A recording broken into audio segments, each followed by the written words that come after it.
おいや、まったくも。こんばんは。Good evening, Yatsuno Hakuya. Here. And what is going on with this sound? You. Way too quiet. Let's go with that. Hello everyone, how's it going? Happy Saturday, happy weekend. Isn't it great? Isn't it amazing? Gosh, I'm a little bit woozy. Go man, I'm a little bit woozy. I stayed up pretty late last night actually. The intent was to stream at 2 o'clock today, but as you can see, it's our usual 5:45. And the reason why is because I stayed up late binge watching the original Macross TV show. Man, it's a train wreck. The show it has a lot of smart and interesting ideas, but then like it builds itself as a romance space opera love drama, but like I hate the main love. I mean, at first it was a love triangle, then it became like a love square, and frankly everyone is so frustrating in the lead cast is so frustrating. It's so frustrating. Like, I've seen all the other Macross shows. I've seen Macross 7, I've seen Frontier, I've seen Delta, I've seen Macross Plus, I've seen Do You Remember Love? So it's not like I don't know anything about the original Macross, I just haven't seen the original TV show, but like, oh my lord. Oh my lord. The lead characters are all so awful. Like, the supporting cast are great, right? The bridge crew are great. The captain's great. The aliens are great. It's the main character. It's Lin Minmay and Hikaru. Like, I like them both, but then like the story, the writers go out of their way to make it horrible. They go out of their way to make it like a failed relationship because they don't know how to write like it's all just contrived and forced misunderstandings. It's like I'm watching like a freaking Mexican soap opera or something. I've never seen a Mexican soap opera, but I'm going to assume that's what it's like, right? Every time that Hikaru and Minmay get the chance to talk to each other, like something always throws them apart, and it's usually Misa. It's usually Misa that at first it was just coincidence because like she's like the commanding officer, so she has to order Hikaru around to like make him do this or do that. But then at some point she just starts doing it on purpose because she's just jealous. And I hate Misa so much. What a horrible human being. What a terrible, awful person. When I was younger, I was told by I was like in an anime group community, right? And I was told by the older guys, that like Minmay is a bad girl and like that Misa is like the one who's good for Hikaru. But like, it's not true. It's not true. It's not true at all. Like, maybe it's true in the English dub, maybe it's true in Robotech, but like Robotech is completely rewritten. It's not the same story at all. It just uses the same animation, but like it's completely rewritten, right?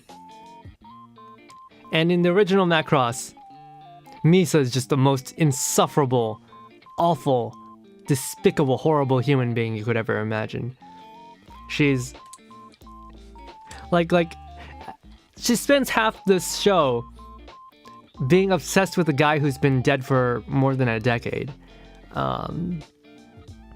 she's so histrionic and suicidal. When she eventually like realizes she like quote unquote loves Hikaru, she doesn't actually like, I don't think she loves him. She rebounds on him after coming to terms with the fact that her boyfriend's dead. She rebounds onto him, and then she just decides that because she likes him, that he has to automatically like her back, which is like, what the fuck? Does he not get a say? It's she's possessive, manipulative, gaslighting. I don't want anyone to say girl boss, because like, oh, fuck that.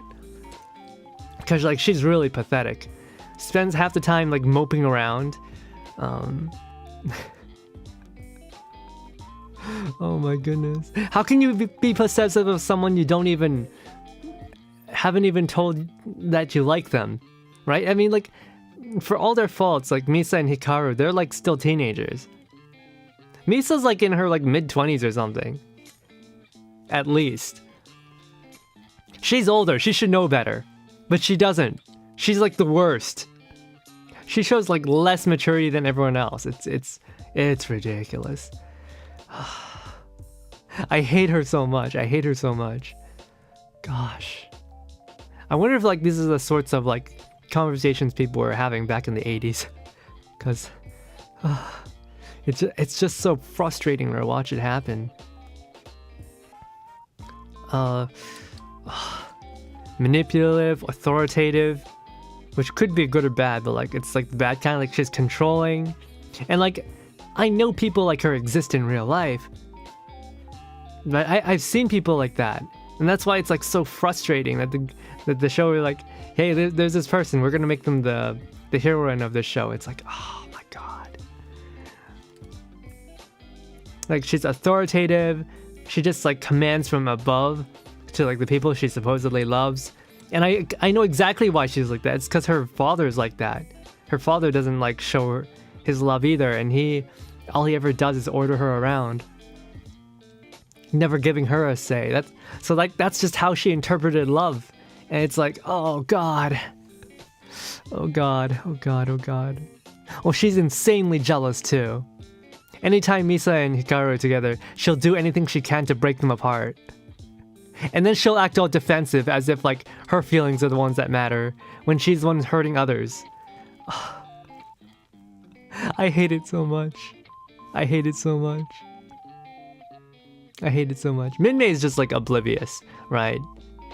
She doesn't even realize she's in love, which is like, oh damn. I mean, that's how it is. But like, she's just getting used and abused by everyone else. It's like, oh, we need you to sing for us to fight the war. We need to sing for us to like keep everyone happy. We need like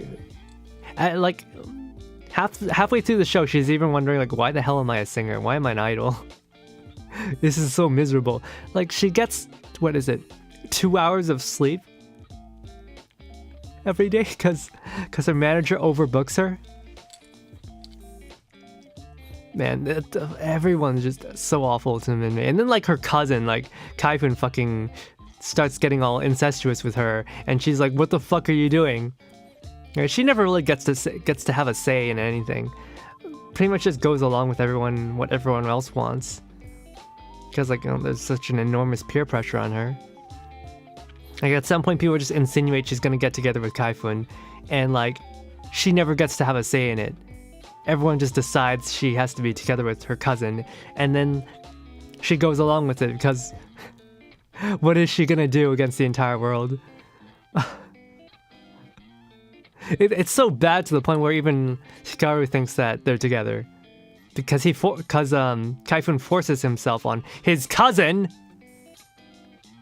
It's so disgusting. I really feel bad for her.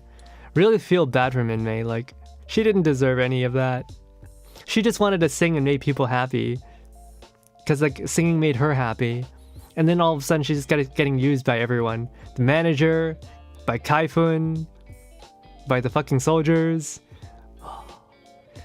And then there's like,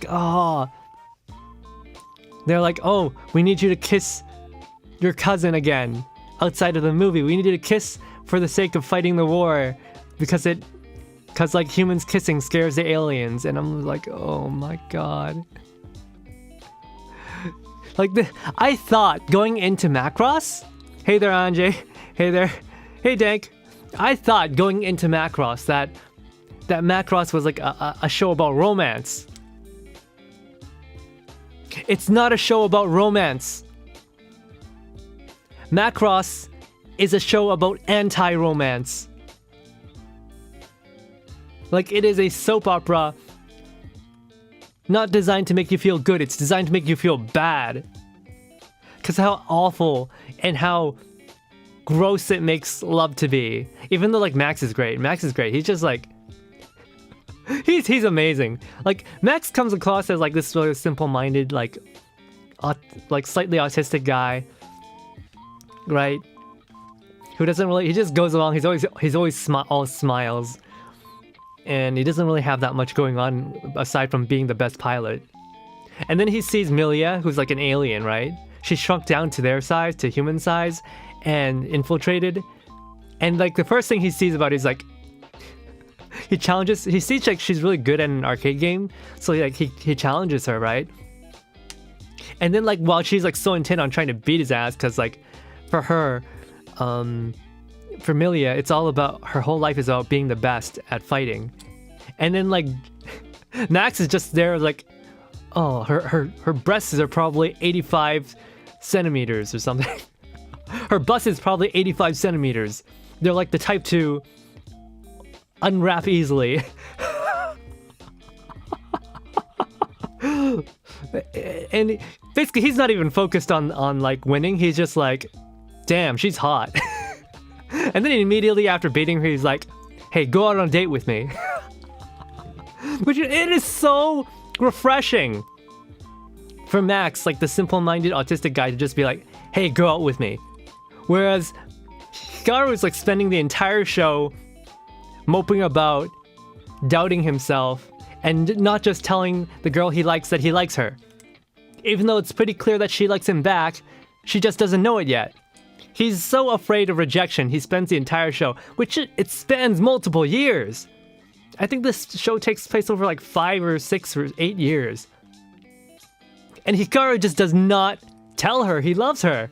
And I'm just like, why won't you just say it? Out with it! Oh my god, there's so much emotional torture going on for anyone who enjoys romance. Because like, romance is all about idealism. It's all about, you know, it's all about overcoming hardships, overcoming the odds, right? It's about not giving up in the face of, you know, whatever is going on, hardships, whatever oppressive, bad feelings, right? Romance is supposed to be about overcoming it all. But like, every time Hikaru like has to talk with Misa, like, or not Misa, Lin Minmei, they get separated for like the stupidest of reasons, right? Like, in one scene, Kaifun forces himself on Minmei. Freaking Hikaru managed to eavesdrop while in a giant robot. I don't know how he sneaks around in a giant robot, but somehow it happens. And he catches Kaifun kissing his cousin. And he's like, oh my god, they're in love. It's NTR. And then, but it's not even actual NTR, it's imagined NTR. And then he gets a call from Misa, like, ordering him to leave, and then he leaves, and then that's when Minmei pushes Kaifun away. He's like, "What?" And she's like, "What the fuck are you doing to me?" It's so much contrived bullshit. I hate it so much. They couldn't actually write this in a graceful manner. No, I'm talking about the original SDF Macross. Hey there, Gal. Hey there, Poke. Yeah, I'm talking about the original SDF Macross TV show. I got into this thinking it'd be like a you know, a love story about like meeting someone and realizing you don't actually love them, and then like coming around to loving someone else. Because I know how the love triangle or love square ends. I just don't know how it happens, and I'm just like, what the fuck is this? What the fuck is this? This is not what I was promised. It's so bad. It is so bad. Gosh. Like I feel like Macross was like a critique of both giant robot. Well, I don't think it was a critique of giant robots. It was a critique of the idol industry. It was a critique of show business. It was a critique of war. Right?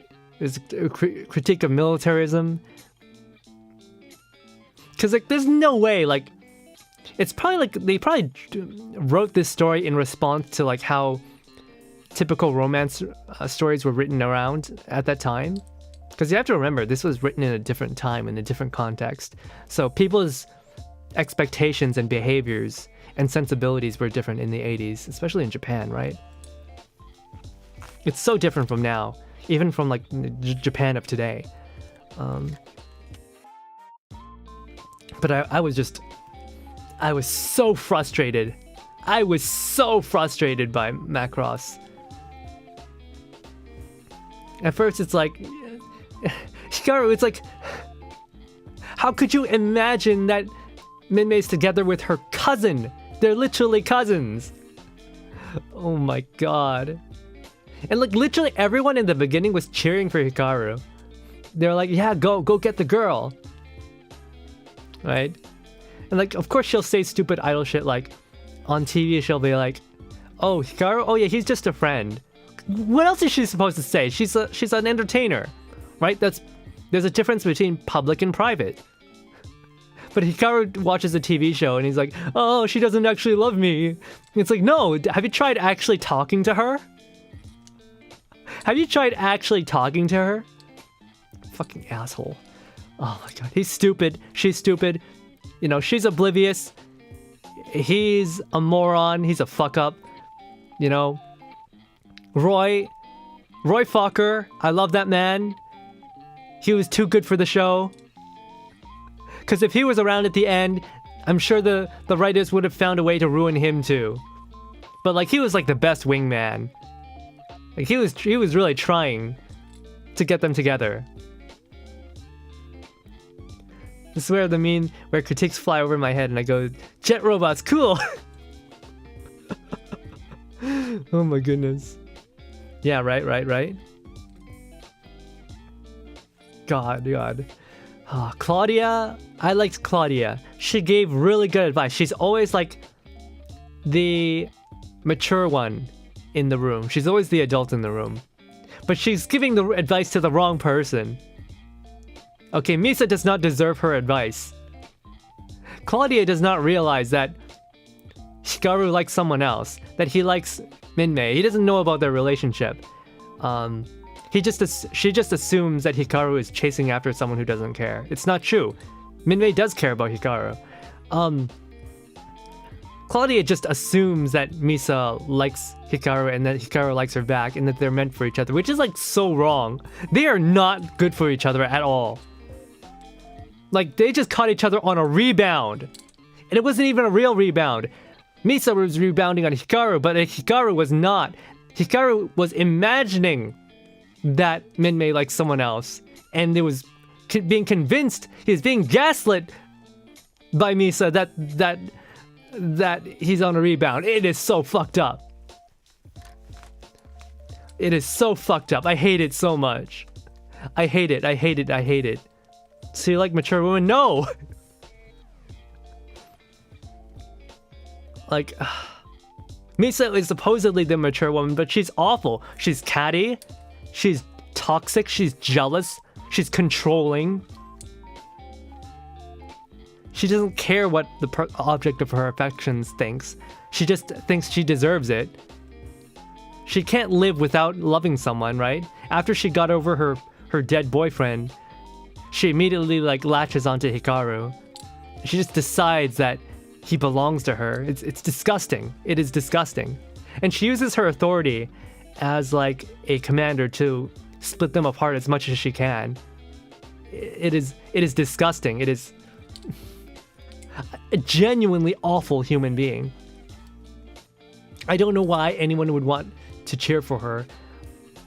Because she's awful. She's just genuinely an awful person. I did try to grasp deeper. I just haven't seen Macross yet. It's just, I've seen all the other Macross shows, which are pretty good. Well, they range from pretty good to like, but like the original Macross is just, it has a lot of good ideas. Like all the war stuff is great. The idea about like a race of giant aliens who only know about war, and that things like music and romance and kisses and babies like gives them the cooties so much that they faint. I love that idea. I love that idea. It's great. It's actually really great. Like I like a part where like after the aliens basically get over the initial culture shock, like Minmay tries to sing to them to get them to stop fighting, and then they pretend to stop. They pretend to get all weak in the knees, and then all of a sudden he's like, "Ha! You thought your singing actually had magical powers? Get real. We just never heard singing before. It's old hat now." No, the original Macross from 1986. Man, the final arc has some really funny scenes. Like this one scene that is just, it's just a chef's kiss. Let me show you guys.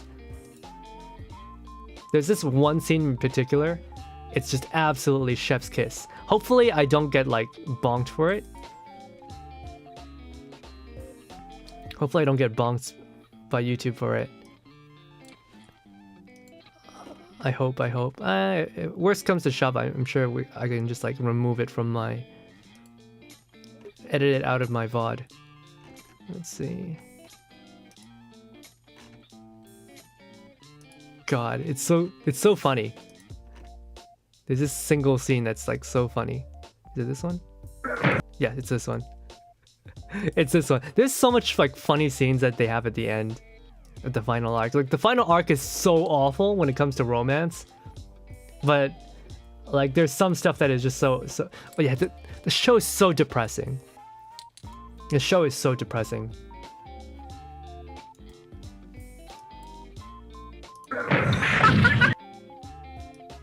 All right. How do I?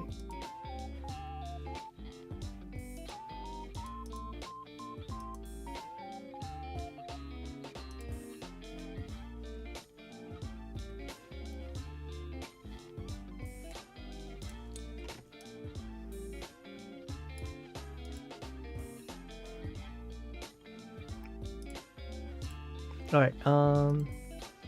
Yeah, there's this one scene that I just find to be so incredibly funny. I have to share it. Check this out. So at this point, right, the war is over. The war is basically over, and the aliens and the humans are now friends. And this scene is so funny. Like, you don't need any context for this, but just watch. こんなもんでどうかな、おい。まあまあだね。やるよ。ありがとうさ。今日も文化がうまい。I need to see that again. こんなもんでどうかな、おい。まあまあだね。やるよ。ありがとうさ。今日も文化がうまい。So like,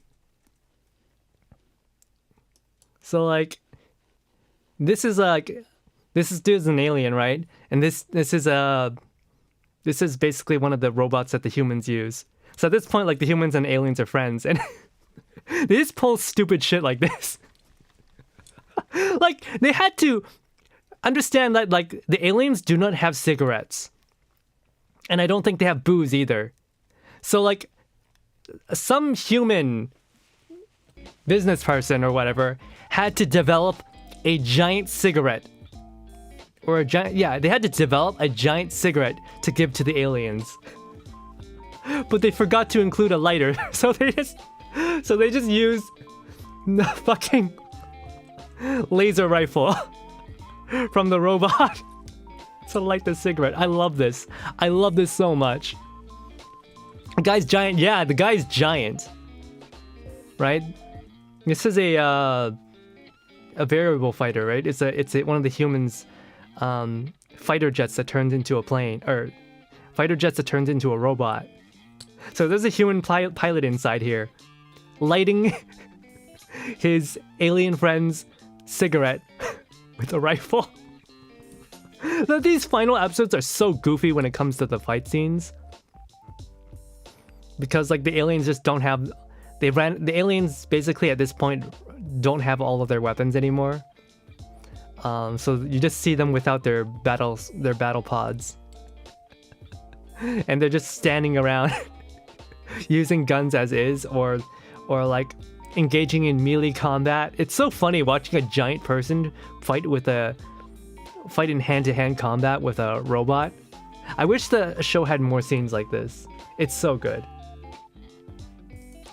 Like, the combat in Macross is great. There's a lot of, you know, spaghetti quality animation. At some points, it's so much worse than the Gundam animation. Gundam was made in 1979. This was made in 84, and Gundam it looked so much better. Like, somehow Macross looks worse than Gundam. But it's also a little bit more, they're a little bit more creative in how they do their fight scenes. The final battle was pretty cool. Anytime, like,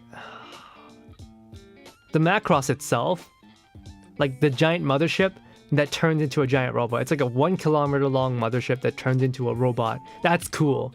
Whoever thought about that idea was chef's kiss, right? Anytime it has like a fight scene, it's pretty cool. But yeah, the main love square is disgusting. I hate the way that it's played out. I'm glad they somewhat cleaned it up in the movie version, but the movie is considered non-canon. The movie is like an in-universe retelling of actual historical events, which is a TV show. And like, oh, the TV show is just awful. It's so bad. It's so bad. The fight scenes are great. Max and Milia are great. Right? At some point, you know, after the war, there's still alien enemies out there. And in order to steal a war factory, yeah, they steal an entire war factory. Like a giant, I don't know how long. It's like, the war factory is like the size of a small moon. Right? It's the size of an asteroid. Like a giant asteroid. And it's filled with like thousands and thousands of like enemy alien ships, right? And each of those ships is like 10 times the size of the Macross. And they just send their one alien ship to there to go get the war factory. And the way that they win is basically they just blast pop music. They just blast pop music, and they order Hikaru to like kiss Misa, which is, oh my god. This is why it's anti-romance, because like Hikaru doesn't actually love Misa. She's basically forcing herself on him. And then they say, oh, you have to kiss for the sake of the battle, because the aliens are like allergic to that shit. They see the man and woman kissing. Well, first off, they're like, man, woman, together in one room? What the hell? Because in their society, males and females are separated. They get a culture shock from that. They get a culture shock from seeing man and women lock lips. They're like, what the fuck are they doing? Why are they putting their mouths against each other? And then that allows Max and his wife, Milia, who is an alien, they fly into the enemy headquarters, and they're like, oh, you just have two robots in the middle of our giant ship full of thousands and thousands of soldiers. What do you hope to accomplish when you're such tiny little human beings? And they're like, I'm Milia, I am an alien. Max is my husband, And together we made this. Behold! And she brings up her baby that they made together. She brings out a baby, and they're like, oh my god, what is that? What is that little thing? They get space cooties by being like, you created that thing together? Oh my god. And they basically just surrender. They flee, right? Because they have the belief that if they come in contact with culture, they'll be destroyed. It's like a disease. Because like the aliens have a policy of where if anyone comes in contact with culture, they are to be like destroyed because they'll infect the other people with culture. Cognito hazard. But like the aliens and the humans are basically genetically identical. That's the thing, right? The humans and the aliens in this show are they're genetically identical. They're like literally the same species. Culture stuff. Oh, hey there we go. Yeah, it's just Max and Millie are great. I love them so much, right? Instead of all this meandering stuff about like, oh, does she love me? Does he love me? Oh, there's all these like misunderstandings. No, the writers are just like, yeah, how about we just like write a love story, like a, right? Max sees her, challenges her to an arcade game because they fought on the battlefield before and he kicked her ass, and ever since then she's been seething about it. So like they fight again in the arcade. And like while she's like trying so hard to beat him in the arcade game, he's just like, oh, her bust size is probably 85 cm. But she keeps him wrapped up. She's just my type. He's just being horny and it's great. He just sees her, all of a sudden he's like, oh, she's just my type. And then he proceeds to ask her out. He doesn't even like realize that she's like angry at him. He's just like, all right, I'm on a date. And then like when he arrives to the date, she like fucking chucks a knife at him. And there's this infamous scene that's like just so poorly animated. This knife fight scene, it's really badly done. Like it is PowerPoint slide level animation. In fact, I think modern PowerPoint slides have more animation than this.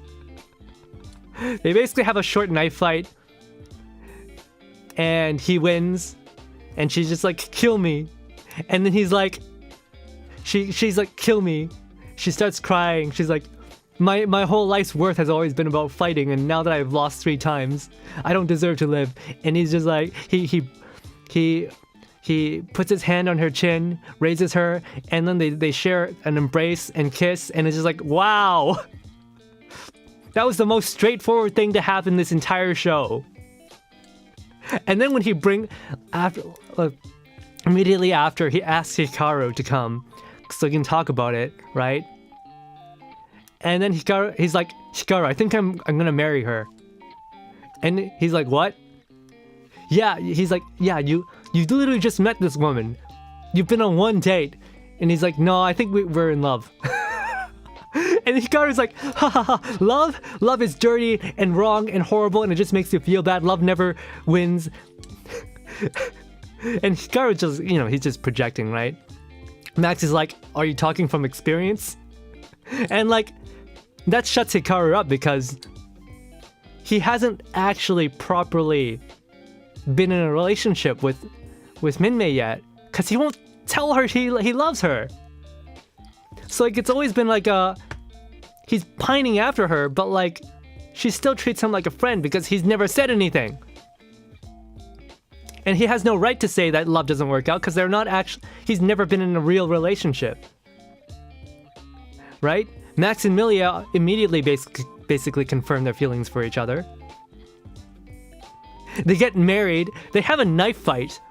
He beats her in an arcade game, they have a knife fight, and then they get married in the same episode. And after their marriage, during their wedding ceremony, the ship gets attacked by aliens, and she's like, I'm going with you. And he's like, no, I can't have you come with me on the battlefield. And she's like, no, I'm an ace pilot. You said that a wife supports her husband, so I'll go with you to battle. And he's like, all right, let's go. And they're just so sweet to each other. Max and Millie are like so good together. They're so good to each other. Like, he loves her, she loves him. They treat each other really well. Max actually spends most of the time as like a house husband. It's great. He does all the household chores. I love that man. He's so sweet. Ugh. Once people blow off some steam, they become normal again. Yeah. He asks Hikaru to oh my god, fuck you. Fuck you. It's great. Right? They have like 3 kids together or something. No, actually I think officially they have like 12 kids or something. At some point, they introduce their baby to like the rest of the colleagues, the rest of the cast. Like Misa's like, I want to hold the baby. And Millie is like, what? No. We worked hard on this thing. Do you know how hard it is to make a baby? Eventually she relents and lets Misa hold the baby. And what she does, she's like, here, catch. She just tosses her baby at Misa. She just tosses her baby at Misa. And Misa's like, what the fuck are you doing? It's a baby. And they're like, oh no, don't worry about it. Apparently the doctors say like our baby has a superhuman skeleton. On account of being half alien, she has a superhuman skeleton, so don't even worry about it. Oh my god. Freaking Max is great. He's great. I love him. I love him. Max and Millie are so good together. Everyone else is awful. The supporting cast are pretty alright. I like the bridge girls. They're funny. They just spend the entire show gossiping. I like them. I like the alien infiltrators. They're like a bunch of really dorky guys. They're like they're the alien race's first otaku, basically. I like them so much. Exidol's amazing. Ritai is amazing too. Captain Global is amazing. He's a shitty captain, but he's an excellent politician. I like him a lot. The blue hair girl? You mean Lin Minmei? Yeah, she's bubbly, and she's like a genuinely good person, right? She just wants to make people happy with her singing. But then somewhere along the line, like, everyone's like, oh, we need to get as many views as possible. We need to like make more money. We need you to help us fight the war by making propaganda against the aliens. You know, like the way that they subdue the aliens, but with music, is kind of like how America blasts rock music at their Islamic enemies. Because apparently, like, there's like a special sound battalion inside the American forces, and it's basically just jeeps. It's basically just Humvees with directionally mounted mega speakers, and they just blast rock music at the Islamists, and upon hearing the rock music, they stop fighting. Right? It's like that. But like Minmei's actually really sweet. She just doesn't realize she's in love, which is like the whole issue. Nothing wrong with Minmei. She's fine. Misa's the worst person ever. She's horrible. An actual terrible human being. Claudia's great. Roy's great. Roy's too good for this show. Rip Roy. Kakizaki. They introduce a character named Kakizaki who's like just so annoying. And you're like, oh my god, Kakizaki, shut the fuck up. But then like Kakizaki dies and you realize, man, I liked that guy. He was actually not that bad. He kept the show from getting too dark. Guantanamo and Abu Ghraib did that, if I correctly. Well, Guantanamo is a prison, isn't it? I mean, like on the battlefield, they would blast music. No, Misa's terrible. I hate Misa. Misa's so bad. She's like everything wrong with modern women. Oh my god.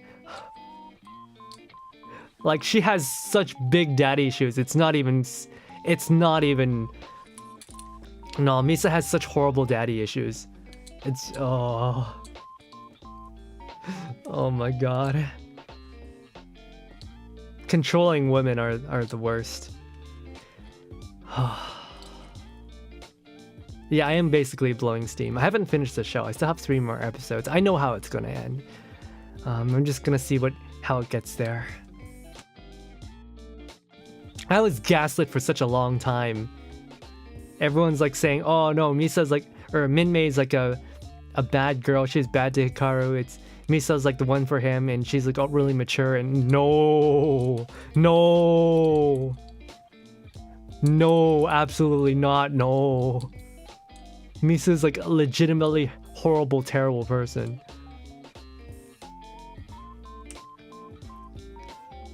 Well, that Clan was one of them. Clan is just some other character. She's from some other family. It's in Macross 7, Mylene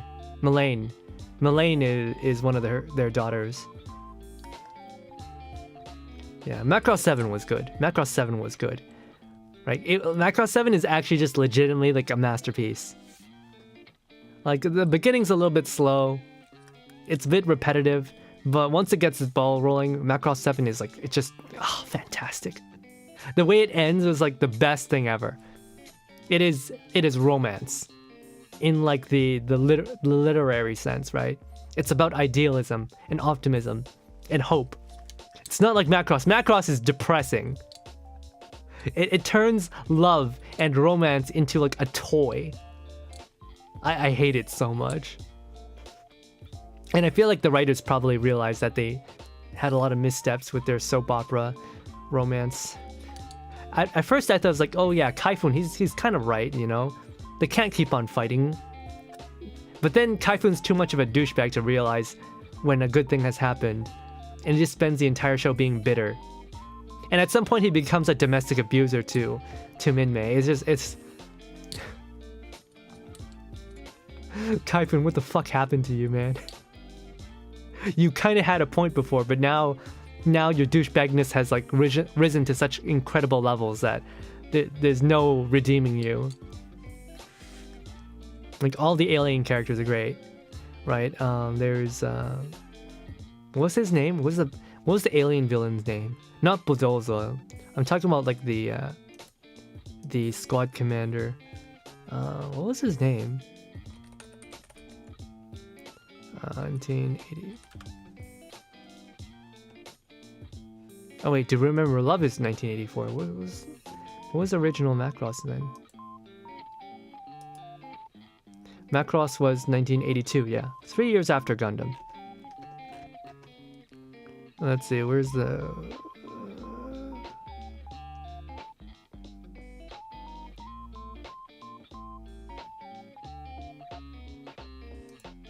Yeah, Kamujin is fucking hilarious. He spends the entire show trying to destroy the Macross. And at the end, when he basically has nothing left, he kidnaps Minmei and Kaifun. He tries to bargain to get a battleship, right? And before, the aliens basically never had co-ed, right? But he starts living together with like the female alien captain, who also still wants to have war. And like at the end, when Minmei is like trying to sing to like make them stop fighting, he's like, "Huh, culture? I'll show you how to make culture." And then he grabs the alien captain and they like kiss. They kiss. Like at first I think she was just trying to manipulate him, but then like after the kiss I think she actually falls in love with him. And he's like, "See, I can make culture too. I don't need you anymore." It's so funny how Kamujin thinks that like kissing is like such a special thing when Nex and Millie have been going at it like rabbits for years at this point. Oh, It's like seeing someone who get really cocky about something when you're like a much more knowledgeable of what they're talking about, and they only have surface level knowledge, right? Oh, like how would you describe that? It's like seeing a grade schooler get all uppity because they learned how to. What's a video game thing? What's a video game analogy I can have here? Like, I don't know. It's like some kid playing Metal Gear and beating a boss with tranquilizers for the first time when you've already gotten big boss rank, right? So Kamjin's he's just really cute about how he thinks he's beaten the humans and how he has like attained culture. He doesn't need their culture anymore. He can just continue fighting. It should be special. You don't have to brag about it. Yeah. It's just, it's so funny. Kamjin is hilarious as a villain. He's so fun to watch. I like that. He's so funny. He's hilarious. It's kids flexing their allowance minerals. Their older sibling is stock market. Yeah. Well, their older sibling is stock market maxing. Yeah, exactly like that. Kamjin's cute. I like him. He's funny. Man, Kaifun's awful. He's just so awful. At some point, he's like, we need to start charging more people more money. More money for your concert. Meanwhile, Minmei is just like, just make it for free. I don't care how much money we make. I just want people to enjoy my singing. And Kaifun's like, no, we need to make money because it's our dream to rebuild a giant concert hall. And it's like, no, that's your dream, Kaifun. That's your ego talking. Like, the planet has been destroyed by aliens, right? And Kaifun's like, it's all the military's fault. If it weren't for the military, the aliens wouldn't have destroyed our planet. And it's just like, no, that if it weren't for the military, you'd all be dead. The aliens would have still destroyed your planet. Like, Kaifun is just such a humongous douchebag. He's so egotistical. Like, the way he acts, it feels like when he was a child, his dog must have been shot by the military, by a soldier. Repeatedly. Like, multiple dogs. Because I don't know what went on with Kaifun's mind to make him so much of a fucking asshole, despite everything that happens in front of him. Despite repeatedly being saved by the military, he's like, no, the army are the bad guys. Like, to some extent, he's right in that the military should not have too much control over civilians. Otherwise, that ruins their way of life. But on the other hand, he constantly incites conflict, despite calling himself a lover of peace. He's always at conflict with somebody. He's always grandstanding, giving out speeches in the middle of being bombed. Oh, man, I needed to get this out. I needed to get it out. It was so frustrating to watch. I'm gonna have some water.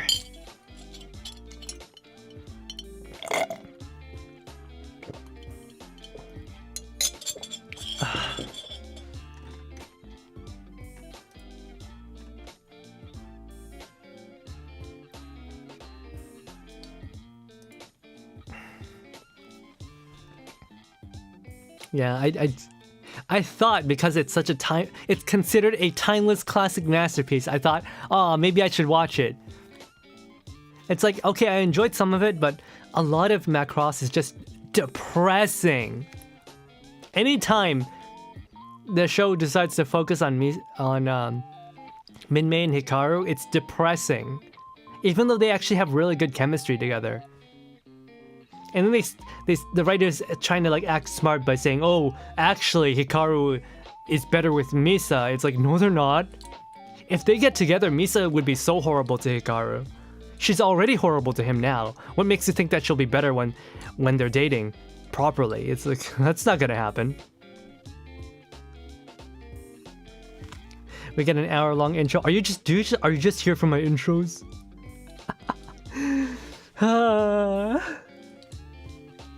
Man, I love Exidol. Exidol is fucking hilarious. I love that man.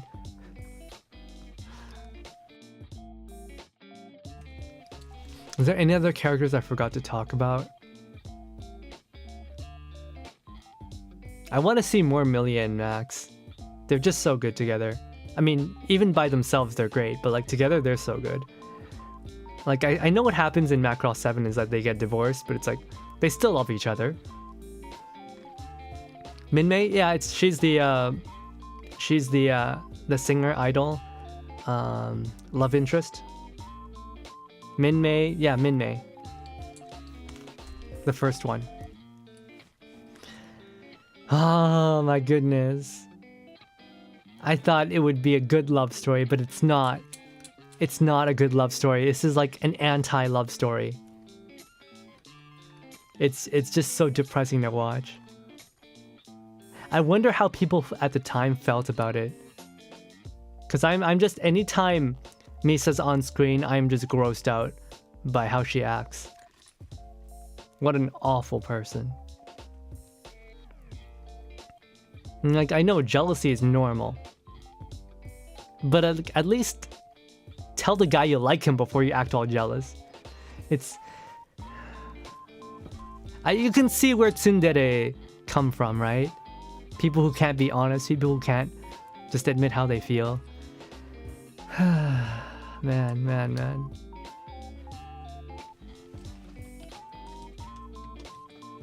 Gosh. She must have been more novel back then. Now there's way more people like with fiction that are people that like her. Yeah, and better written too. Not as insufferable to watch. Because she's controlling, jealous, tries to break people apart, highly neurotic, can't get over a guy who's been dead for over a decade. Man, like actually a bad person. And these types of people exist. They're everywhere. Oh. I still stand by like that Minmay is great.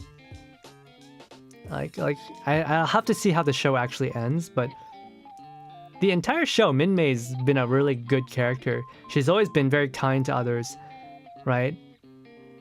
When Kaifun's like being like, when Kaifun gets all like drunk domestic abusive and saying, oh, we need to make more money. Those fans didn't even give us any money. And Minmay's just like, I'm just happy that they listen to my song, right? She's just happy to make people happy with her song. She doesn't care about profits. She's actually really, really kind and sweet. Her only problem is that she's oblivious that Hikaru likes her, and she doesn't even realize she loves him back. It takes her like a long time to realize she loves him. That's the only problem they have that she has as a character. Hikaru is too much of a wimp. He's so pathetic. He spends the entire show not telling the woman he likes that he likes her. And it gets harder every time he doesn't tell her, it gets harder and harder. Like, that's why I think like, yeah, maybe you can have all sorts of grand ideas about how you're gonna confess to someone, but like, maybe the best way to confess to someone is to just straight up tell them at the soonest possible convenience. Because otherwise you're just wasting time. You're wasting their time and you're wasting your own time. Right? Just, if you like someone, just tell them you love them. Just tell them you love them. Tell them you like them and you want to go out with them. It's not that hard. It's not that complicated. Right? Otherwise, if they don't love you, then it's like, okay, well, if they don't love you, then they don't love you. They're not going to start loving you after like whoever knows how much time, right? That you keep waiting. You might as well tell them and get it over with. It gets or he gets, Provide me context. I forgot what you're referencing. Back then, that was state-of-the-art storytelling, so experiencing is different from the... Yeah. Yeah, it's just... It's so... I hate her so much. Misa's a terrible person.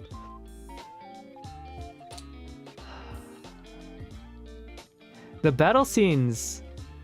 I feel like they could have made more use of the transformation gimmick. The alien robots don't get that much variety until the very end. Actually, yeah, in the end, at the end of the show, the production gets so fucked up that they start adding in some scenes, there's robots that aren't even supposed to be in this show. They're supposed to be for a different show. But the animators probably got it mixed up. Oh, man. What if you know she has a boyfriend and you had 10 years to confess before she did? Even though her class is in her home, you can... Can you rewrite that in a way that I can understand? I apologize. I don't know what you're trying to say, Rico. What if you know she has a boyfriend and you had 10 years to confess before she did? Huh? I apologize. I don't understand. I don't understand.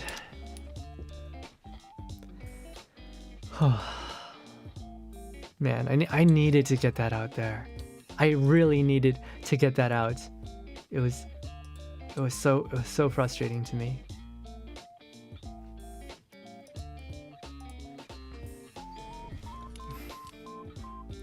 Yeah, just tell them you like them.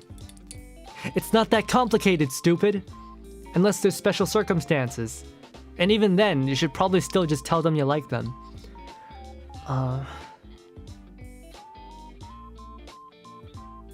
You said you should confess at the earliest convenience. Yes!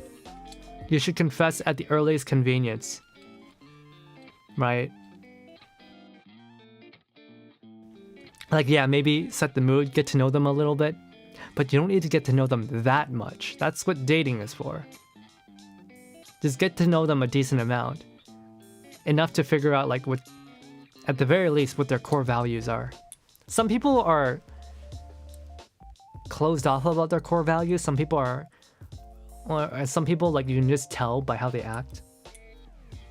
I think that's the most important thing, is to have core values align. What if you know she now has a boyfriend and you had 10 years to confess before she got a boyfriend? And you even taught her classes in her home? Wait, you mean like a home tutor?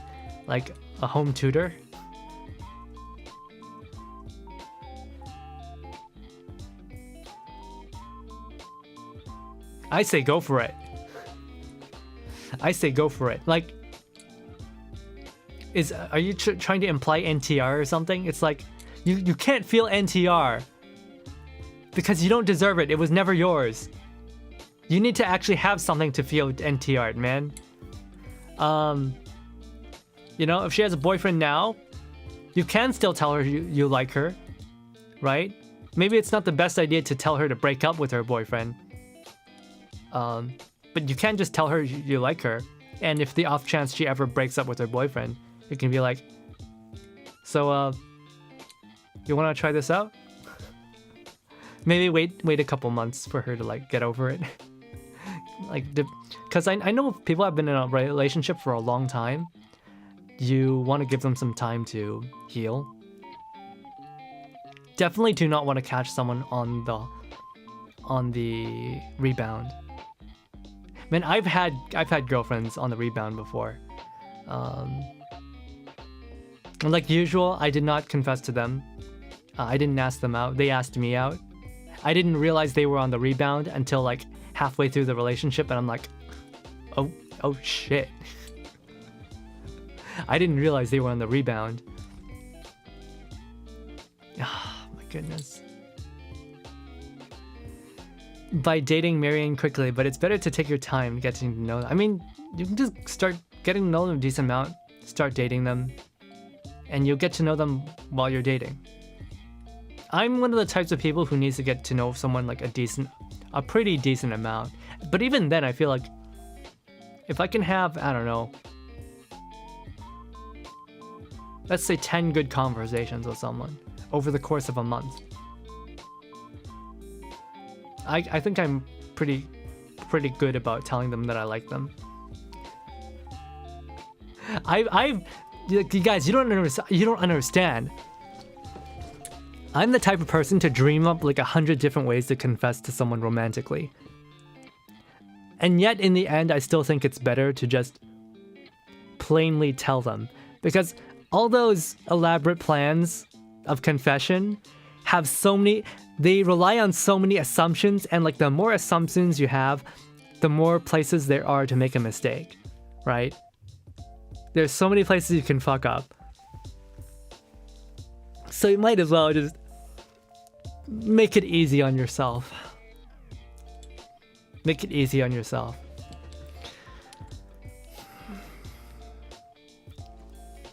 Tagawa is deep in the friend zone for now. Oh, I mean, you can break out of the friend zone. I know some people who are dating their best friend childhood friends, and I know people who have married their best friend childhood friends.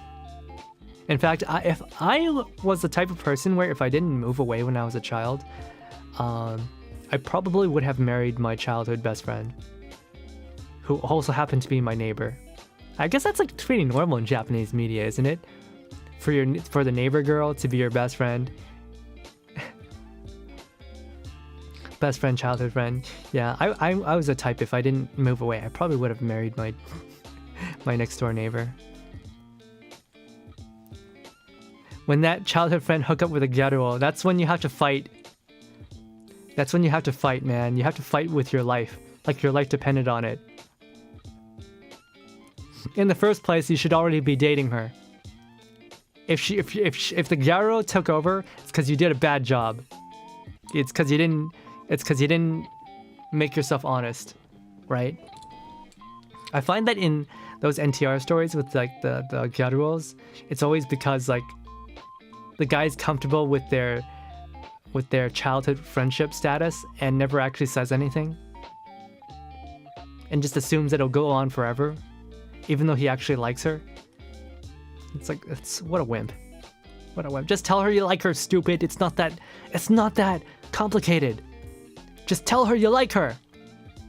At worst, you'll still be best friends. Yeah, waiting too long. That's exactly what I'm saying. I've never had elaborate confession plans, but I used to have very nice idea about proposing at Niagara Falls. Oh, that's so romantic. That's so romantic. I mean, I've had like I do cold approaches, right? The worst thing is not that she can say no. The worst thing is that she'll look at you with disgust and back away.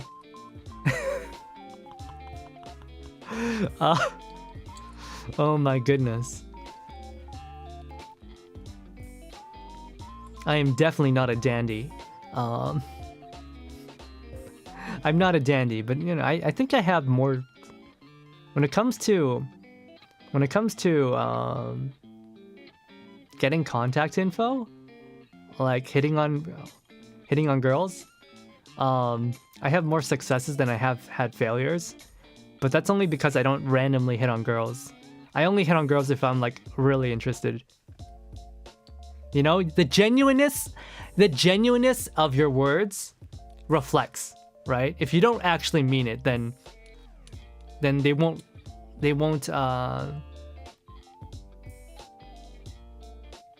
I find like if a girl, like, she can see through your lies basically. If you approach in a way that seems very genuine, then usually they'll reciprocate, because it feels good to be desired, right? It feels good to be desired. The only times I can assume when they don't is when they probably have something else going on. either with another person or like they have some personal issues. That's what I realized, is like a lot of the times when you get rejected, it's not about you. It's about themselves. It's a lot of times when there's conflict in general in the world, it doesn't even have to be about romance. It can just be like about, I don't know, workplace disagreements over like how to do something. A lot of the times the issue is not even with you, it's with them. Like they have some personal gripe that has nothing to do with you, and they're just taking it out on you.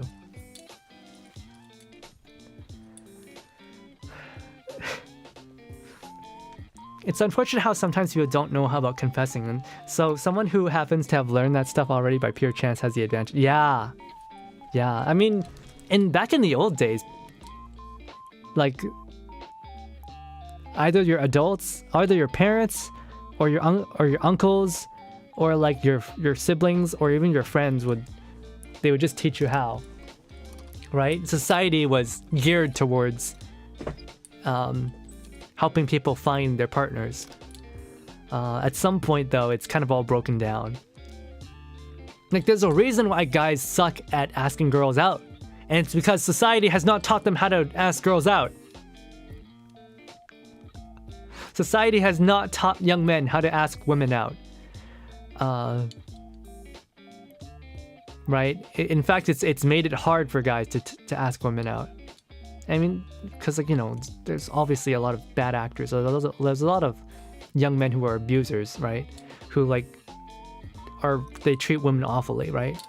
There's a lot of people like that. So, like, you know, society has to make up for that. But, like, in the process, they forgot to teach young men how to ask women out, which I think is just really, really a failure of modern society. Fear of being labeled as a creep and then rejected by society. Here's the thing, though. If you're a genuine good person, you should not be labeled as a creep. If you're labeled as a creep, it's because society failed you.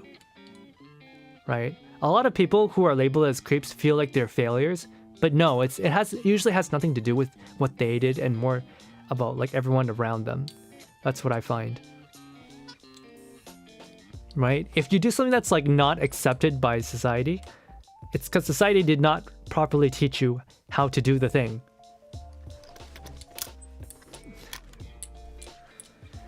Anyways, man, we always go on to a tangent. I always go on a tangent about romance. I guess it's just because I feel so strongly about love in all of its forms, not just between a man and a woman and like romantic love, but like, you know, all sorts of love, familial love, friendship love, love between siblings. Not that kind of love between siblings. Love for pets, love for nature, love for the world. I love all forms of love. Puts on the clown makeup. We live in a society! What, NTR and XXXVI? There is no NTR, shut the fuck up. At least not between the main couple. Okay, I'm shipping Clive with Jill. Their love shall be eternal. It shall have no interruptions. Okay? The childhood friend romance separated. The separated childhood friend romance is like my thing. It is my thing. I project onto there. Okay? I self-insert as that. All right? Because I was separated from my childhood friend, who I probably would have married her if I didn't move away. I probably would have married her if I didn't move away. So I fully support it. You know, anytime there's like childhood friends separated, I'm like, I am shipping those two together. No clappeth thy cheeks while she slaveth. They're both slaves, okay? It's becoming a trend for guys to avoid being alone with gals in workplaces, or even have recording devices on them to counter the trend allegations. I don't know how... I'm sure some guys do it, but I don't know how, you know, common that actually is. I know there's like catty women out there who take advantage of society by abusing the victimhood status to do such things. Those are genuinely awful, terrible people. And I hope they get what they deserve. But I don't think it's necessarily a trend, but it's like something that definitely is. I definitely have seen it happen, but I don't think most normal people would even consider it.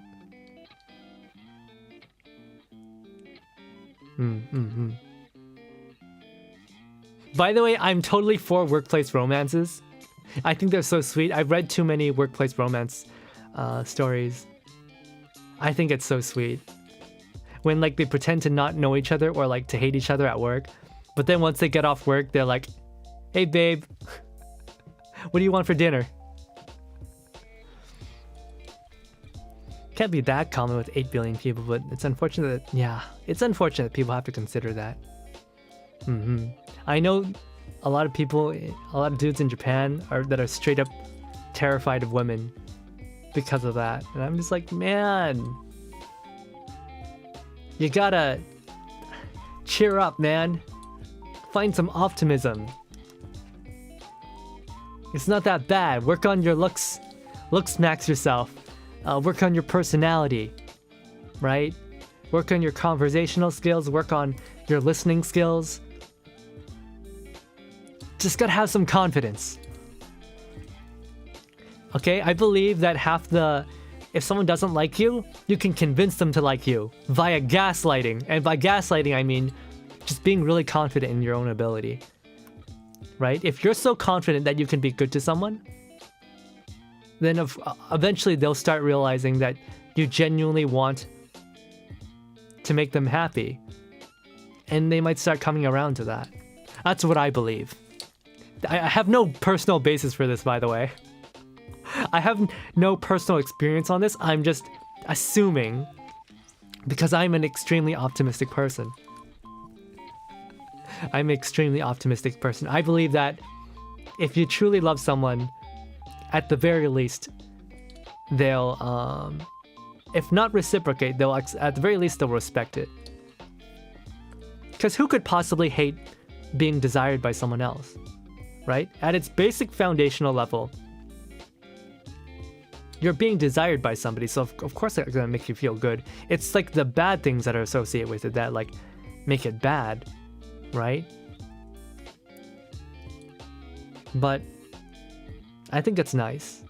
Today I received a comment. I don't usually get comments on my YouTube on my streams, right? But I received a comment saying that they liked my voice and that I had a nice day, and it's just like, oh wow, that's so sweet. That made me feel really good, right? Right? It's just, I know some people who would read that, they'd be like, ugh, it's just another person who just cares for me about my looks. They don't care about the real me. They don't know the real me. Oh God.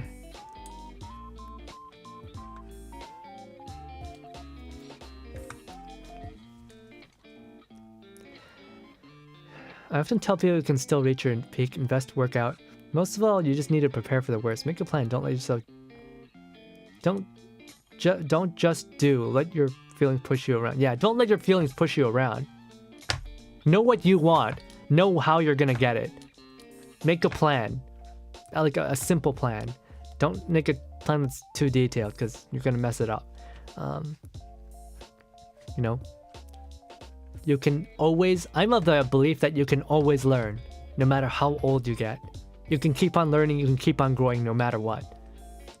For me, I believe that when you truly die, spiritually at least, when you truly die is when you give up on improvement. As long as you keep improving, there's always hope. Did you confess though? Me? No, because I've never liked anyone. Aside from my childhood friend, I've never liked anyone. Never enough to confess anyway. Like, I realized most of the people that I liked, I didn't actually like. I was just horny. I was just horny, but like I'm the type of person who doesn't really act on horniness, right?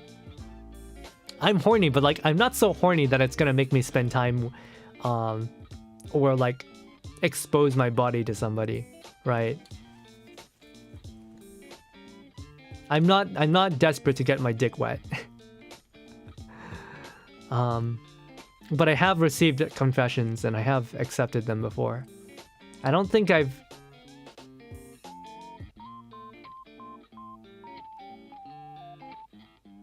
have rejected a confession or two. But most of the time I accept them. Maybe that's what contributed to my my fear of women, is that I should have been more careful about whose confessions I accepted.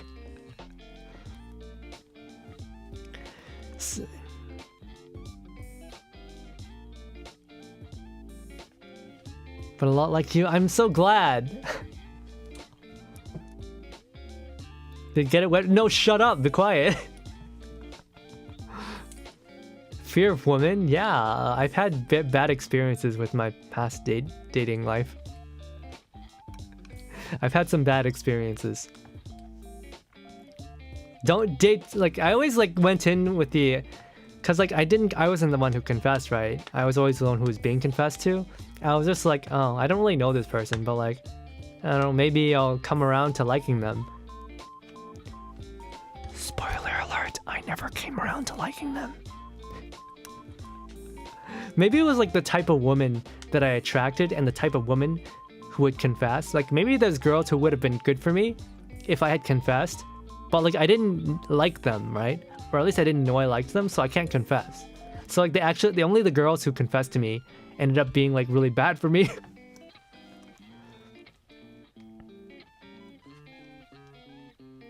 You can keep your shirt on, I guess. What the fuck are you talking about?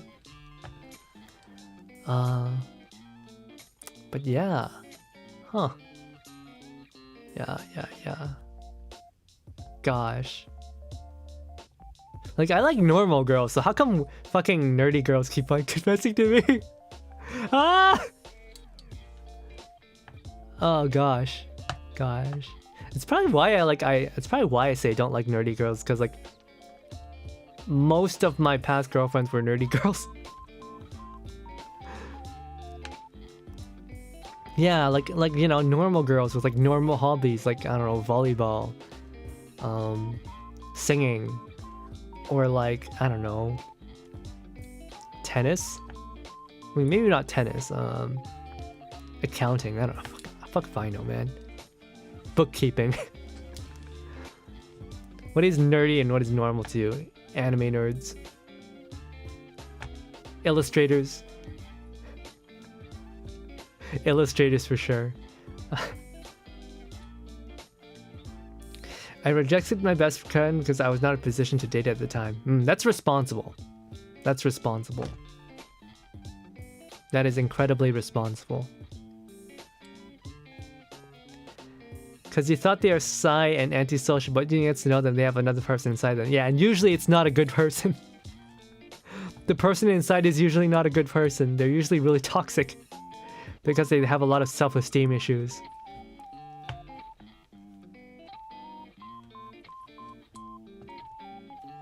Like, younger me definitely did not handle self-esteem issues really well.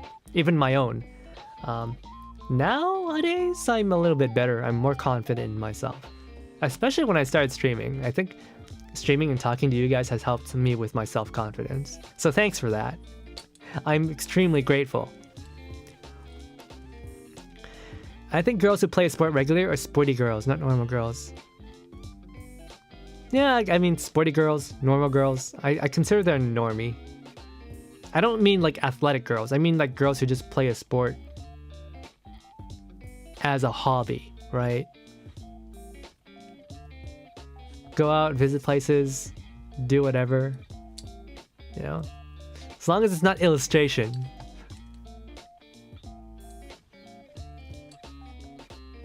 It's kind of like sad how you never liked anyone after that childhood girl. It wasn't a crush, okay? We went on play dates pretty much like every week. Okay, shush. It was not a crush. She liked me back. It's like the first love never dies. Yeah, I guess in my heart of hearts, I thought I would reunite with her for a long time. I've given up on the idea now, though. I've given up on it. It's just because like most of my life was quite miserable. So I just remember the good times, and the good times was when I was with her. Back before I moved. It's so sad because I moved back. I moved back in a couple of months, just to a different neighborhood. It's so sad. And like the only reason I couldn't reunite with her was because Mama Yatano forgot where she lived. Because fucking Mama Yatano forgot where she lived. Fucking awful. I hate my parents so much. It's so awful. Are you picky or just have a high standard? I don't care that much about looks. My standard is that the more I thought about it, it's that, well, for one, I can't be together with someone, not just a girl, but like people in general. I don't like being around people who have never suffered, who've never known like hardship. I don't like being around those types of people. Arrogant people, egotistical people, narcissists. But I think, that's a good question. I don't think my standards are that bottlenecked. Especially when I was younger, I kind of just okay with anybody. Which was probably a bad idea, because like I kept on going on dates with people who treated me badly.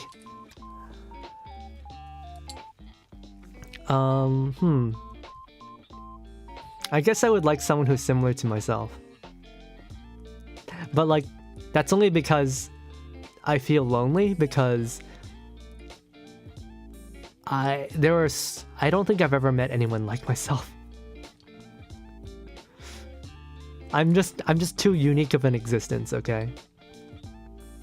I'm just too different, and it's lonely as a result of being different. Current president of the United States. Have you looked her up on Facebook? I did. I actually did. I couldn't find her.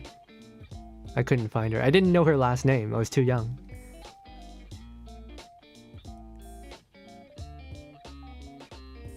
Sounds like a gated community, people. I know those people exist even outside of gated communities. Wanting someone who's reasonable? I mean, isn't that just normal? I want someone who takes care of themselves. Right? I don't give all this like self-love crap, like accepting yourself for who you are. It's like, no.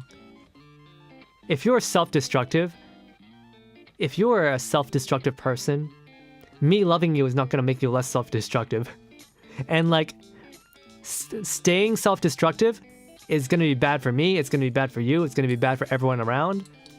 Like you got to work on that. Or at the very least, you got to have the willingness to work on that. I don't like people who are just like, oh, I am terrible and awful and I'm going to stay terrible and awful. Okay, that's one of my standards, is I cannot be with someone, not even just a romantic partner, with just people in general. I cannot be around people who are not hopeful, right? I can't be around people who are not hopeful, who do not try to improve themselves or like the world around them in some way. I think it's more important to improve yourself than the world. The world is like a big place, right? It's better to try to improve yourself. But people who like believe that they can't improve themselves, it's not even a consideration. I can't be around people like that.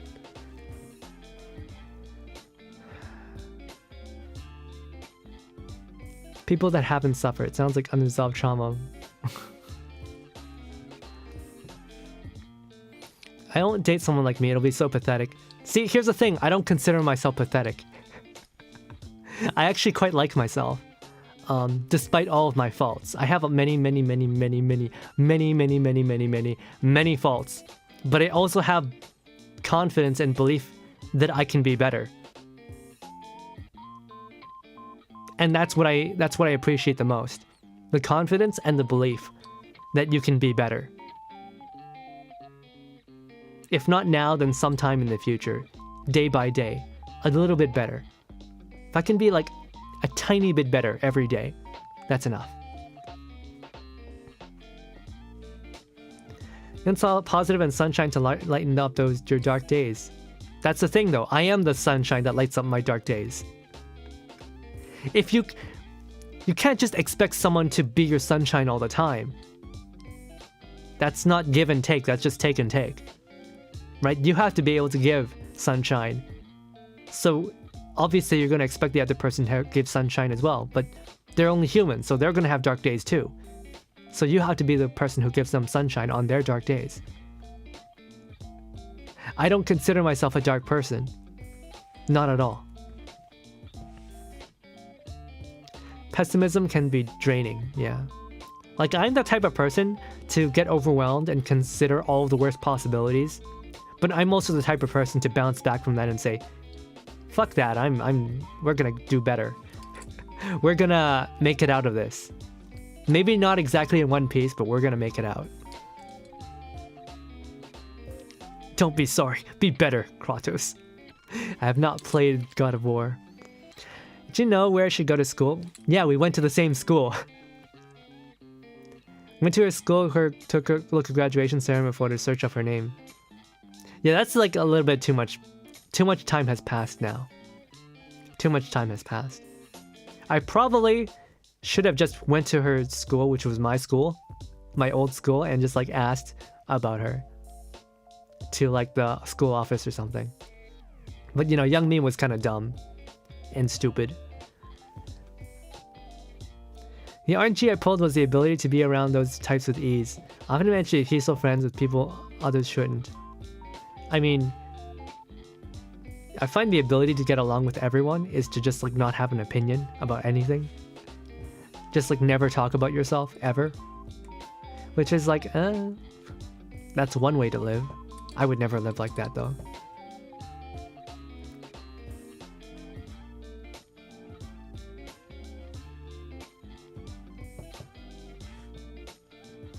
Hope you still see your childhood friend and move on. Well, I think I've moved on. I think around COVID was when I decided to move on. I was actually considering going to the school and asking for the records, and I gave up on the idea because it's like, that person probably doesn't exist anymore. You know, the person from all those years ago, probably not the same person anymore. I consider myself to be the same person, but I think most people are not. Most people change.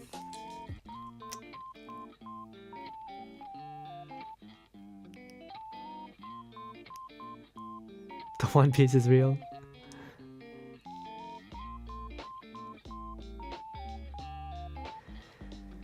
I'm an eldest sibling, so maybe that's why I could get along with people who had opposing beliefs. Did she? No, she didn't unalive herself. It's just that, like, she probably is... The person I liked is the person that I liked when I was a child.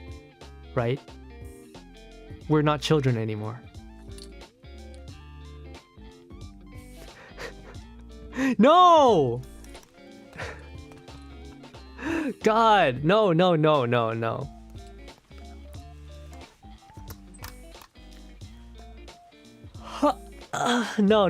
I'm not dark like that, no. That's too dark, man. That's way too dark. I'm not... そこまで暗くないよ、僕. Yeah, that's just... No. You like her as a child. Yeah, when I was a child. Shut the fuck up.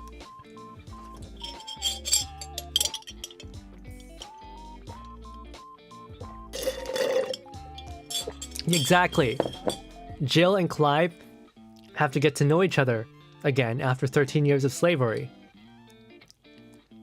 I'm not expecting them to just instantly like fall in love, but I am rooting for it.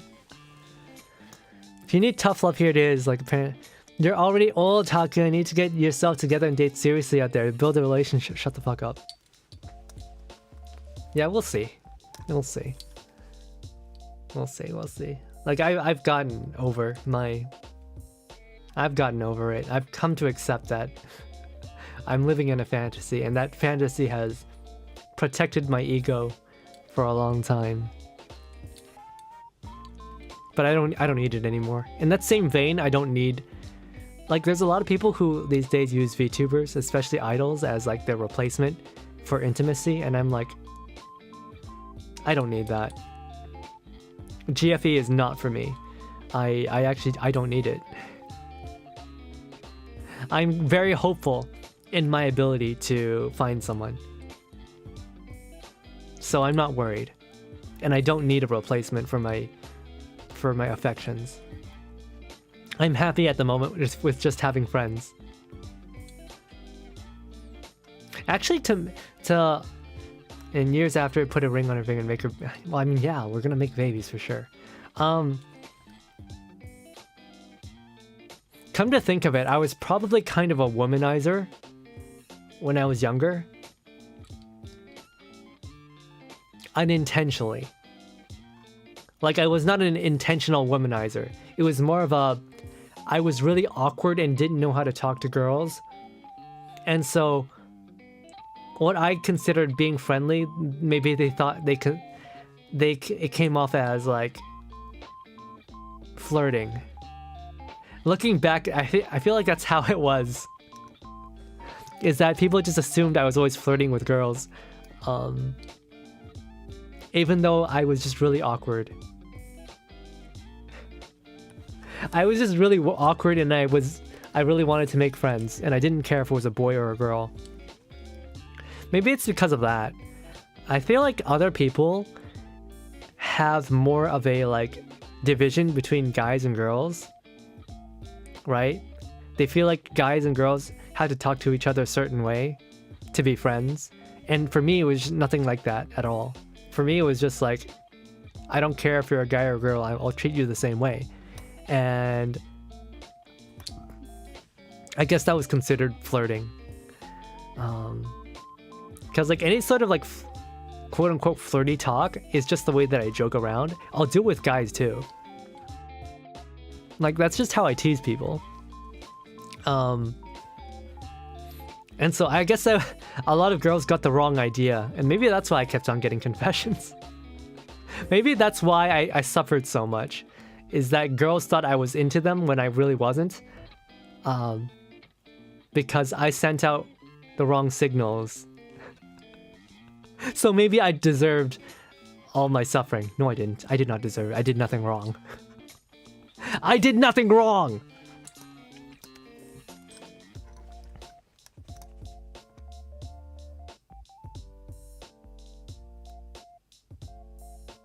If you want to see the slavery NTR, I can share some code. No, shut up. No, I don't want it. I'd rather see the world wake up with complete amnesia about anything NTR related. Yeah. I believe in pure true love romance. That's my thing. That's my thing. Are you a Libra? Because we have the same thing. I mean, my birthday's next week, so... Did I not remind you that Need I remind you, my birthday is on the 30th. It's in a week. It's in a little bit over a week. Boy bands be like that. What? Wait, what do you mean boy bands be like that? Unintentional flirting? No, I think with boy bands, it's very intentional. But yeah, I have zero desire for a parasocial relationship. Because I consider, despite everything, I consider myself quite healthy. I'm very, very mindful, very demure. And I mean that completely seriously. I just checked and confirmed Libra. Oh, now I know why. Very cute. Okay.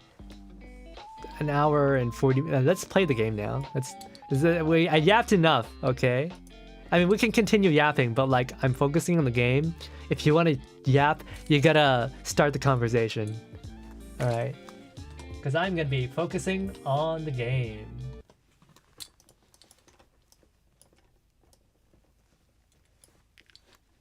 Let's move this thing.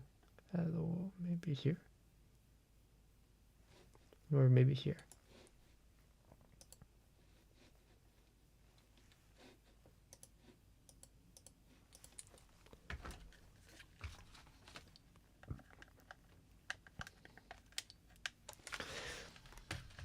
I remember a very extroverted life of the party friend I had once told me I had pimp energy. It was a wake-up call that I should watch what I say more often. Yes, lock in, you have many glorious moments ahead. Yeah.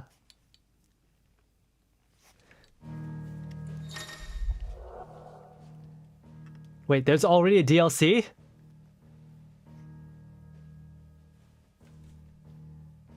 When is this DLC?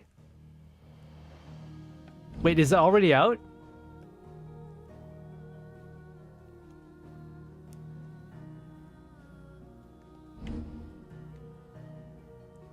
Oh shoot.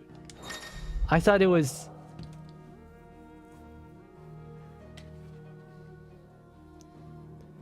I'll have to get it later then, huh?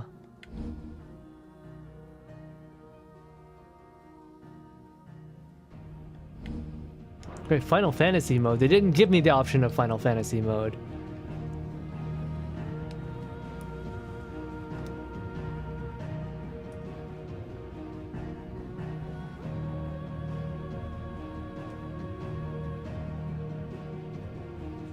Alright.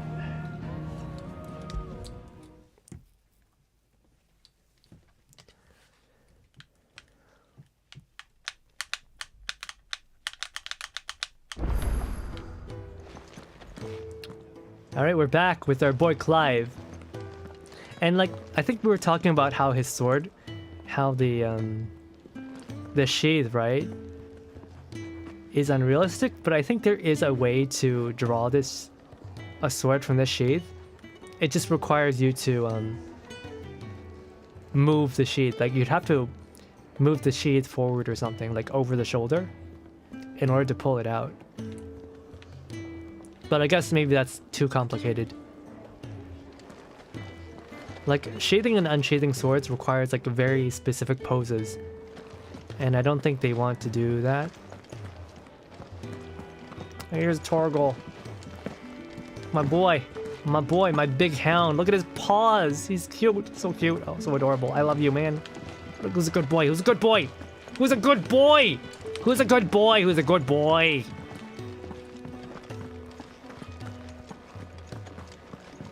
Yeah, I've seen videos about Kratos' sheath. It makes sense. It makes sense.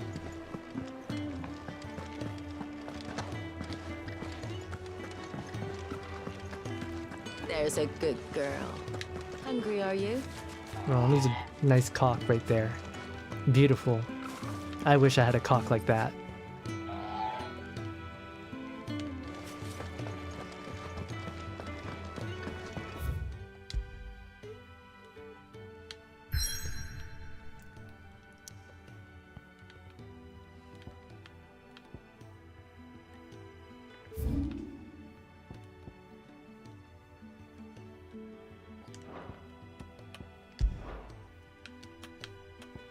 The Great Wood, southwestern Sambrek. So deep and vast is the Great Wood, it serves as a defensive barrier between the Crystal Belt and the Holy Empire. While its denizens deter foolhardily full travelers from exploring the forest, everlasting night. I can't breathe.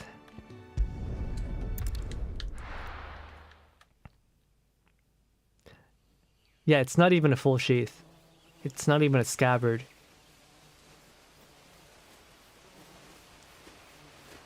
Should definitely be able to reposition it. The Great Wood.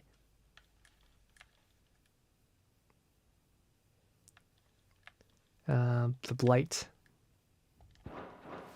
Bastard blood flies everywhere. I told you we should have taken the Crystal Road. And I told you we're outlaws.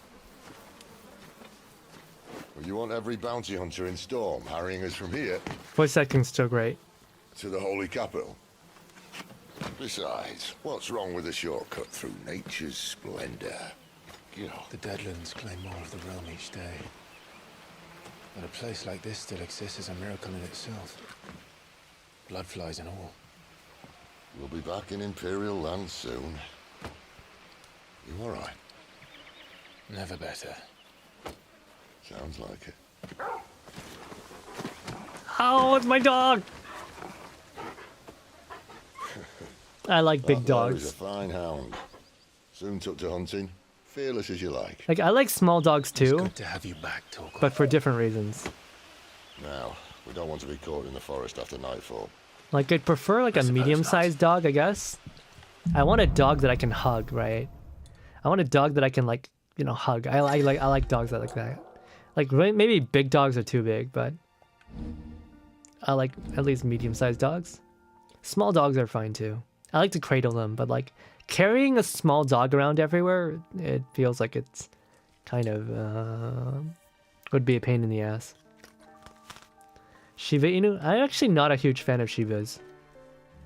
Shibas are vile, wretched little things they're extremely naughty, and like if you try to make them take a bath, they'll let out the most horrible shrieking sounds.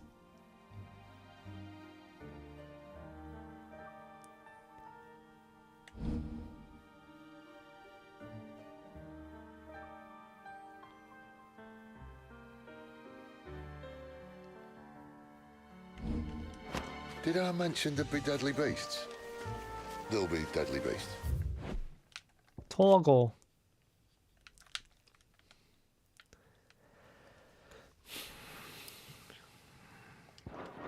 Nothing a trained assassin can't handle, though. How reassuring. You're welcome. For Oh, I that need to and the close my shortcut. Google Chrome. I need to close my Google Chrome because like my game is lagging so hard. Like this game's actually making my computer sweat.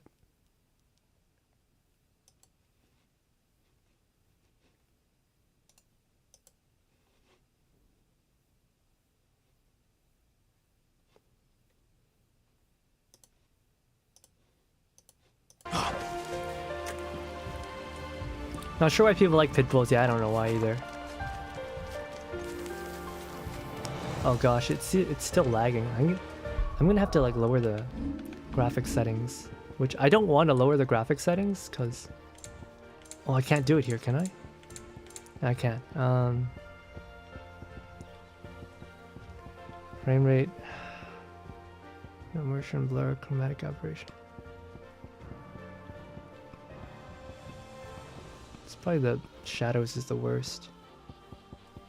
Let's try to keep everything else on low, just lower the shadows. Because like this is my first Final Fantasy in a long time, and I feel like Final Fantasies need to look good. Okay, that's a little bit better. Oh, hey John! Small dogs can walk on their own unless you're an outdoorsy person. You know, I got a fairly beef PC. It's not like the best of the best, but it's pretty good. At least when I started streaming, it was really good. You know, I'm very proud of the fact that I got a RTX 3080 in the middle of the pandemic. Don't tell me you're afraid of heights. I'm proud of the fact that I waited for that card. Out in the winter cold, out on a December. I waited overnight in December while it was snowing Maybe they're friendly like Torgal. Oh, maybe they're not. to get that card.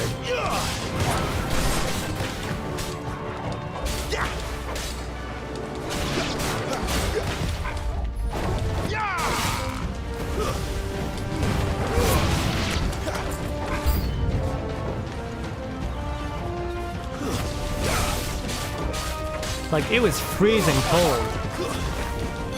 Raining too. It was not a pleasant experience, but I got it for a good price. MSRP. We still have a way to go. And it wasn't a Gigabyte, because like, fuck Gigabyte. Gigabyte's a horrible company. Guys, if you ever buy PC parts, never buy Gigabyte. The only thing I have that's Gigabyte is my computer monitor, and I regret buying this computer monitor.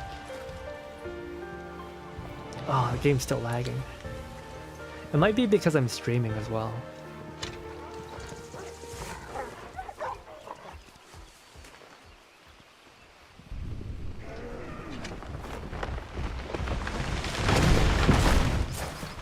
The heck is that?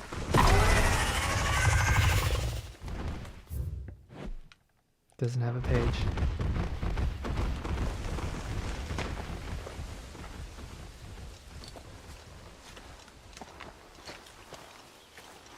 What in good Grieger's name is he doing this far south?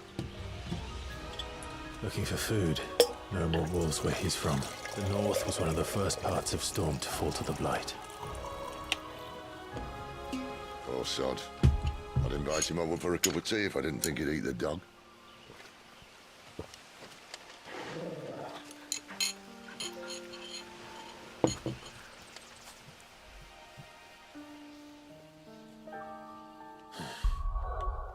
Still need to change the graphics a little bit. What can I lower? Water?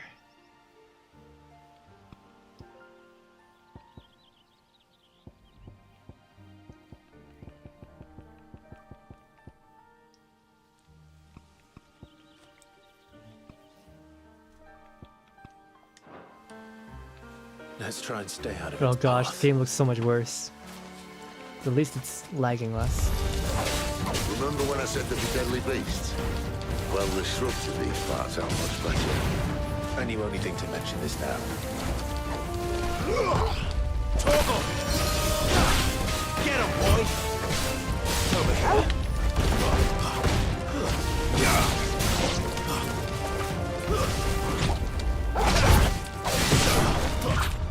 Too slow.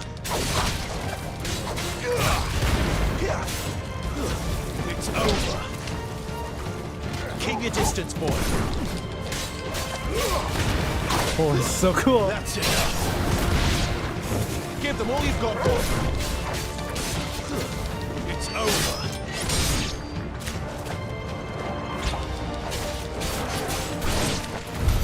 Well, that's the undergrowth sorted. I'll take it from here. I'm really enjoying this game. Camera gives me a little bit of motion sickness, but I think I can deal.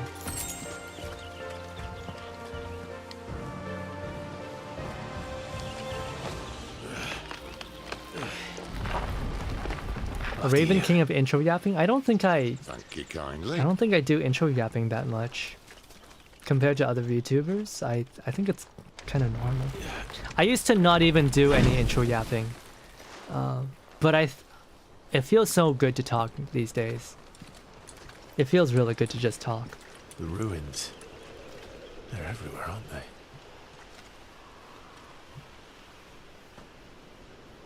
Wait, this just looks like Canada. Some say there was a time they blocked out the stars. Wait, that's just Canada. Down was the only way left for them to go. There's probably a lesson to be learned from that.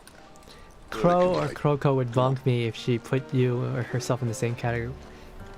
She is a crow, I am a raven. Do not compare us. Mind your head.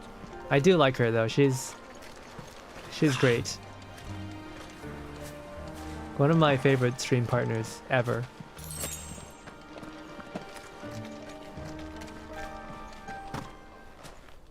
Ah, it's still lagging. This is so frustrating. This is so frustrating. Is there like something running in the background that's causing this? I mean, yeah, there's VTube Studio, I guess.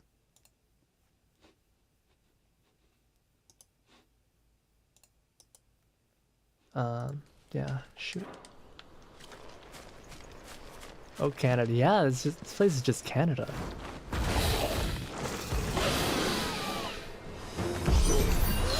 A wyvern. I can see that. Doesn't happen to be a friend of yours, does he?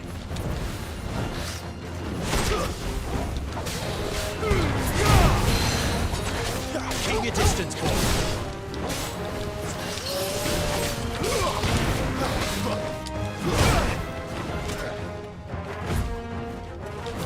There, boy. Give them all you've got,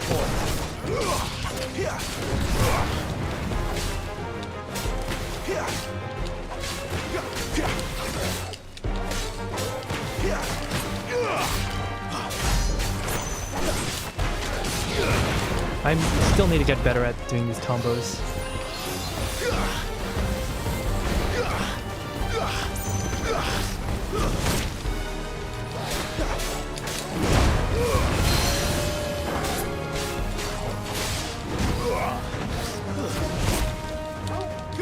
Take some hits.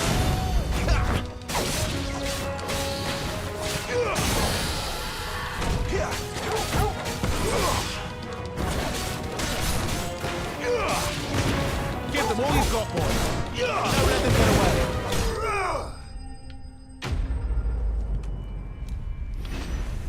Wyvern, huh? Don't you get? Is it? Can't you see how poetic it is? You know, Wyvern was Clive's old slave name, and now he has to kill a wyvern. It's like to throw away his slave status. Damn, it's poetic. Must be a nest nearby. Keep your eyes open. It's like pottery. It rhymes. Oh my goodness. I don't know if guys have ever seen George Lucas's like documentary on making Star Wars, but there's so many iconic lines in that documentary. Which it would be great if I remembered them right now. But my head is full of Final Fantasy right now. Please throw the quotes at me. Well, it appears we won't Those be George going this Lucas way. quotes. I'll admit I hadn't counted on that. Difference between dragon and wyvern? A wyvern is like a baby dragon. It's like a really weak dragon. What is it, boy?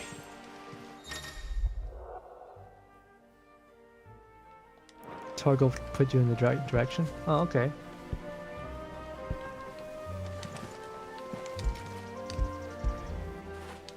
That feel good, boy. Oh! Oh. It's At adorable. least one of us knows these woods. Thank you, Torgal.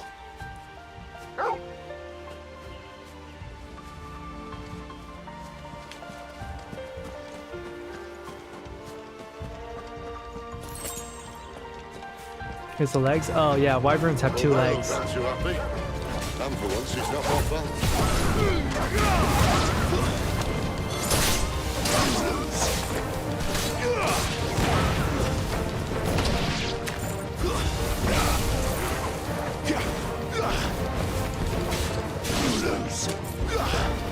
Keep your distance, boy. Stay down. Oh, that's so cool. This is stupid. I like wolves. I don't think they care, Sid.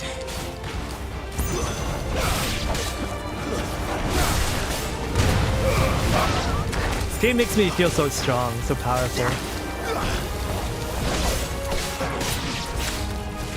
Give them all you've got, boy. We did what had to be done. Doesn't mean I have to like it. No. No, it doesn't. You don't get a map.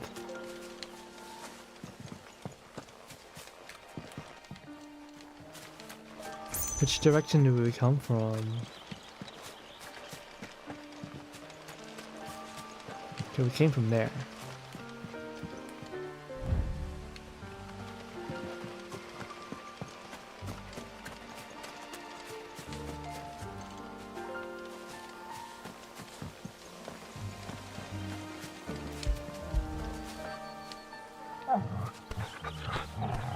He was a good boy. Chinese dragons have no wings. Well, I mean, Chinese dragons are snakes. Fun fact, Chinese people originate from snake people. Like, one of the founding myths is that, like, the Chinese ancestors are, like, literal snake people. course, Chinese people will deny that. They'll say, "Oh, we're descended from dragons." And it's like, no, no, they're snake people.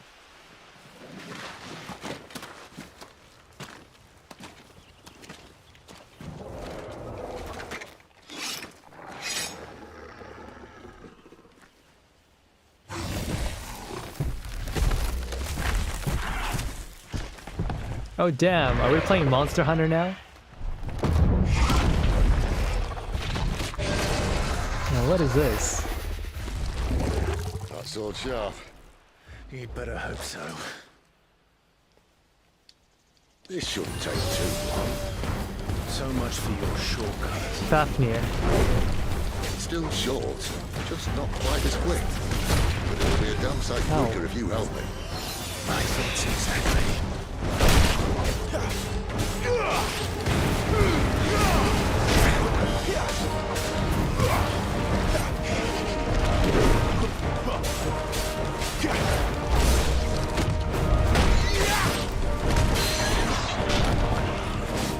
Don't let them get away.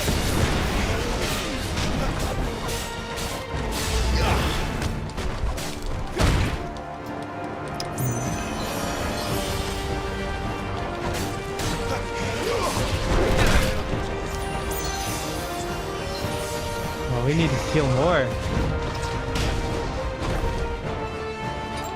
Better already.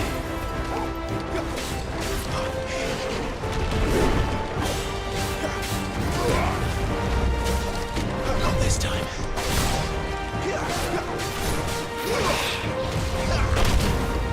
Too slow.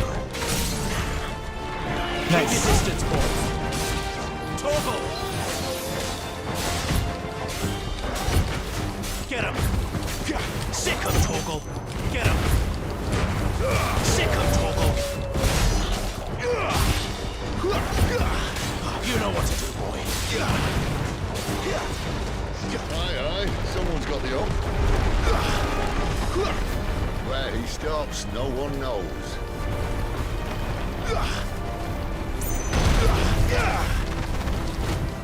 Not this time. I doubt he'll do that again. Not if we kill him first. Gotta time these dodges better.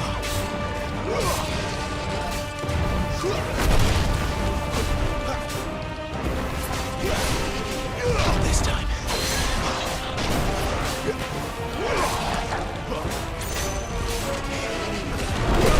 Oh no.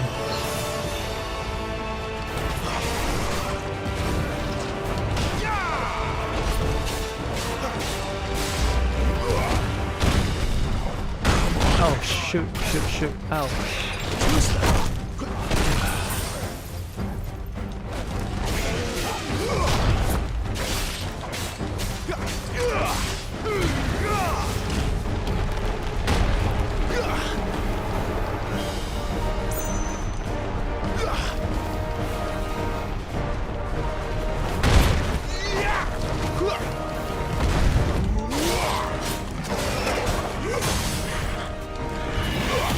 How did that miss? Give them all you've got, boy. Well. Let's need to scale down monsters to fit the game's arena. Oh, that's true.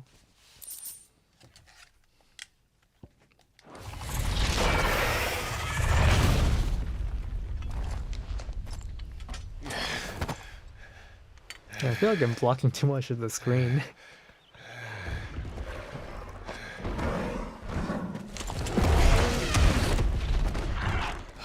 Come on. Stand back!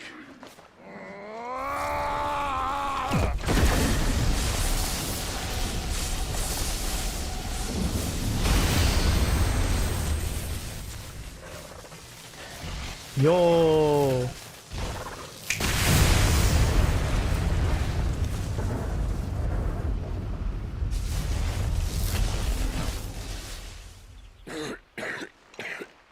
Oh shoot, Sid, are you okay? Oh no. You're a dominant. Yeah, he's a dom. I am. Aye. Well, not by choice, mind. Old bloody Rome of strapping young lads. And it was this sorry sack of bones Ramu saw fit to home.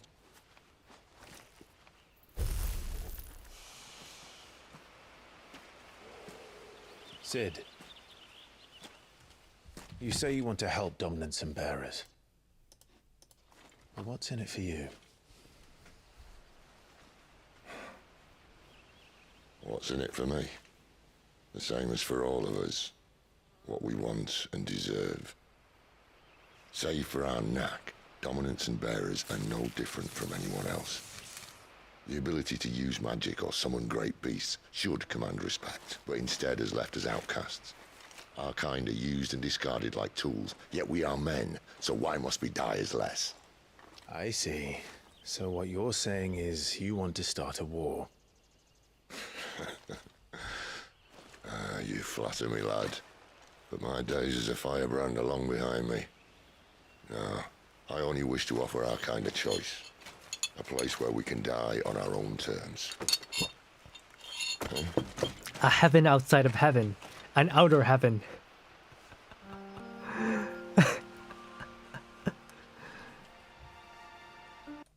I mean, if I put myself on the left side, right?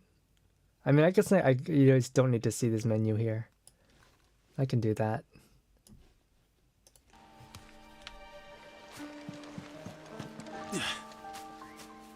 I feel like I might block some dialogue, though. Clive, what exactly do you plan on doing when you find this dominant of fire? I'll kill What do him! you think? I'll show him the mercy he showed my brother. And cut out the tongue of any man who tries to talk me out of it.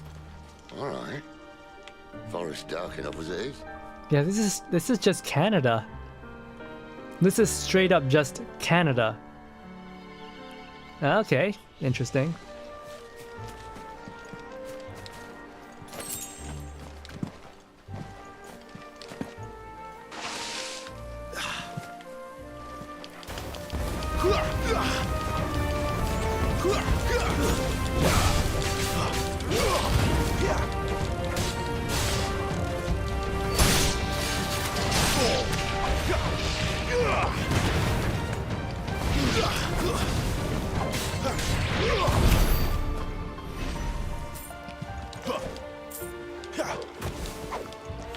I need to get this timing on these combos better.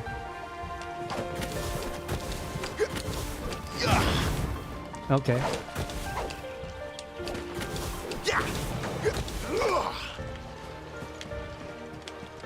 I see how it works. See that river?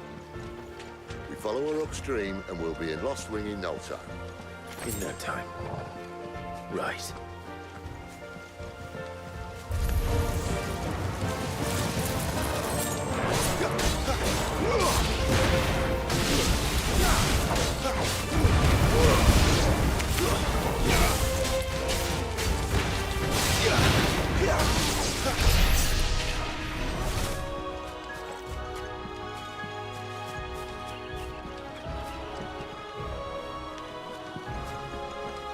This game just looks phenomenal.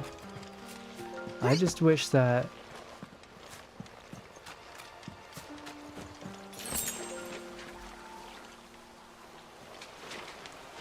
it wasn't lagging so much. Oh man. I thought I had a beef PC, but clearly it's not. Clearly it's not beef enough.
Oh hey, another wyvern. Oh no, it's a dragon.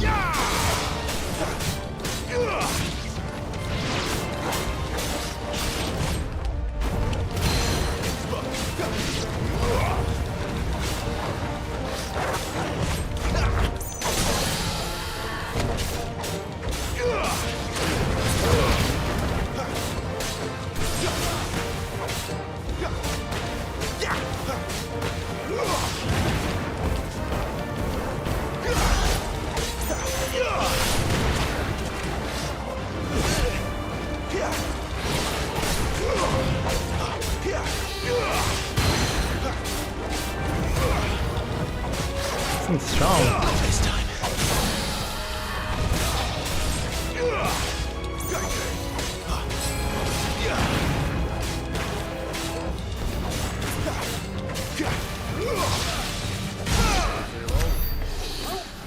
Oh, we get more multiplayers if we do the combo.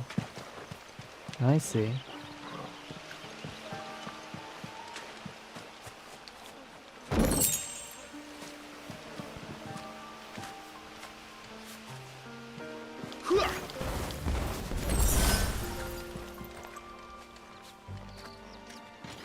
Quiet. Quiet.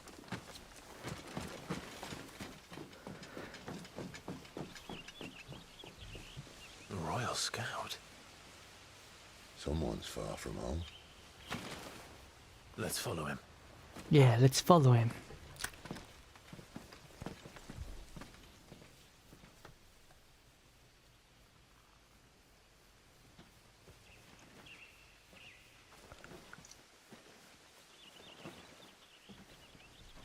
Oh no.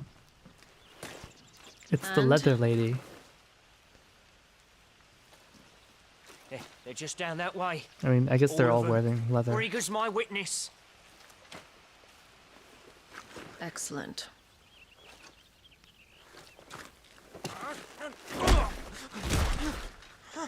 We move.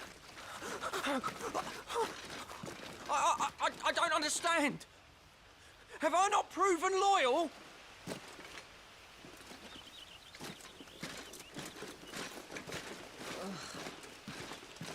It is true my liege values loyalty above all else.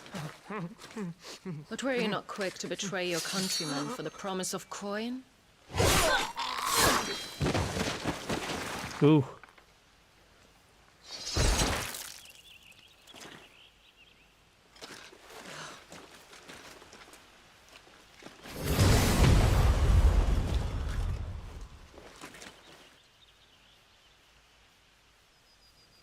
That woman. Benedicta Harmon, commander of Walood's elite intelligences. She's Garuda, Can right? capture her. You! Weapons on the ground, Imperials!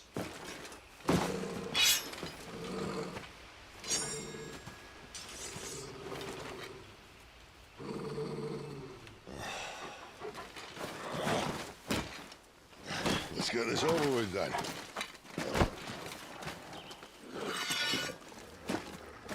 Just ignores him. At least they're not giant lizards. Midnight Raven? No, I'm the only Raven around here.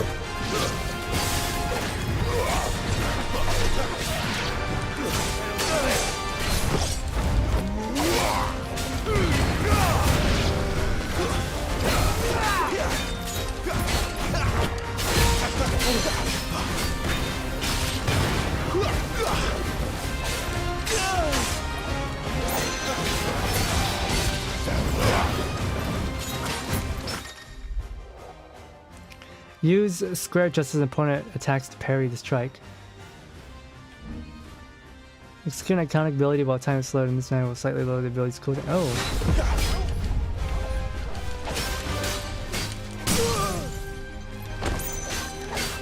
Does that only parrying only work against human enemies?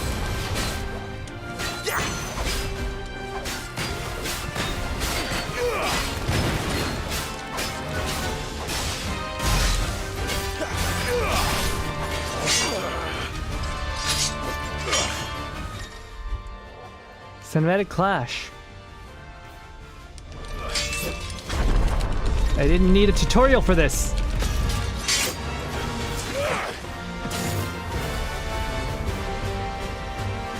Behind you.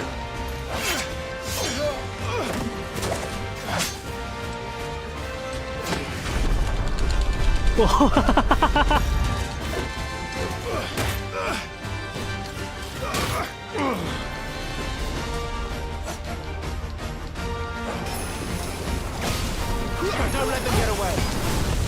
Not this time. Wait, he breathes fire? Whoa. Great to see you.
Yo!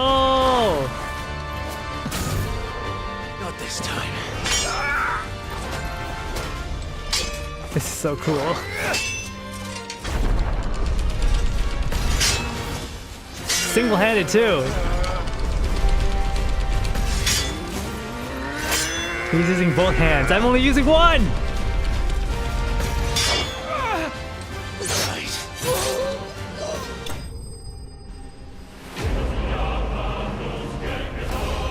Midnight Raven. Wait a second, that's me.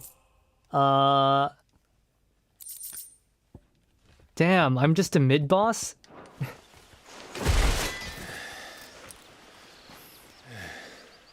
I'm just an early mid-boss? That I sucks. thought we were Imperials. Well, you do look the part. Though you fight like a true shield of Rosaria. And one blessed by the Phoenix at that.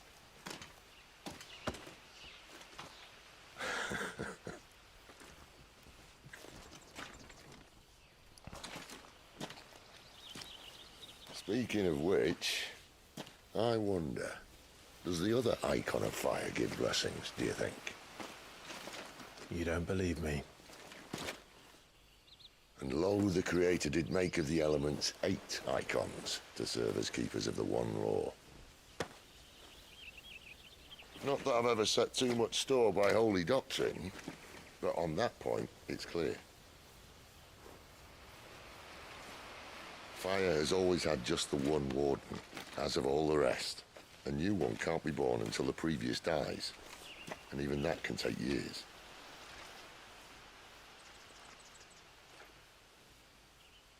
The thing is, you don't strike me as a liar. Which leaves but one person who might be able to shed some light on the matter. And they're in Lost Swing.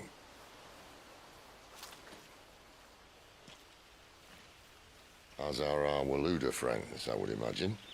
We should hurry before it gets dark. But what if someone discovers the bodies? Well, and they'll be sorely disappointed.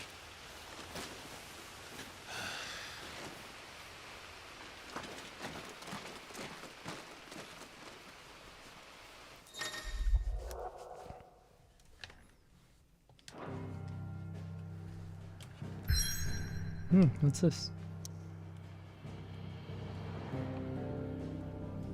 Orobel Downs, southern Sambrek.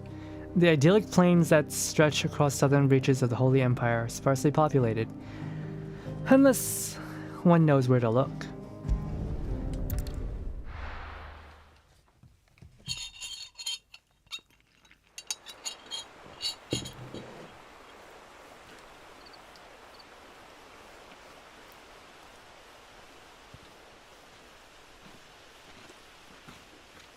Oh shoot, my chat's not. So much for arriving before sunset.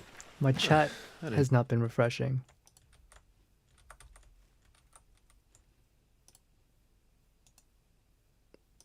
Airship. Those flying days seem to be I was behind you. wondering why no one was talking. Shame that. So my chat wasn't Do resetting. you truly think wasn't that Dominant's updating. waiting for us in that village? My scout has never given me any reason to doubt him. Which is why I think we should hurry. Come on. Beautiful mountains and our beautiful enormous lizards. That's true.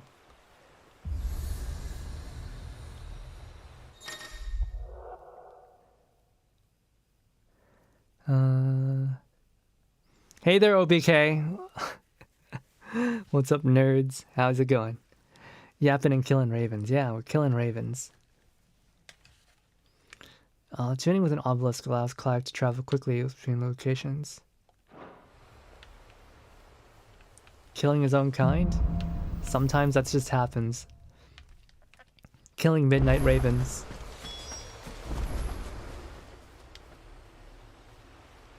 This isn't the first time I've seen one of these. Perhaps I can use them as waymarks.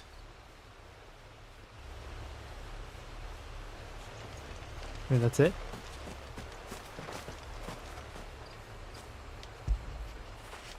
After it. Oh, we got treats. Oh, so we get a map of this place.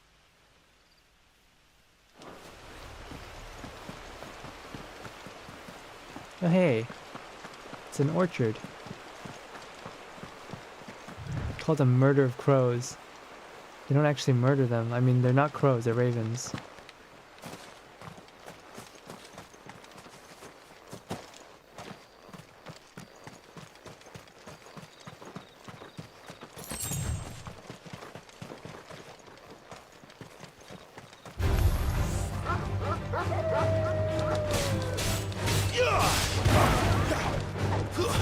It's over.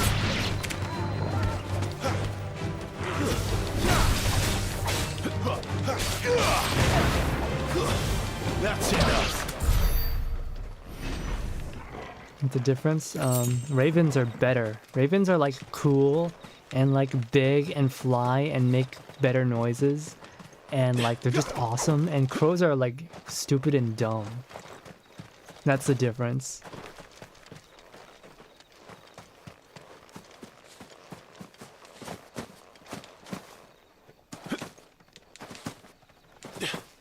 Figures up ahead.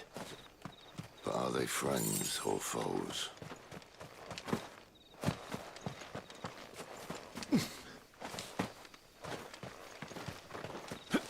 Let's see what's up here.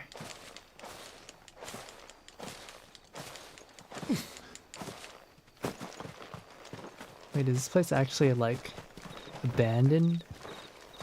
Where are the people? Oh, hey, look, firewood.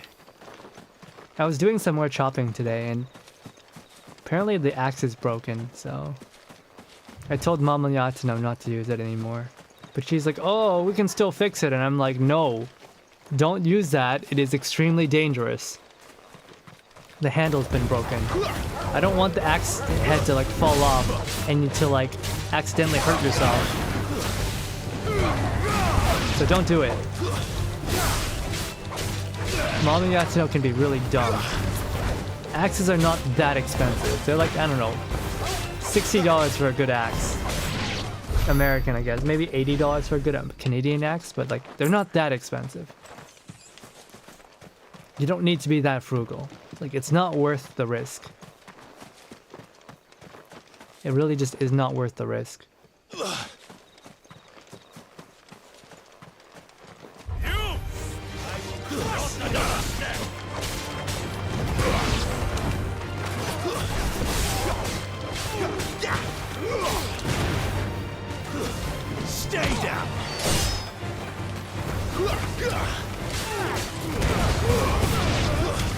That's enough.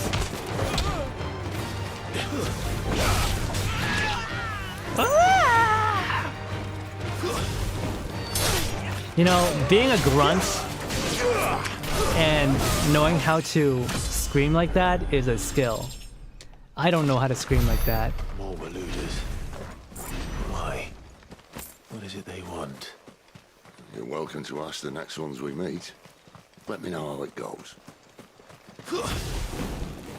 Ravens are called an unkindness. What do you mean? I'm the kindest man you'll ever meet. I'm the kindest VTuber you'll ever meet. Mama Yatsuno getting shade today. She forgets Hakuya's best BFF name. Puts herself in risk because of acts. Yeah. Mama Yatsuno is not very smart, but you know, Grandma Yatsuno, who's like the sweetest woman. Grandma Yatsuno did not know how to do math because Grandpa Yatsuno was a horrible misogynist. Grandma Yatsuno wanted to learn how to do math, and Grandpa Yatsuno was like, no, you don't get to learn how to do math. It's yeah. You know, as horrible as Mama Yatsuno is, you know, it's like the apple does not fall far from the tree. Except for me, I'm not gonna repeat my parents' mistakes. You know, my parents are stupid. I'm a dummy, but I'm not gonna repeat their mistakes. You know, I'm gonna be an excellent father. Give us your best death scream then, Haki. I'm not. If I scream, I'm not gonna be able to stream for you guys. I'll destroy my voice.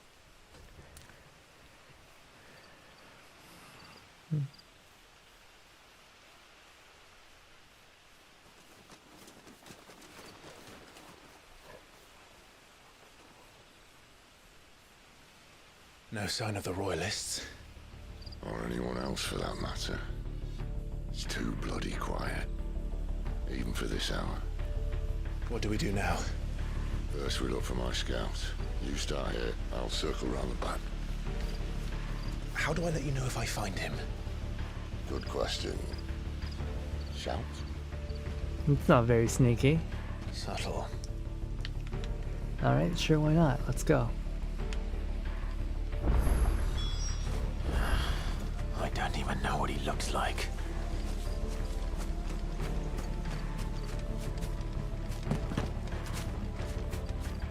The village can't be completely abandoned, can it?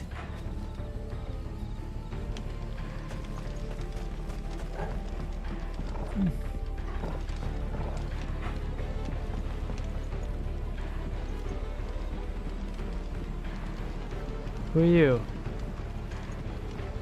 You miss me? I'm flattered, but let's stick to the plan, eh?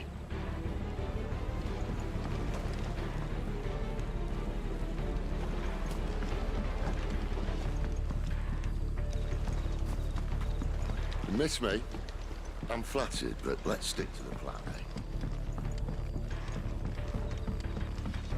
Not even any soldiers. That sounds like a child. Yeah, I don't want to be here because like the subtitles are being blocked. I'm better off over on this side.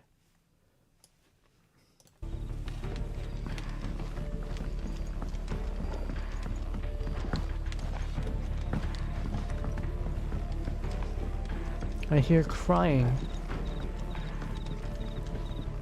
Make your head smaller? My head's already small.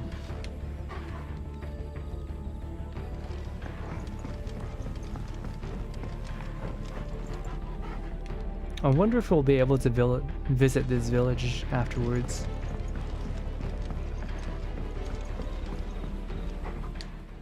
Oh, it's a child. It's all right. I'm not one of them.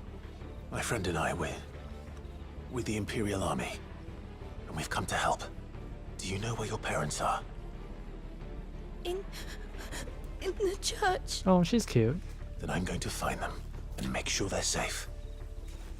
Can you stay hidden here until then? To the church, then.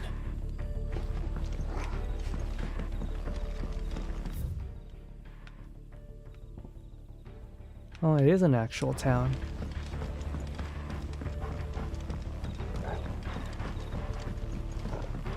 Can we enter through here? No.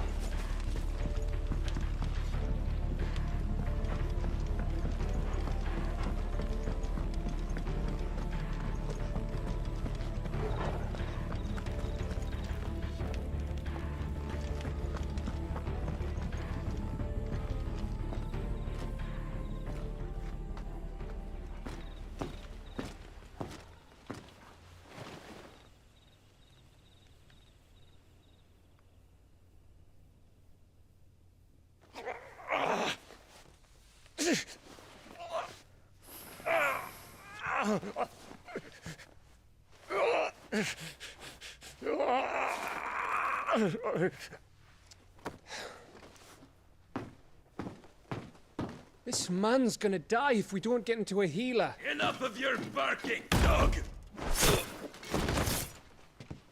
About time. Stand back.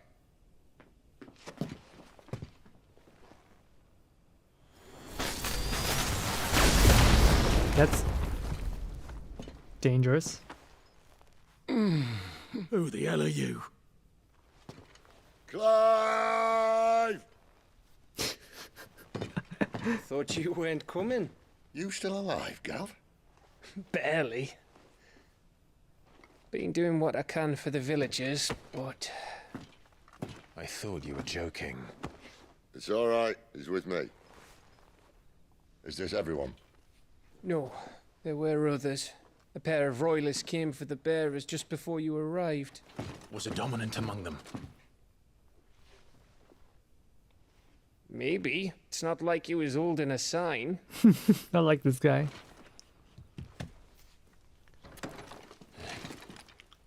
I'm undecided whether he's a dom or a sub.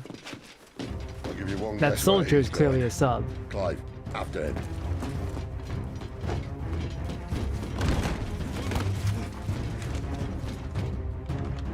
Another chase sequence.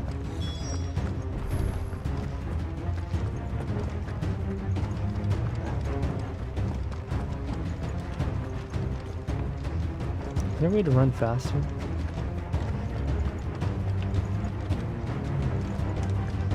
No. There's no way to run faster.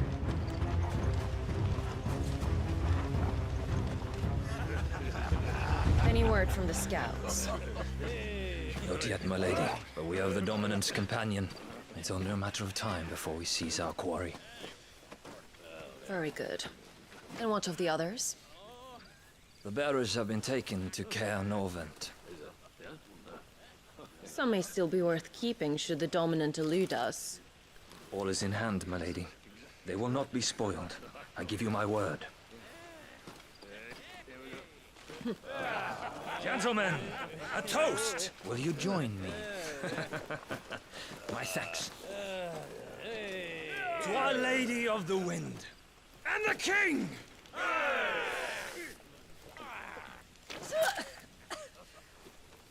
The Imperials drink this piss?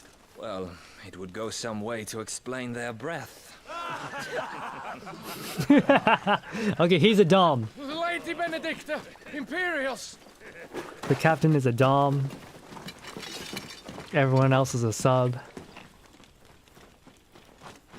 Benedicta's not a dom. She's And instead of killing them, a you dom lead the rat presenting sub. straight to us. Mercy. This is a sub.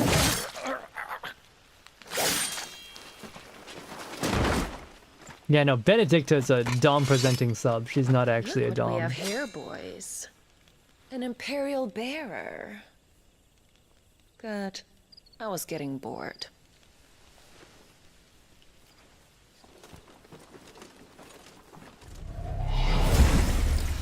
Hell yeah. Yeah.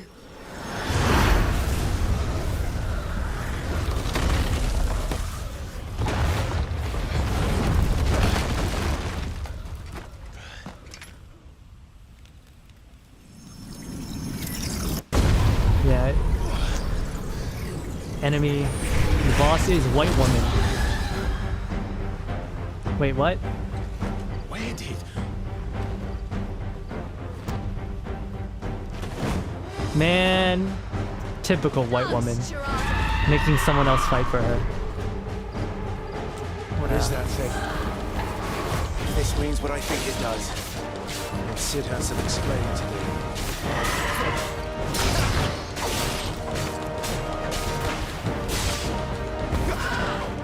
Not this time.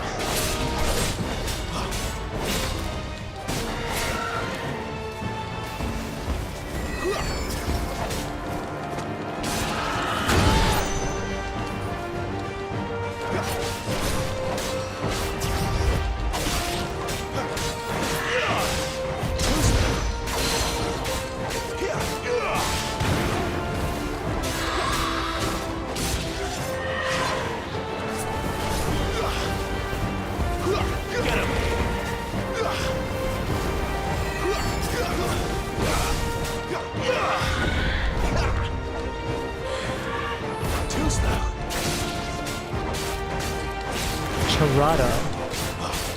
It sounds like some sort of Mexican food, yo. Not this time. You better be on your way, Sid.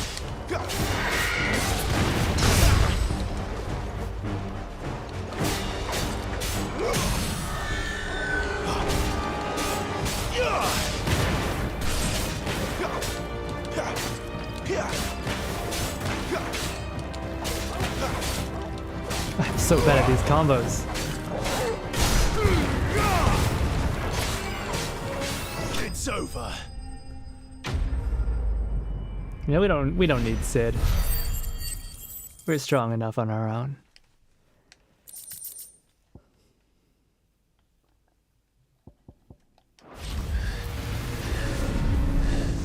What a weak monster. Where's White Woman? I want to fight her. You've got some fight in you, even for a branded.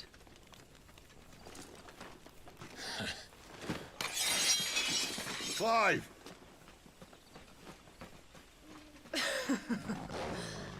Look who's here to save the day. Is this how you recruit all of your charges? Don't recall you complaining, Benedicta. Oh, did she used to work for him? So, Sidolphus, remind me, why was it that you betrayed your kingdom? I asked you a question, Lord Commander. Why? Because I'd had enough of you and your king's antics. And yet here you are, stealing my branded.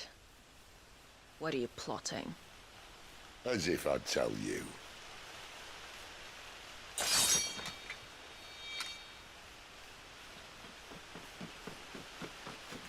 Lady Benedicta, we have secured the dominant. Oh, something is moving.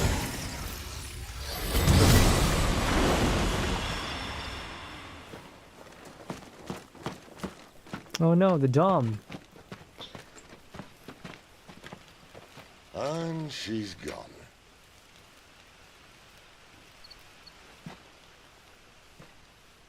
What are you doing here? Go after her.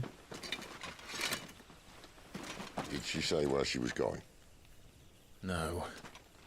Then we head back to Lost Wing. One of the villagers may have heard something. But we can't just... Which is why I sent Gab.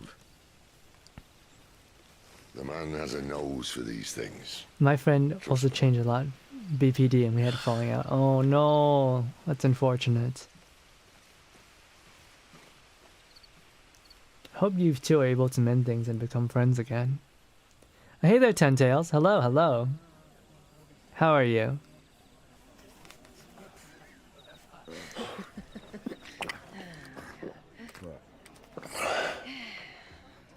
So, about bearers at all? They were looking for a dominant. Yeah, that's right. I thought we were hiding the bastard. Like any of us would keep a monster like that under our roof. Oh, no offence. When no one talked, they started rounding up everyone with a brand. And then everyone without one and all. And locked you in the cellar, hoping sooner or later someone would break. Final chapter of Wukong? Oh, nice. I can't wait to see it for myself. You know, things might have been different if you'd Hope you're accepted my having fun. invitation. Oh, don't remind us. We were all saying the same thing. This is our home, innit? Don't mean we won't out when we can, though. And that, I'll drink to. Oh, is this another village that it has like a lot of bearers? Oh, come hear the tale of Lord Dion the Bold, whose tamed worms 1,000 and slain the tenfold. 100 full legions the young dragoon led, and watched as 1,000,000 foes turned tail and fled. His lance levels mountains, it sanders the deep. The skies over storm brace for Listen, Clive. Revenge won't bring him back. It won't. 13 years ago, I watched a dominant kill my brother right in front of me, and I did nothing. But now I can. I can kill the son of a bitch and bring peace to my brother's soul. But Clive, After that, whatever happens, happens. Clive, you are the demons. Fate. I must kill the demons. Content to be its slave, then.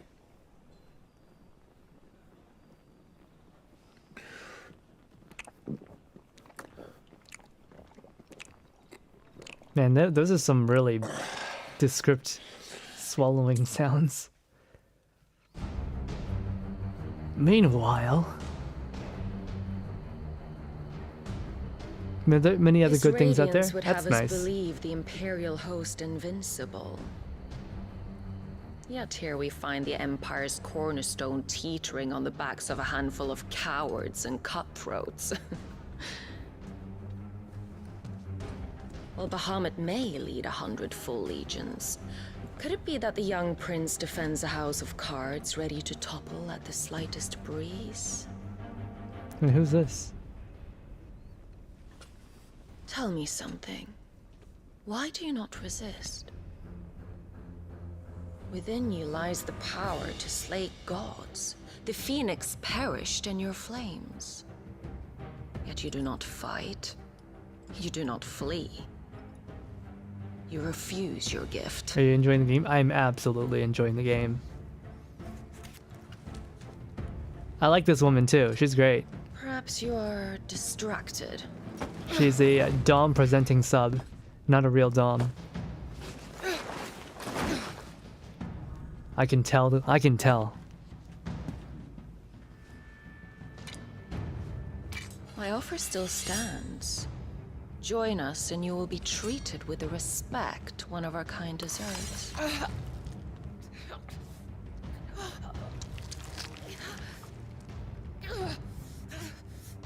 Lord Margrace, don't! Margrace.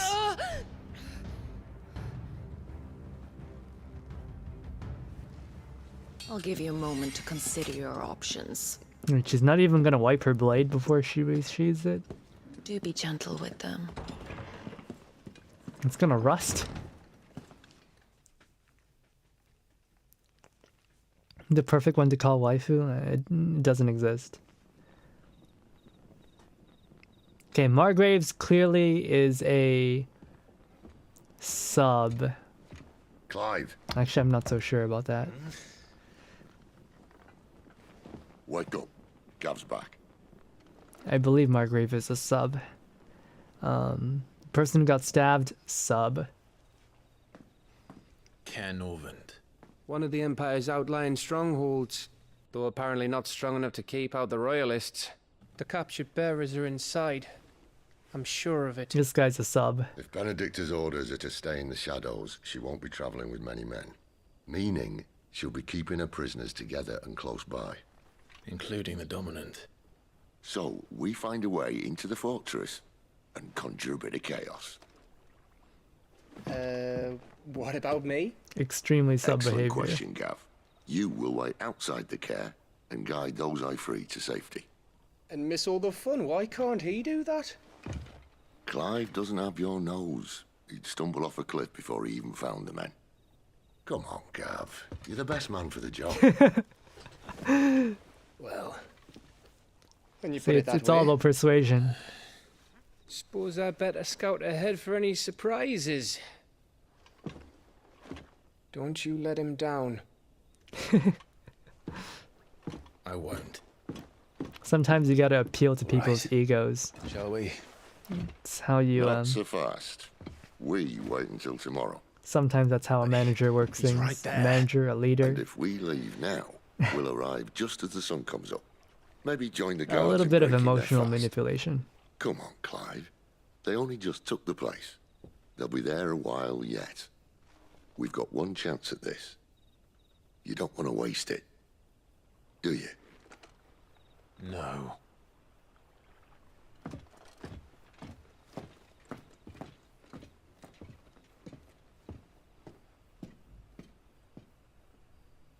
Who was the protagonist of Crisis Core again? Zach? Yeah. Clive sometimes looks a little bit like Zach. The Dead of Night. New weapons items will become available with Hideaway. No, that's settled. There's someone I want you to meet. At this hour.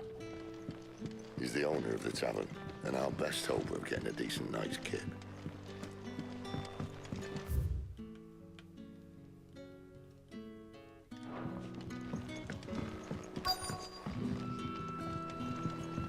You're the kind man who saved Mummy. Thank you. Aw, that's adorable. We haven't much, but you're free to look.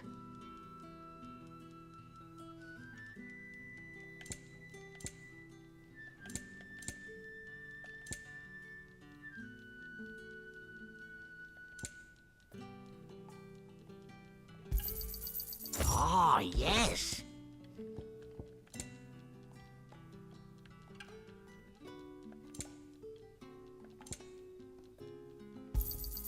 I hope it's to your liking.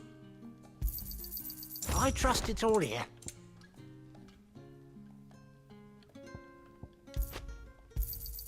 I hope it's to your liking.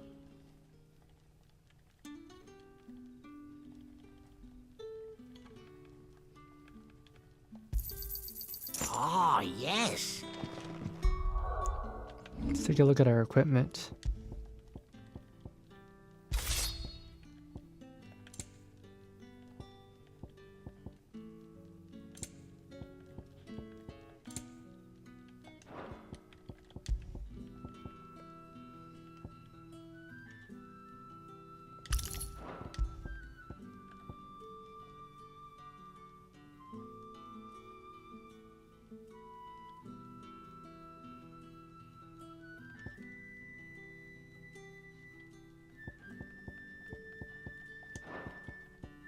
Yeah, let's unequip this.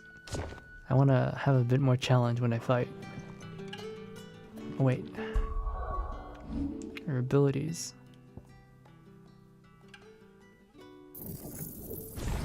Okay, we mastered precision dodge now.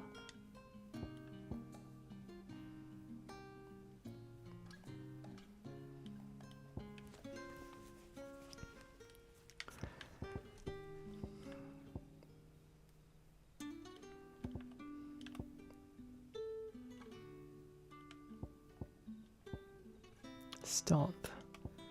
Charged magic. Okay. Swift recovery. Knockdown, taunt, burning blade.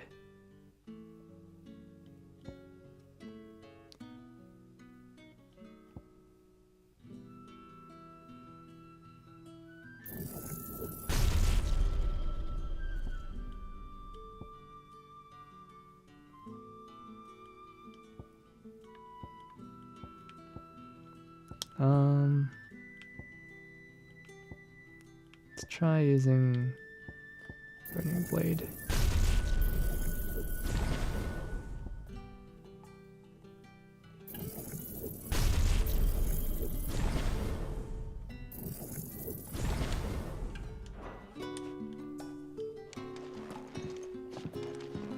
Speak with Quentin.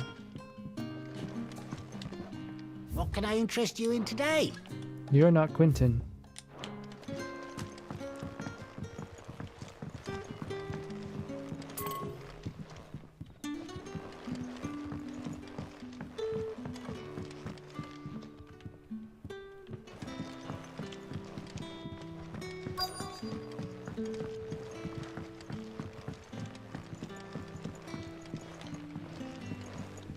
Oh, okay.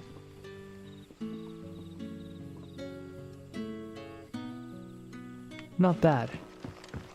This town's not bad. I mean, it's a swamp, but we don't discriminate here.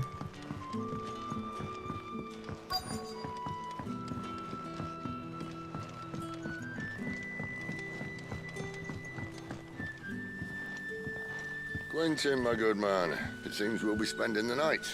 I thought as much. Where do you find that one? That one. Oh, him? You wouldn't believe me if I told you. Quentin here is an old friend, one who is sympathetic to our cause. Sympathetic. And he knows about your little sanctuary. I would never have guessed so many people were bent on setting us free. When last I checked, the mere thought would earn you a trip to the gallows. I am well aware of the risks, as I am of the rewards. What's the reward? And what could be more rewarding than your very own dominant of fire? A dominant? Here? Now that I would like to see. Meaning you haven't? No, but nothing passes unnoticed in Lost Wing. Take your brand, for example.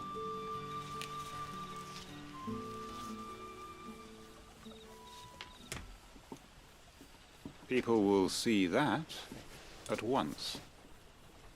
And I need hardly tell you how they will greet the inquiries of a bearer.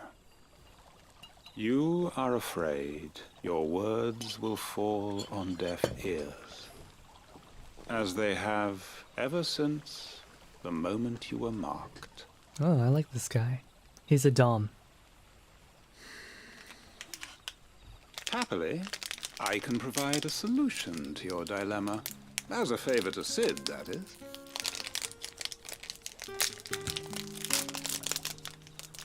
Take this.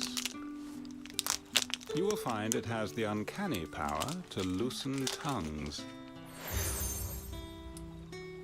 Accepted the hanged man from Quentin. May the mothers guide you.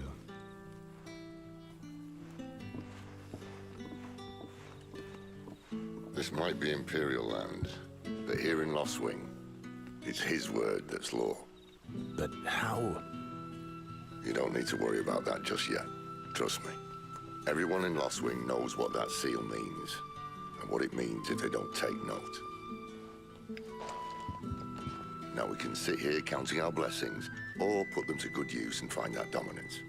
Your choice.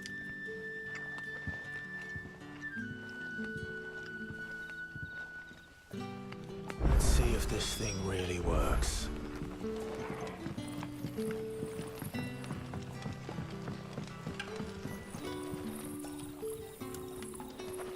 And that's all you can remember. Think hard.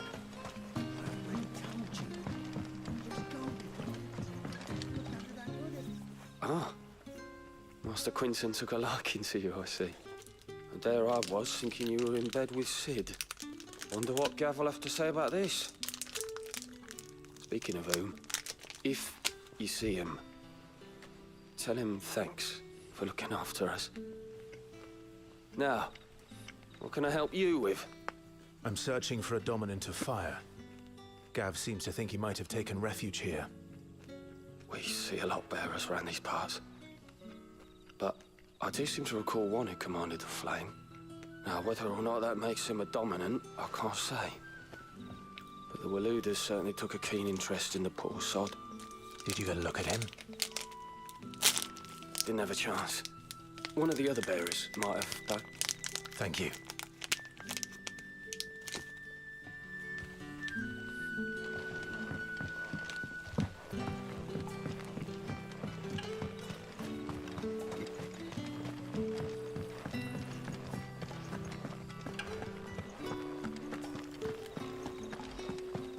Honored visitor, might I ask that you pray with us for the deliverance of our brothers and sisters from evil?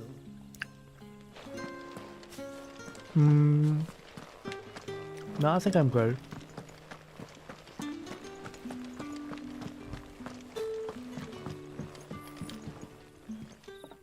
That a hanged man I see? Master Quentin must think you're important. It was a good thing you done today, getting rid of those bastards. If you hadn't come when you did, I'd be on my way to Ash by now, along with the others. Poor buggers. These others, was there a dominant among them? A dominant of fire? Might have been, yeah. Royalists seem to think there was, anyhow.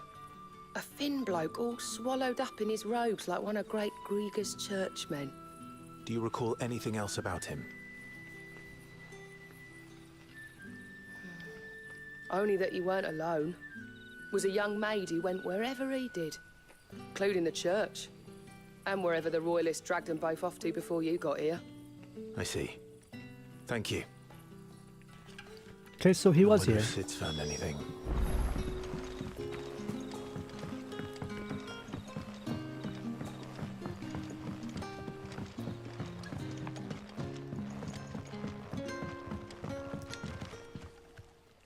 Tell me that scowl means you've got good news.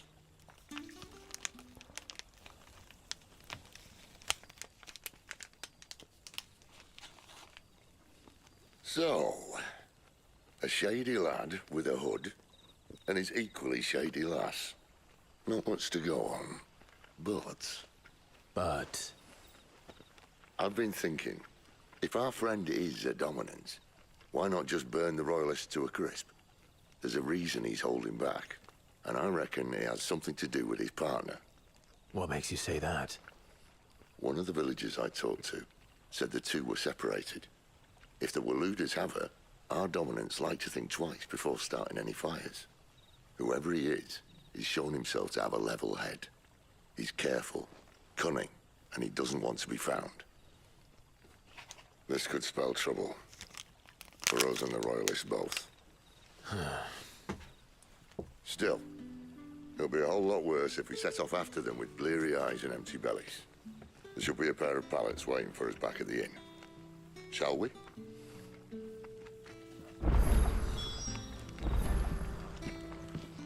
Oh, thank goodness. We're not sharing a bed.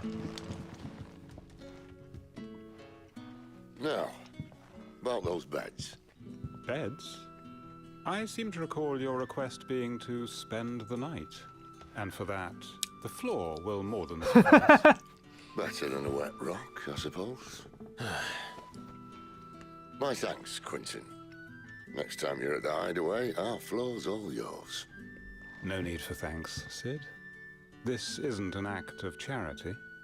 You don't say. In exchange for my floor, I shall be requiring your services. The Royalists saw fit to erect a barricade across the road south when they occupied the village, and failed to remove it when they left. I expect it to be gone before you leave. As you wish.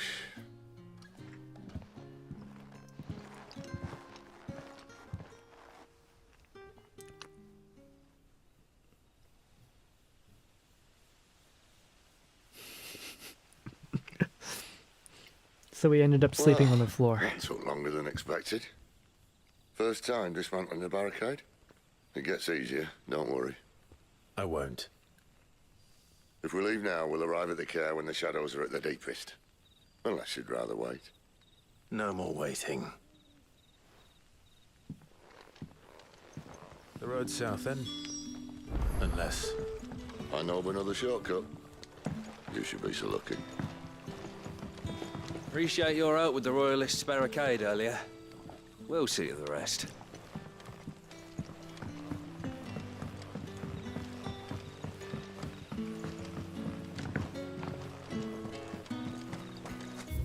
Not a lot going on in this village. Maybe they'll add more stuff later.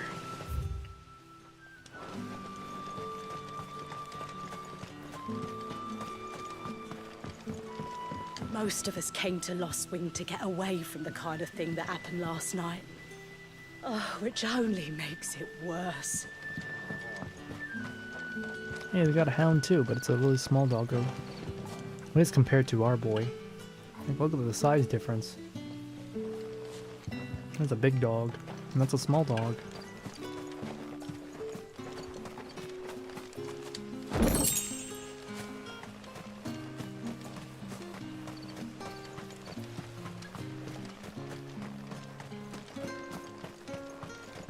I love the guitar. It hits just right.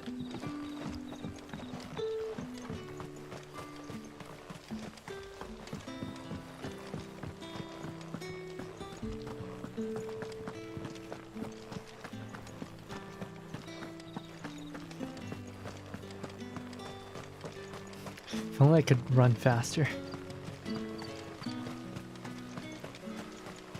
Come back to me, my darling. I can't bear another night without you. Aww.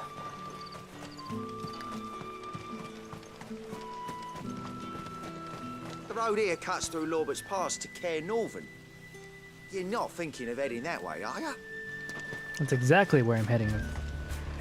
If the Royal...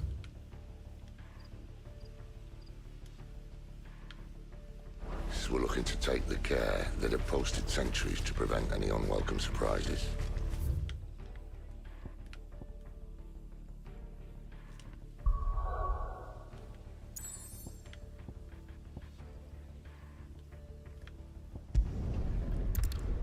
Let's go back to the hideaway for a little bit. See if we can get any new supplies. Any upgrades? That seal of Quinton's. You keep that close, alright? Is there a mistrusting lot? I'd rather they didn't. Yes? What? Taking an interest, are you? Wondering why such a comely, cultured lady would cast her lot with this rabble. Because she's got a special arrangement with the rabble-rouser, that's why. I scratch Sid's back and he scratches mine. Use me old trading connections to bring in whatever him and his little band need, and they pay what I To sweeten ask. the deal. He's given me a home here, far from the prying eyes of those who wish me ill, and there's no shortage of them, believe you. Me. Coin purse weighing you down.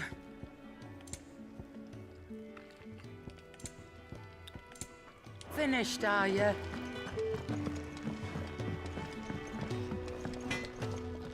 Well? Well, I ain't the clerk. You got anything needs repairing?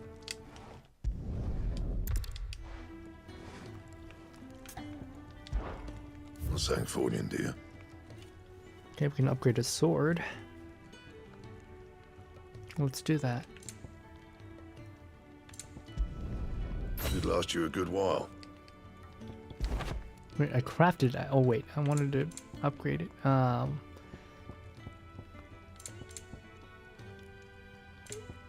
well.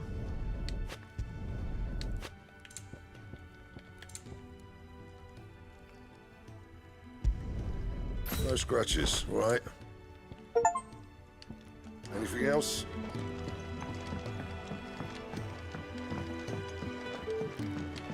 Can I see Jill? For now, we rest and regroup. There are far too few of us as it is. I won't risk losing anyone. Can I visit the Osana Najimi?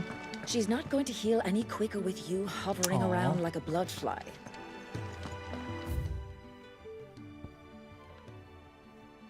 Because there's not much.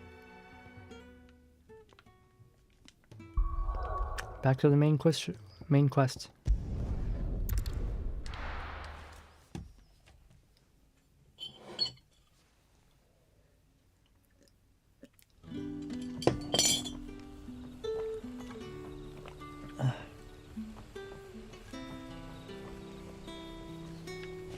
Wait, do I have to walk? Oh my lord.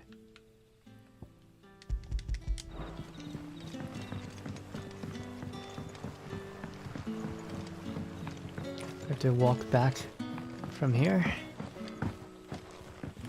Let's give us a sprint button.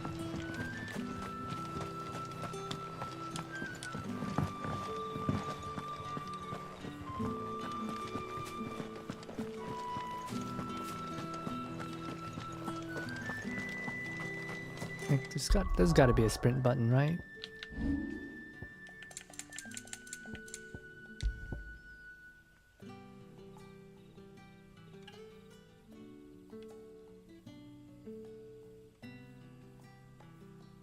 There's no sprint button. Ah.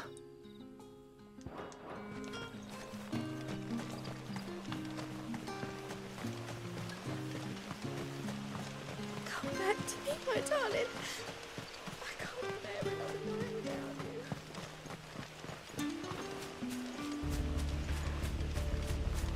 you. Norvent Valley. I guess we can only sprint in dungeons.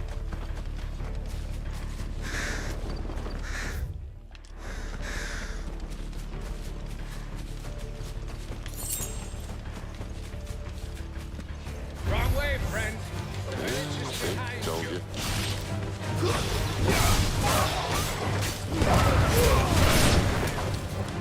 Stay down.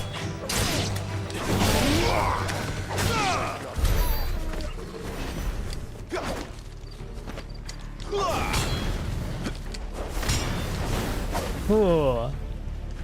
I don't need Phoenix Shift anymore, because I can just do this. What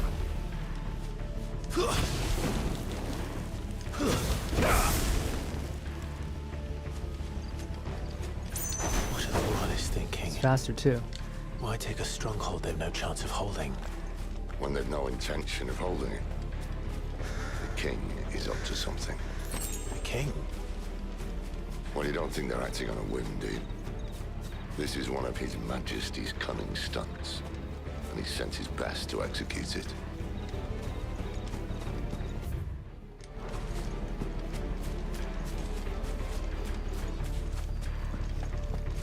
Of course there's something here. Gamer. What's this? Uh-huh. Gamer.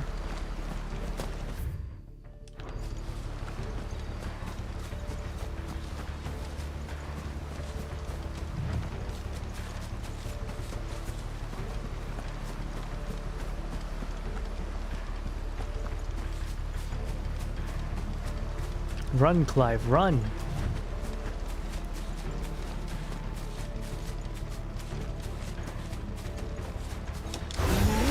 This might take a while. That's enough. It's over.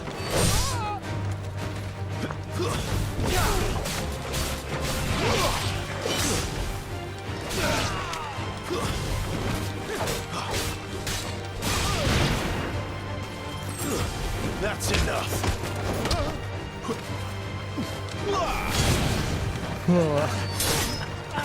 Nice. Ow. I'll tell your lady you tried. Care Normans.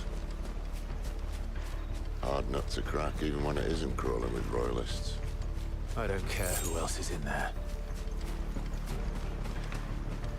I'll find him and I'll kill him!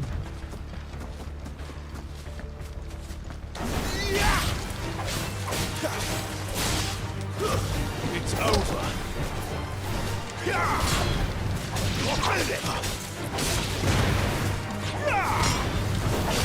That's enough.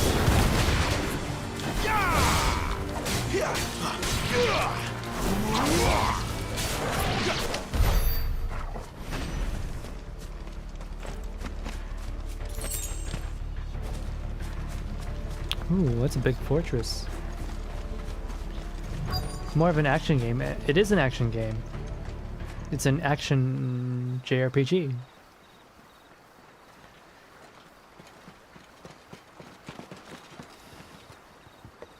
Actually, I really like this combat.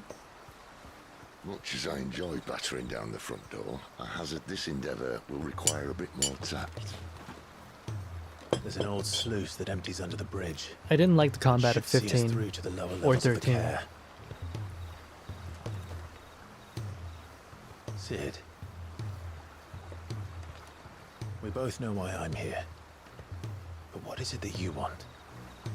Why would you risk your life for a handful of outcasts? If anyone ever learned what you've been doing with their property... They'd have my head in a box. But this isn't just about dominance and bearers, it's about all of us. What I want is to build a place where it doesn't matter what you are, but who you are. But our world isn't ready for a place like that. No, Sid's a good guy. So, until it is, I use the power I've been given to show people there is hope.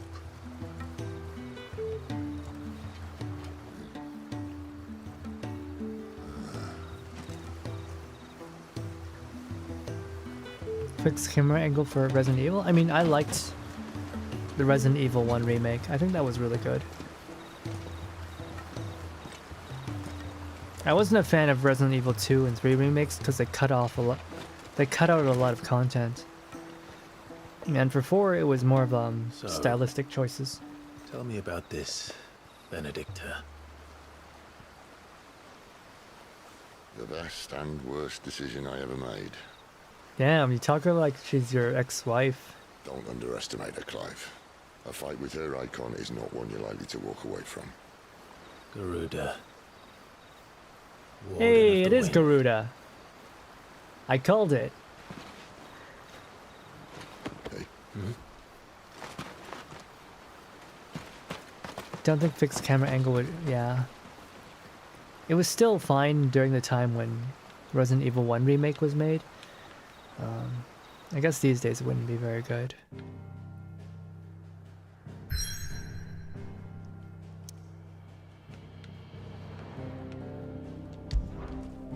Kaer Norvent, Central Sanbreque.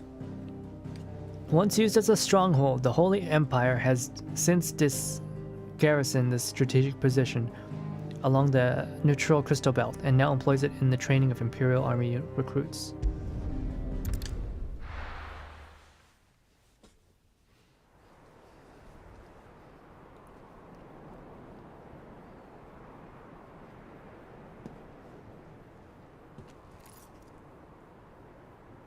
What's that? A griffin?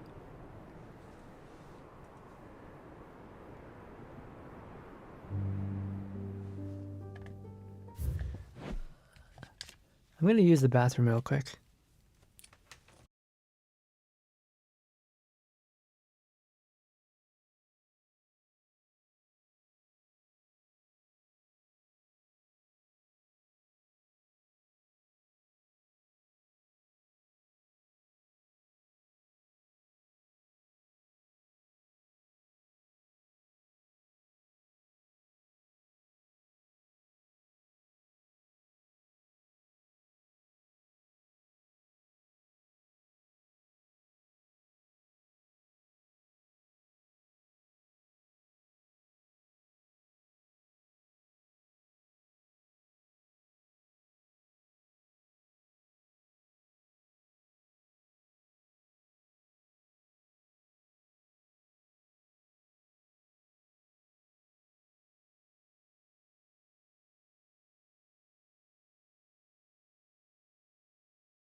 Wait to do more.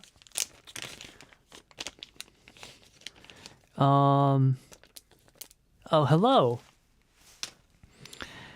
Minfilia FF14. After watching, I'm not gonna read all those people's names, but YouTube recommended me. Well, it's nice to meet you. I'm glad you got recommended me. And I hope you enjoy your stay here.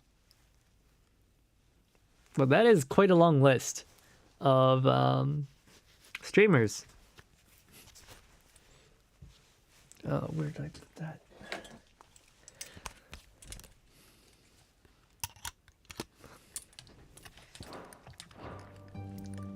The land has fallen. The Eastern Territories all but belong to the orcs. I'll have my men ready to depart by noon. Don't bother. But what of the mines? Without adamantite... The blight would have engulfed the mines ere long. Besides, you already have your orders. Yes, my liege. The dark swallows more of the realm with each passing day. The land starved of the ether that gives it life. And as the fringes fade, the people flock to the mother crystals, desperate for their blessing. The war we wage for possession of that blessing, it breaks us from within, hastening us to our own destruction. Apparently we're listening to what must be done. bedroom talk. I unite the dominants, that we may bring an end to the strife, and found a new order to see us unto tomorrow. The world must be restored, and I will see it so. You might have already had Zidolphus not betrayed us. Him again. Lust you still for his embrace? But... of course not. My liege. Oh, they're not done I yet. serve you, and you alone. Man, she is so full of shit. I remember well the day you first entered these halls. Your pale hand pressed into his, as if it would never let go. That was a long time ago. Yours is the only hand I need. Now? Don't trust white women. Don't believe white women, man. Soon, my dear. Don't believe her lies. Flirted with Hugo too, yeah. She had her legs wrapped around him. Into the darkness. Hold me, my liege. Never let me go.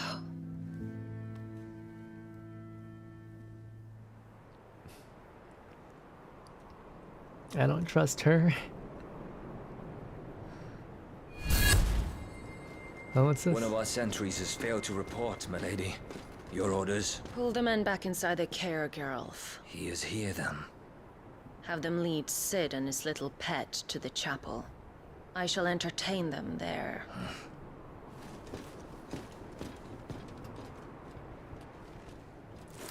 Yeah, it's a griffin. So you've come for me after all.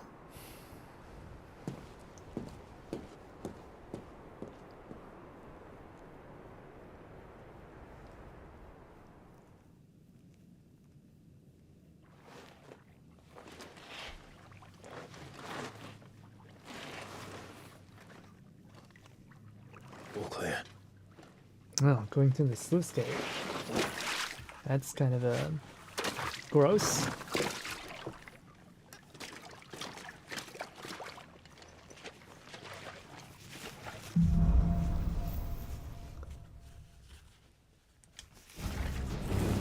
That's a nice trick. Oh, hey. You'll have to teach me sometime. We can do this move too.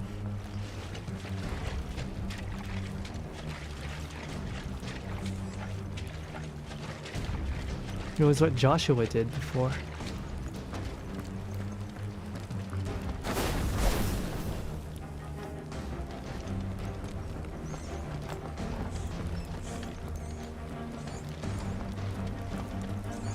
We should start with the dungeons. They may be holding the bearers there. Sound plan. As long as we keep ourselves on this side of the bars. In here.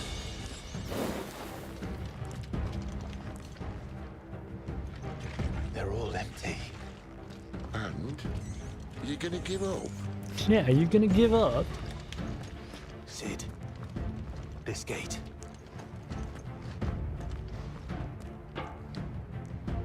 Need some help.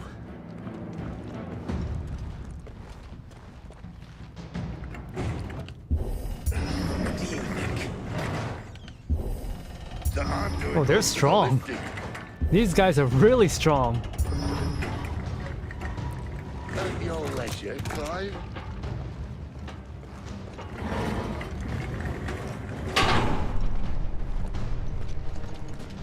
Yeah, gotta let it down quiet. Don't want to work the guards with the clamp of our ass cheeks. Did you hear that? Unfortunately, yes. These guys, yeah, this story so far is extremely grounded. Like, even though Clive has superpowers, he's not that much more powerful. Good news, lads.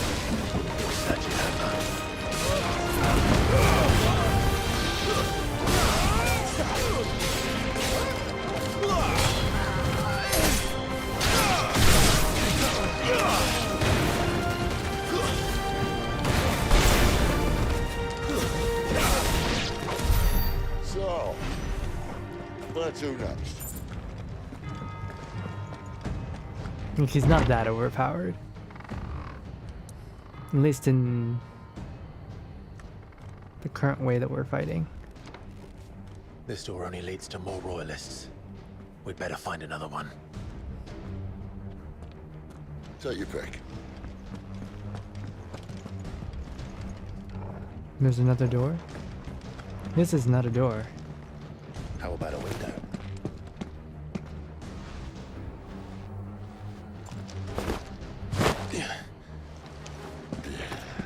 Bloody show off. What's Discordia?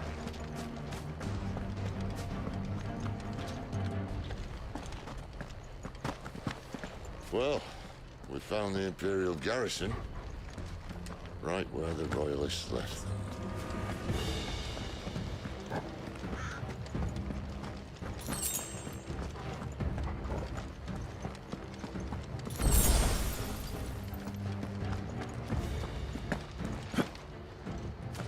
The city? Oh, they still make those games?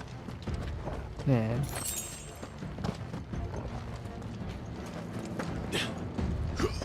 I didn't know they still made Dissidia. They're everywhere.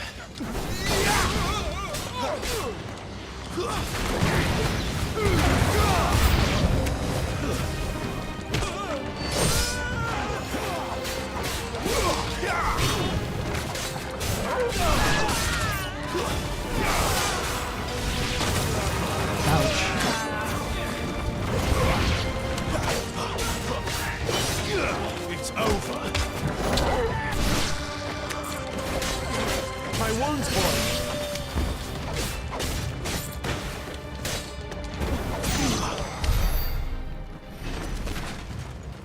Out of the way, Sid. Oh wait, there's nothing there. Memories bleh. That's fair.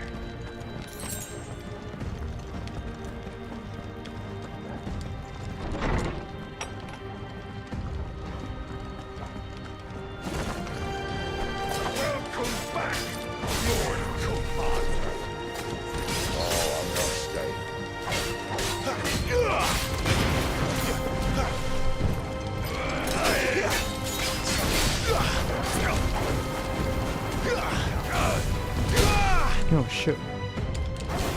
Toggle.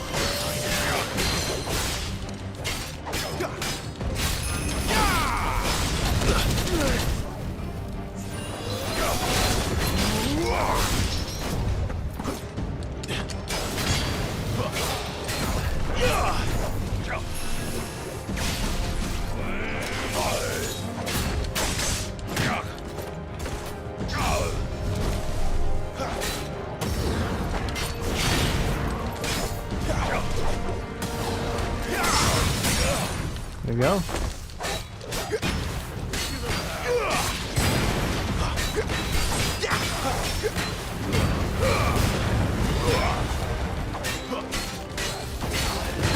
It's got so much HP.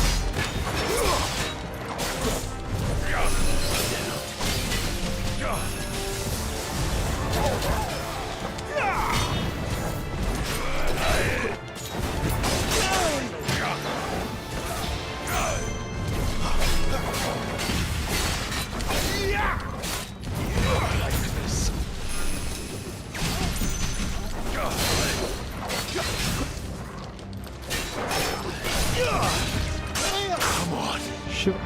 A little help.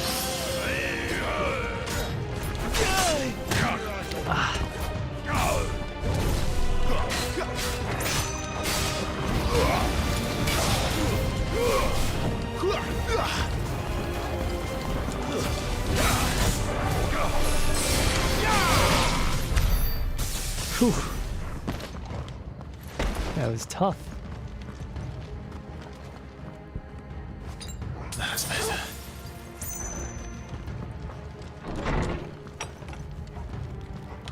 The game's a lot harder without that ring to help me dodge.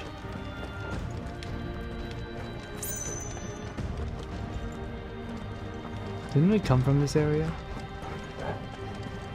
Yeah, we did.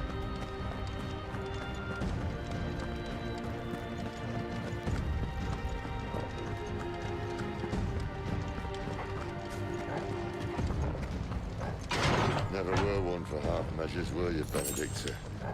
These poor sods didn't know what hit them.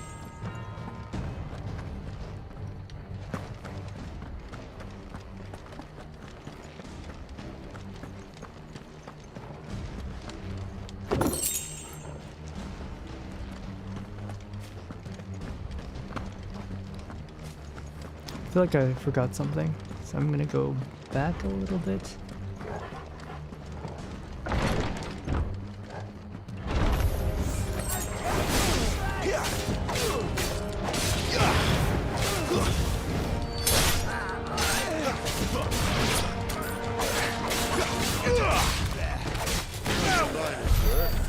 Alright. More stuff.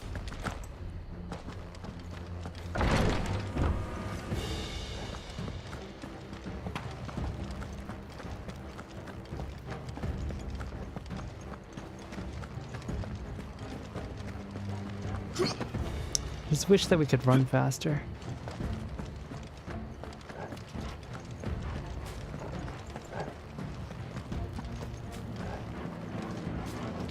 I don't like taking so much time commuting.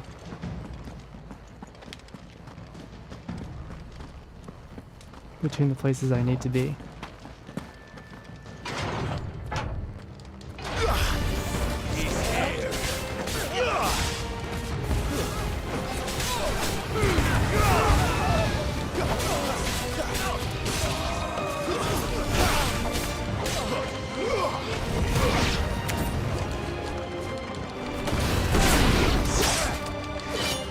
Bro, can't you see I'm in the middle of a dynamic finish there? Do not interrupt me.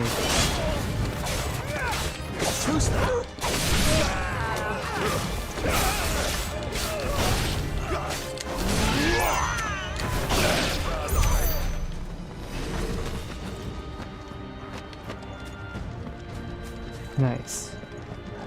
What's in here?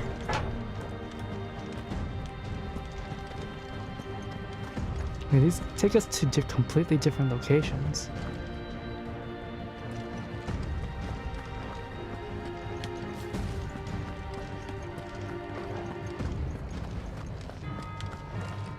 Oh, wait, no, it does take us back.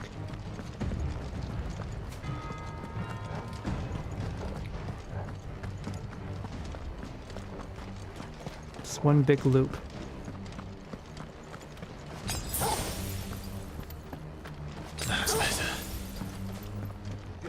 All this bloody running. After them. It's a trap. Attacking an opponent from the front while it's guard will deal no damage. Circuits are real.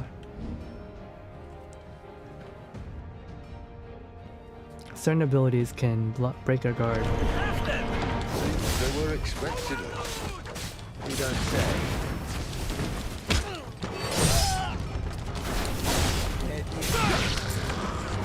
Royal Mastiffs. They've got dogs.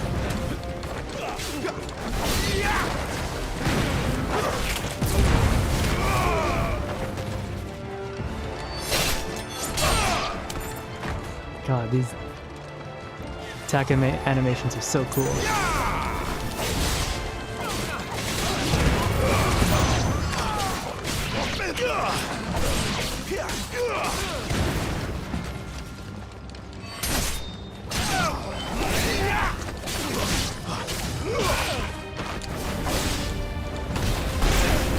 Nice.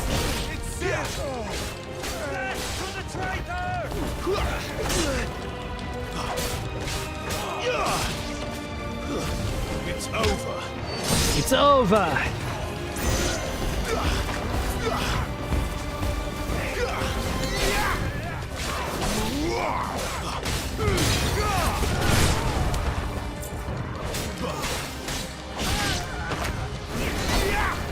Not this time. Oh, counterattacks will break guards too. That's nice.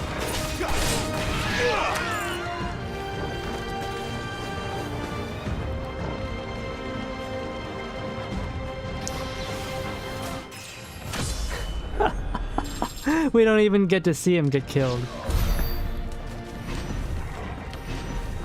Sid took care of him off screen for us. Oh, we don't need to individually grab everything. It'll automatically get us the stuff at the end of the battle. Nice. Great Grieger must have plans for us. Does he know? What do I know?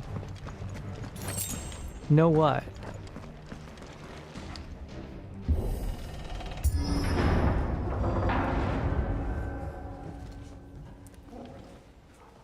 I still can't do parries, so I gotta work on that.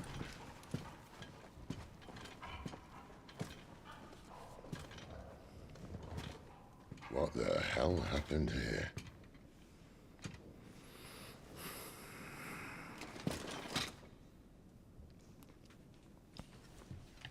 Little late for prayer, isn't He's it? gonna use his talk no jutsu. Do I seem so desperate as to grovel at the feet of a false god? I was waiting for you. Not for too long, I hope. All this for a midnight chat. Well, let's chat then. Where are the men and women you took from Lost Wing? Talk no jutsu. Yeah, Where's yeah, the yeah. dominant? Waleed shall be requiring his services Sometimes it can indefinitely. just talk someone into submission. Come back to me, Sidolphus. I need you. See, Think of she's all a the things sub. we can create together. The world that we can build. A Dom would not need to You convince need someone. me. Your king needs me. I'm all for building a new world. Just not his. That bastard's dreams are as twisted as his promises are false. And I want no part of them. King Barnabas saved you, and this is how you speak of him. Have you no shred of loyalty? that's rich coming from you. To a leader who'd use me. Like he uses you. You know nothing of me, Sidolphus. You're right. See, she is a sub. I don't know who you are anymore. Or what you want. I only know what you used to say. That you were tired of running. That you just wanted to be free. Free of it all. You weren't lying to me then, so what changed? What made you think you had to sacrifice who you were to get what you wanted? Yeah. See, she's seething. I use my talents to my advantage, and you would tell me there is shame Her in that? talents is There's no seducing shame. men. Then why do you feel so sorry for yourself? See, Arousing speech, Lord Commander. I was a fool to believe you might Sid have is changed. talk no jutsuing her so The hard. only person I feel sorry for is you! See how angry she is? I can't do this anymore.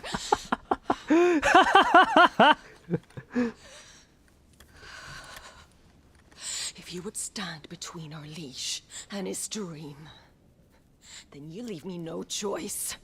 Yeah, exactly. The voice actress is doing such a good job. voice actress is doing such a good job portraying angry white woman. Stand back, Clive. Stand back, Clive.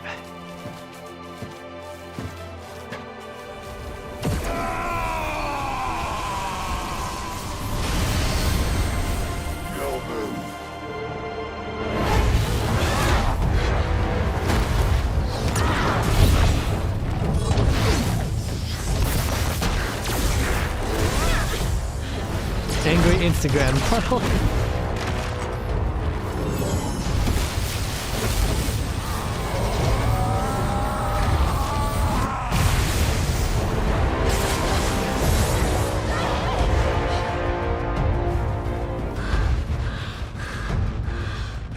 No, Sid doesn't look too good.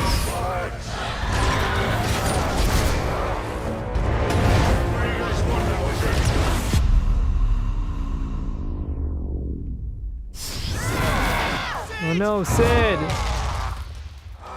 Oh, he lost to the Tumblr white lady. I can feel what Sid's coming from with his speech.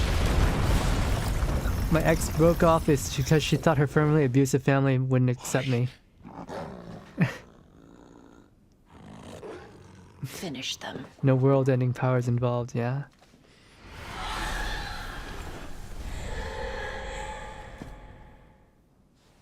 Well, Sid. At least it's not 3 against 1. Oh. Spoke too soon.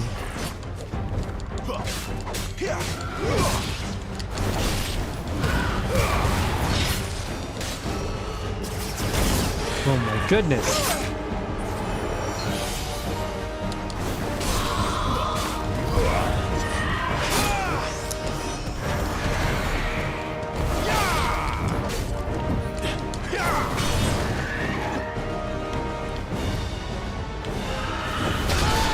Oh.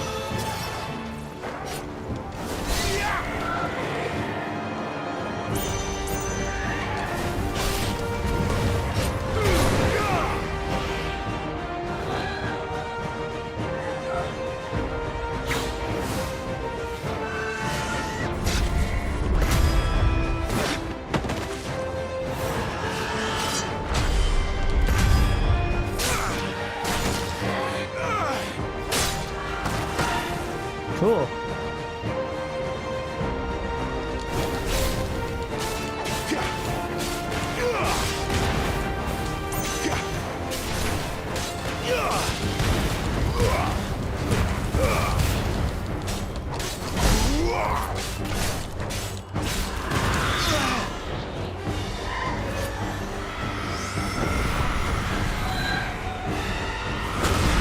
Shoot.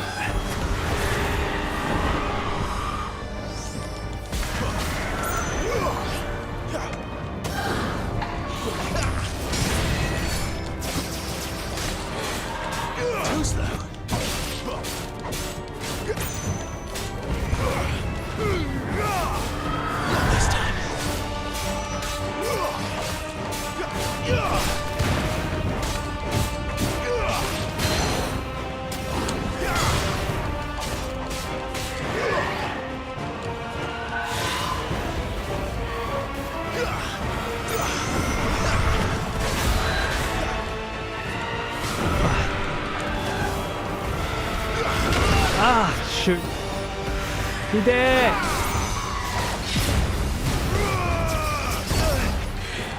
Too slow. You know what to do, boy.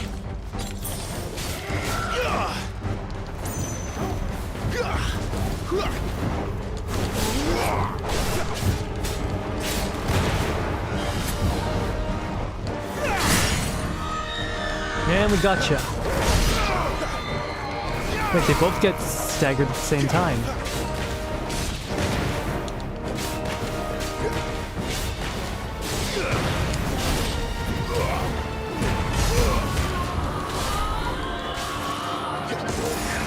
She doesn't look happy, Toba. Come on.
Crap.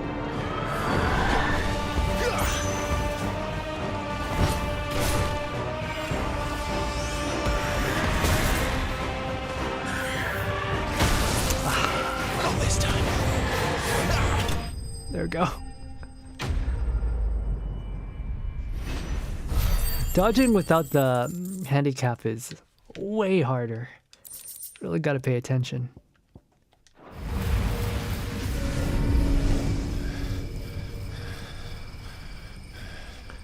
Kinda odd Sid doesn't have an airship. Yeah, he's usually associated with those, isn't he? I mean, are there airships in this game? I don't think I've seen them so far. Wait, where'd the white woman go? Sid, are you alright? Do I look alright?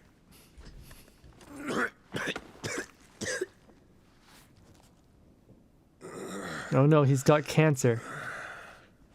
He's got Acon cancer.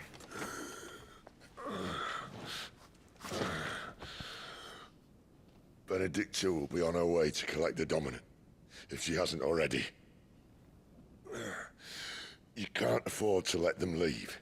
Remember, she has wings, you don't. What about you? Before or after I catch my breath? I'm sure Gavin will help him out.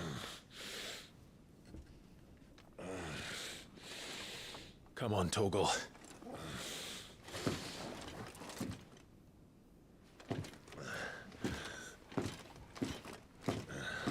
I can see why this game kind of got overshadowed. What do you mean? It's so good.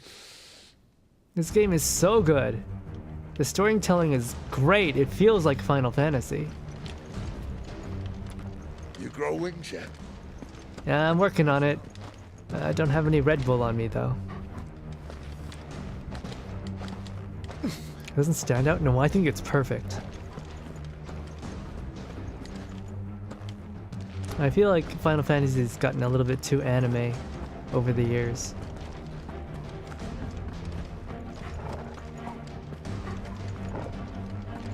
Could really deal with having a little bit more groundedness. Oh hey, a bed.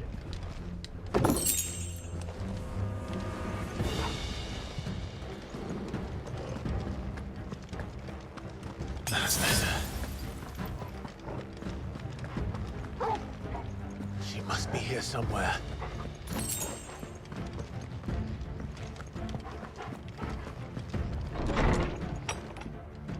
And an armory? Or I guess a storeroom.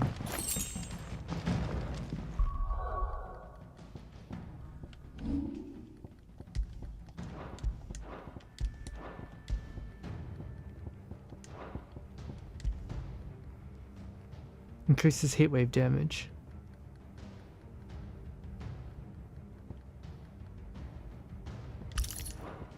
I don't even have heatwave though. No, I might as well equip it.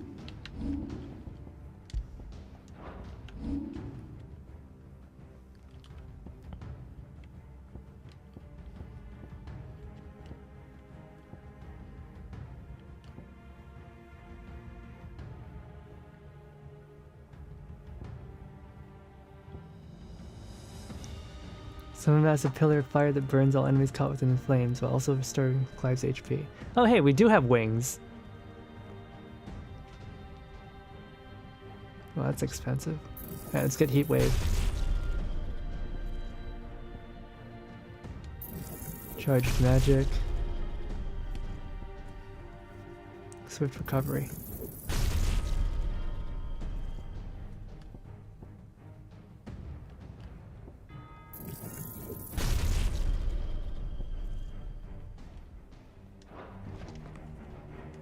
Oh wait, we've got to actually equip it first.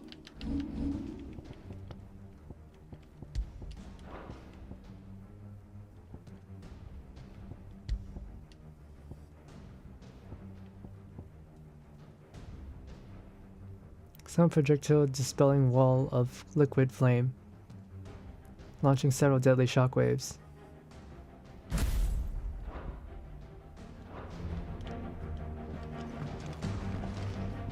It's a really good Final Fantasy.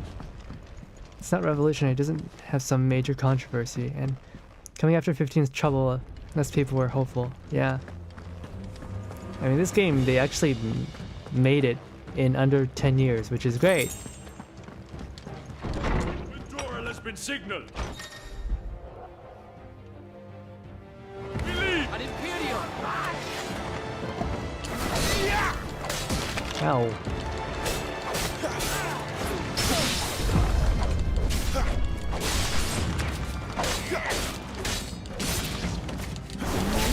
That's enough.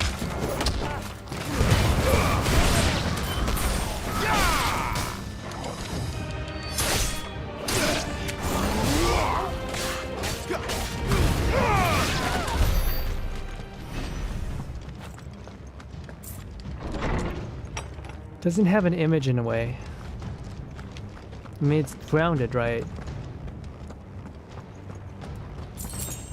I mean, it's not immediately eye-catching because it's a little bit more subtle in how it tells its story. I like that, though. I'm running out of tower.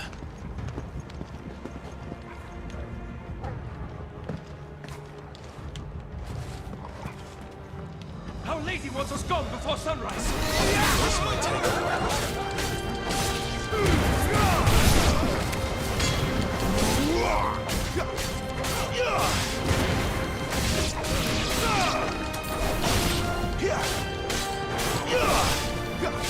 You're finished.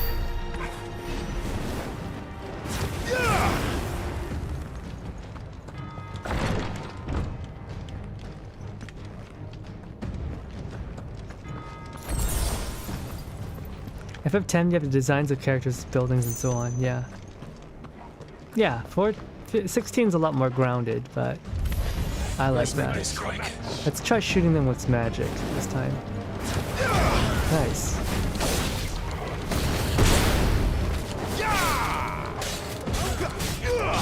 What if we get style points like in Devil May Cry? Stay down.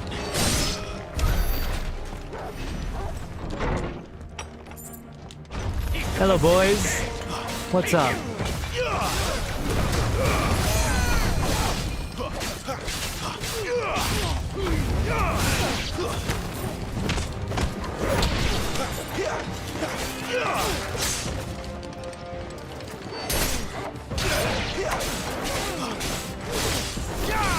It's over.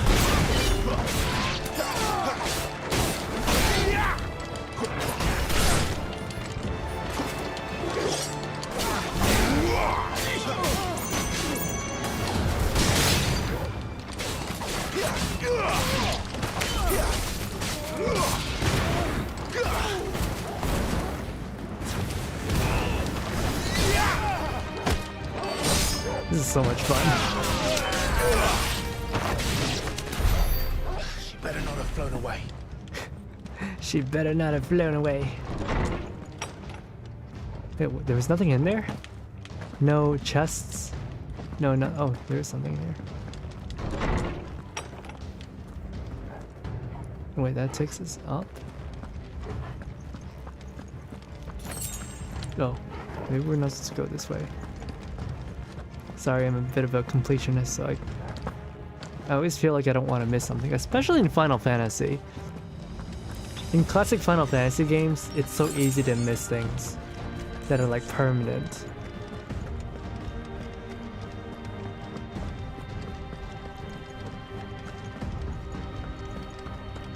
FF7 has MC stand out with his Buster Sword. Sci-fi fantasy, yeah. I mean, they've done a lot of sci-fi fantasy though. 7, 8, not 9, 10, 13, 10-2.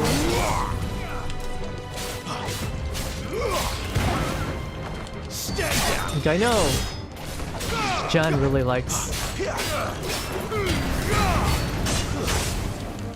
modern or like sci-fi fantasy, but like I really like the grounded stuff. I mean, I like the sci-fi fantasy as well.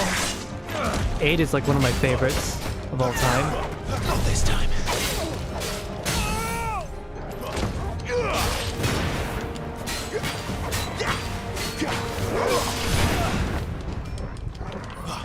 Oh, stuff's on cooldown.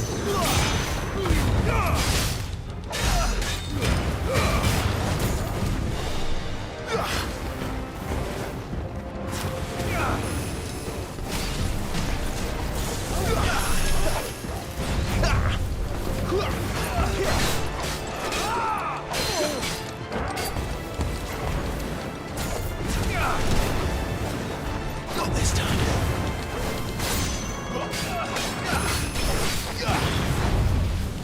Oh, shoot.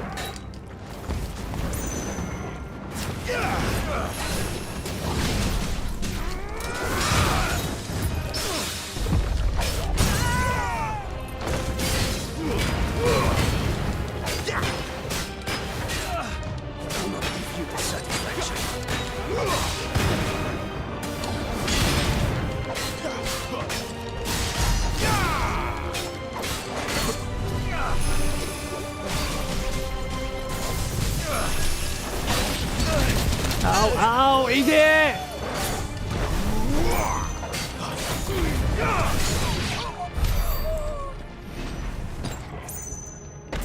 That really hurt. Ouch. Better already.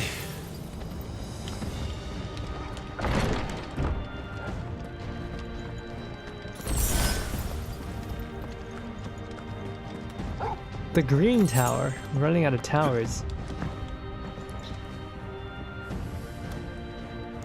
Like, this stuff kept getting exposed. Someone saying, oh, it's a new Dragon Age game. People used to be so worried that first M-rated FF with an edgy red protagonist for the cover would be a disaster. Ended up being a very solid game. Wait, edgy red protagonist, who's that?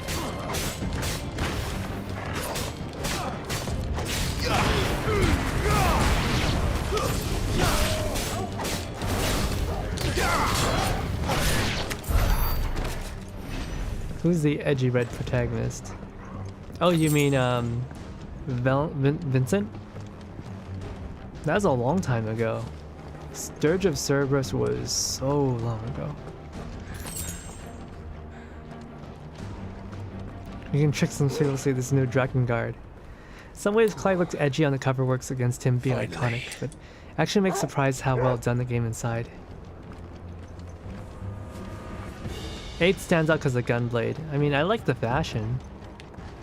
The leather pants, leather jacket with the feathers.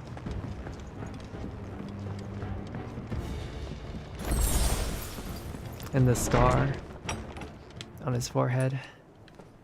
Actually, I think I have a scar in the same place.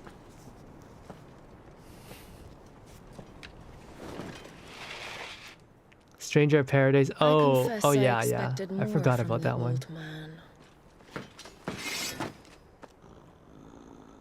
And less from you. This is the second time you've bested my sisters. Men of your talents are rare indeed. Why cast your lot with such undesirables? If it is the hearth you long for, you will find more than enough warmth under my wings. Ew. You know exactly what I want. I have a childhood friend, thank you. Hand over the dominant, and I'll leave you in peace. You would dare to make demands of me. Know your place, little lamb. Fool is the shepherd who heeds every bleat of the Oh my flock. god, she's trying to fucking white woman walk towards me and gaslight me. Sorry, you can't gatekeep girl boss me. I have a girl. No one is listening. No one at all. Come, little lamb, to the slaughter with you. Not this time.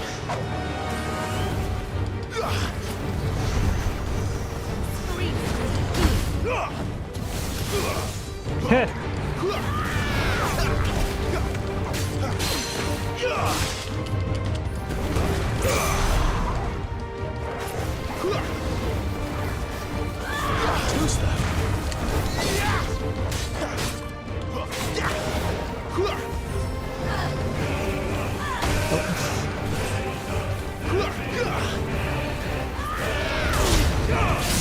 Eat shit!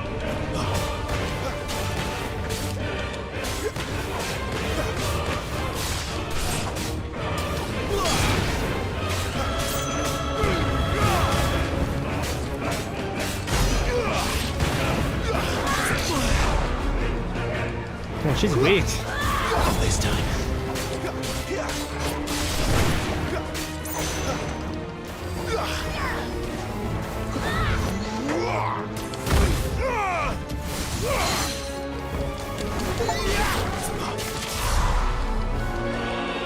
I was expecting someone stronger.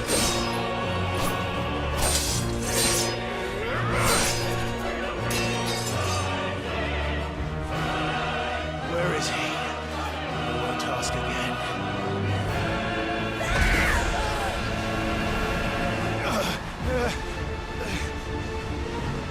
You paid for that.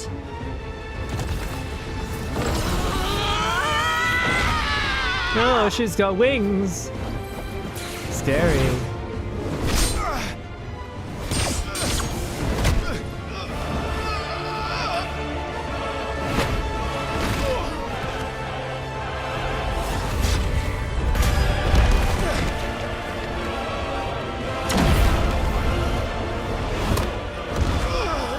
This is a remix of a classic Final Fantasy song. Hey, bass doggo.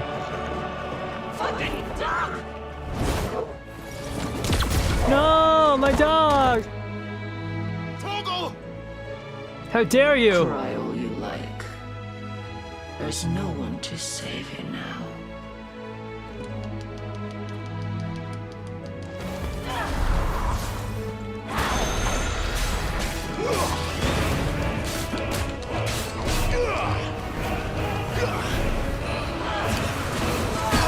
Not this time.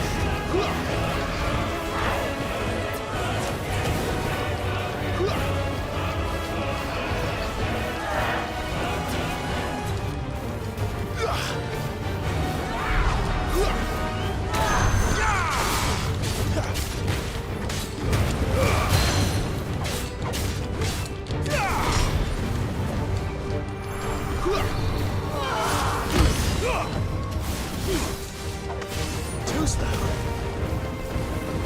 This is so much fun.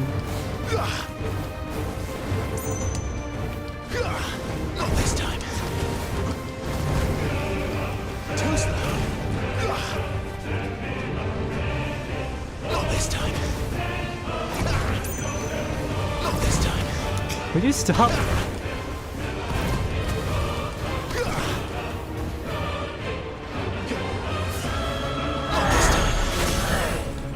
Easy.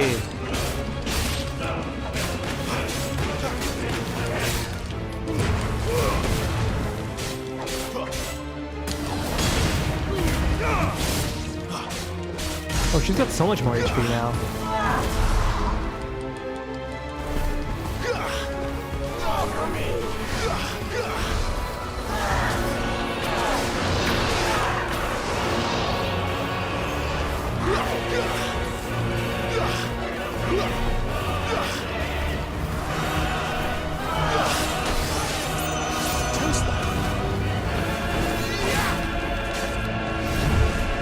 Time to join your pet.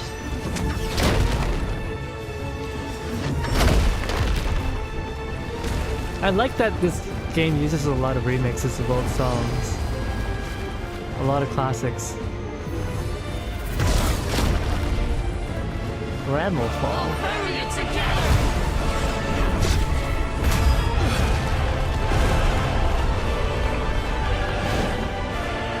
Stay down.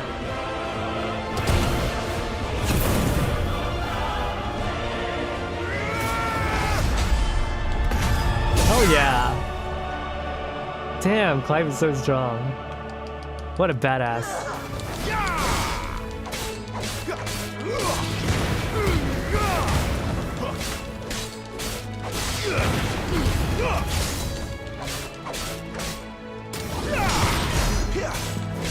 Don't touch me. Don't touch me! You're the one getting your paws all over every guy you can get a hold of. Not this time. What a hypocrite. Get away from me, you vile harlot.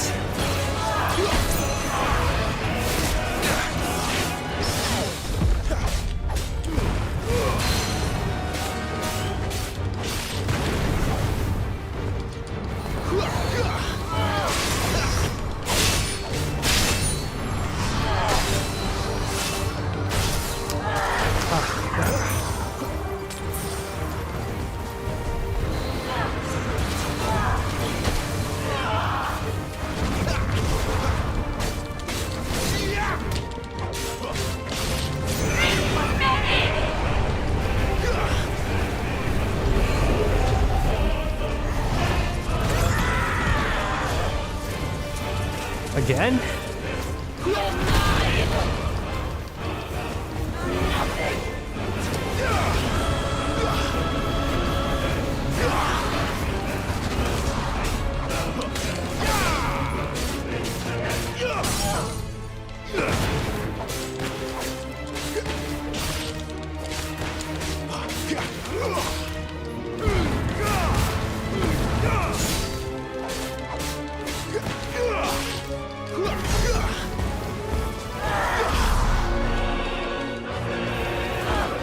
Oh. Shit.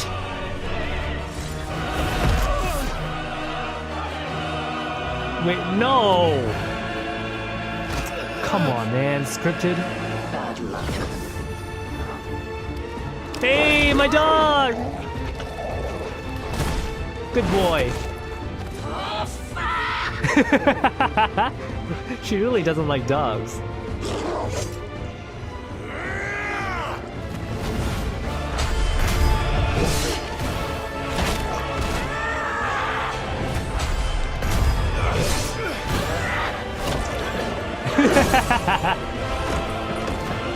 Yeah, in comes Torgon with the steel chair!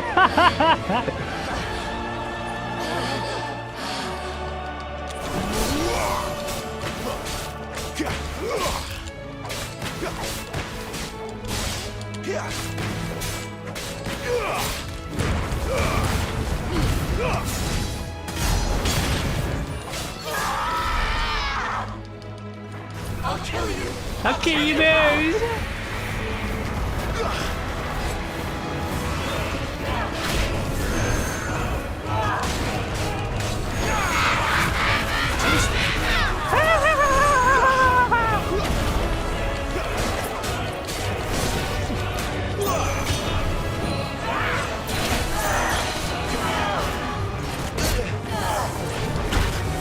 Oh no. Ow. You did.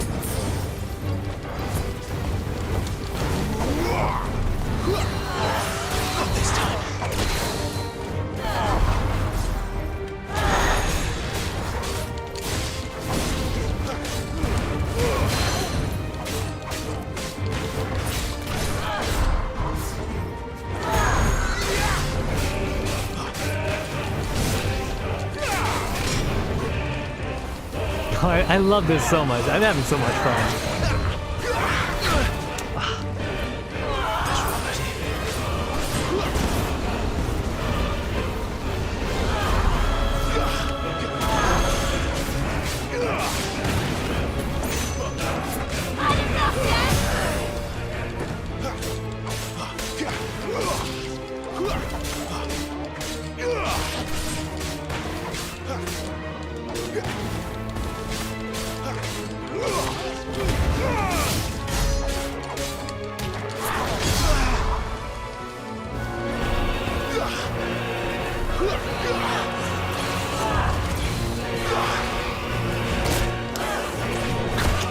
I keep getting caught by that.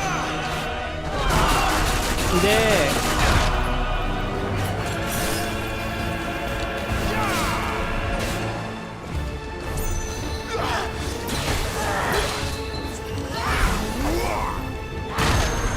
Oh no.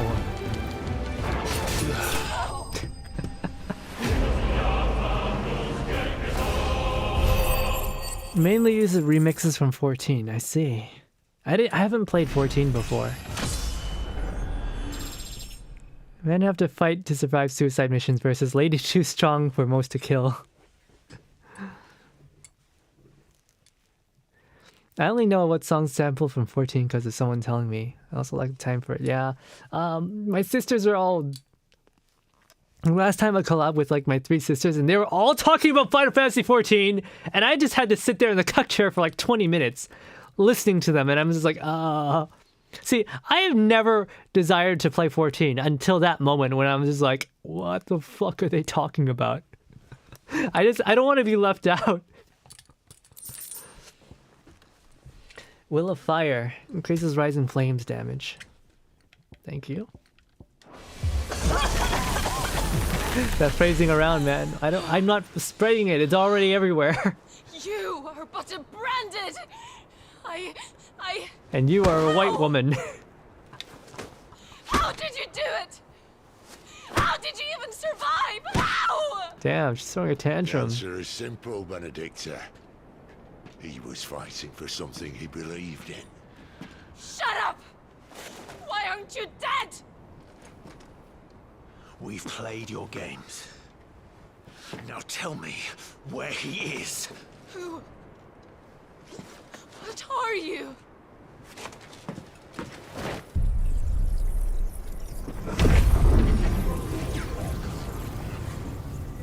Yo, what's happening?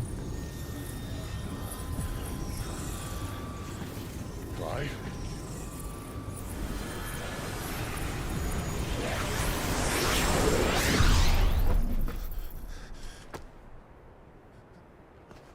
Yo?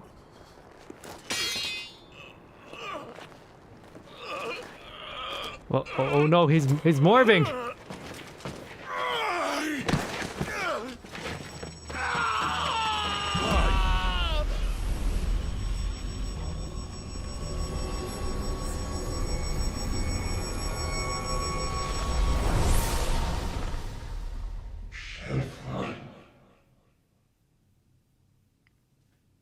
What's that language? Clive!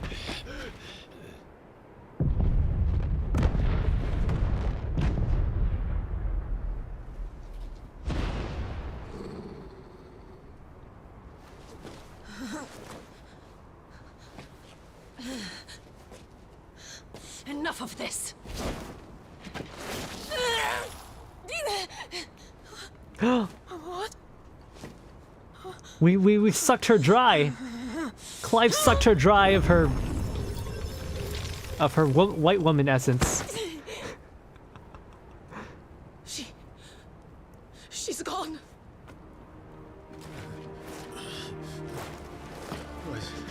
What's happening?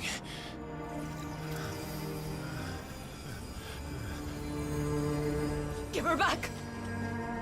Give her back. Give her back. My lady!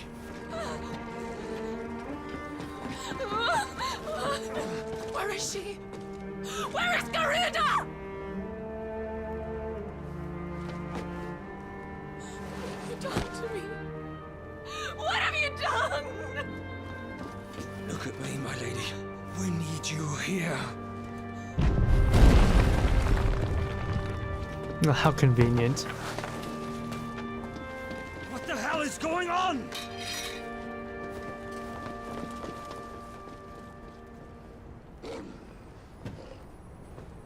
Just gonna let them get away?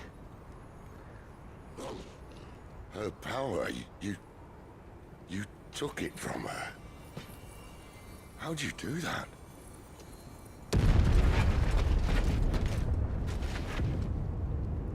Fuck me. I hope the bearers found a way out. Clive, this place is ready to collapse, and I'd rather not be here when it does. If your dominant started this fire, and I'm betting he did, he'll be long gone.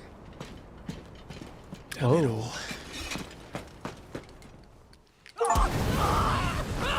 Guess he found a way to escape.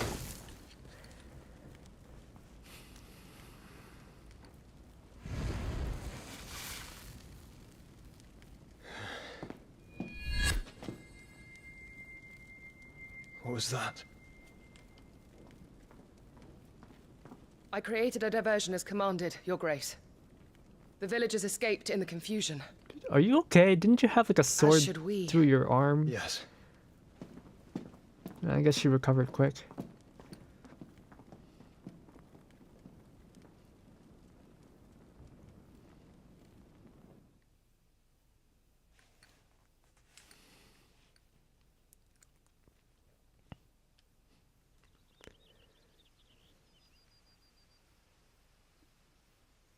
Alright, I guess we have Garuda powers now.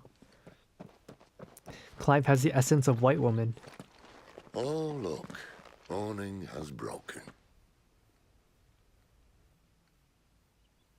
And here come the cavalry. itching to butcher the bastards who made him miss their morning gruel? Come on. If they catch us leaving a burning care, people might jump to conclusions. Right. The essence of many men. Wings of change. Claimed a portion of the Aikon Garuda's essence. Tuning with Garuda not only changes the elemental aspect of Clive's magic spells, it allows him access to new iconic abilities, such as Gouge. Deadly flare of talons that can tear opponents apart.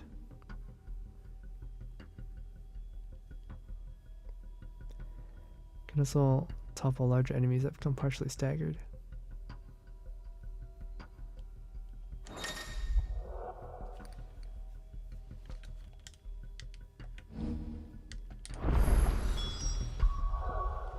Oh, that is cool. Garuda channeled.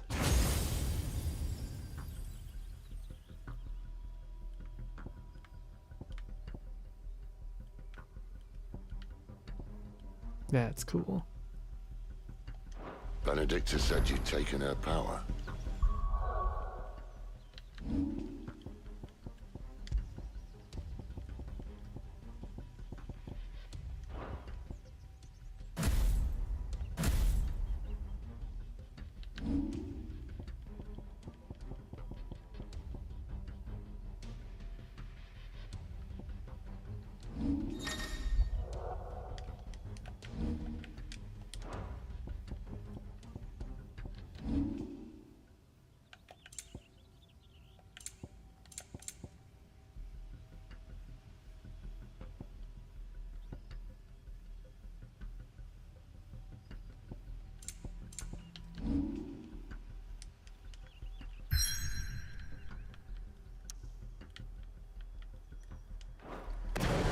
You don't still have It's Nero's grab. Yeah, that's what I thought. I think I do. I can feel it. Stop there! Where did you two come from? Come with the flames. Well, I'm not keen to try it out. What could possibly go wrong?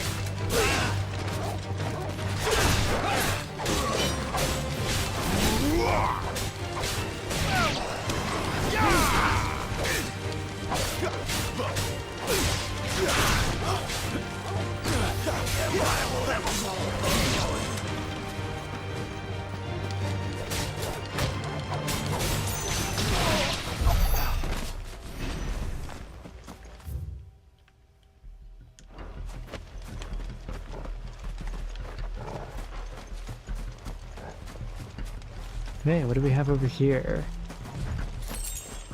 Valley Matter.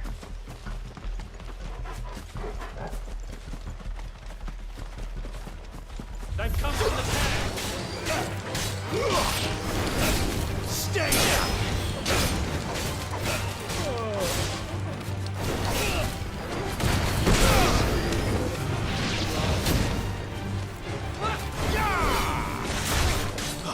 Oh yeah, we can grab flying enemies now. That's great.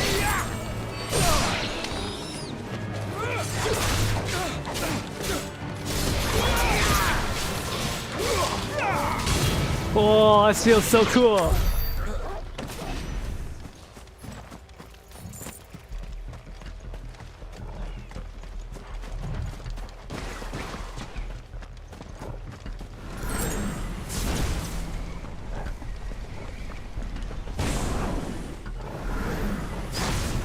The bridge is closed!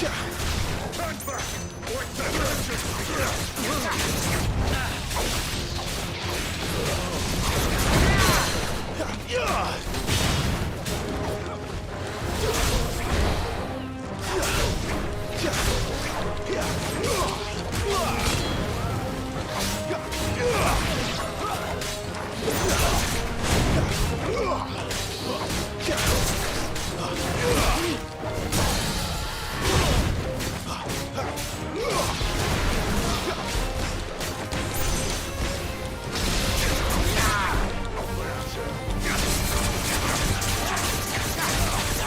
So we can keep on attacking?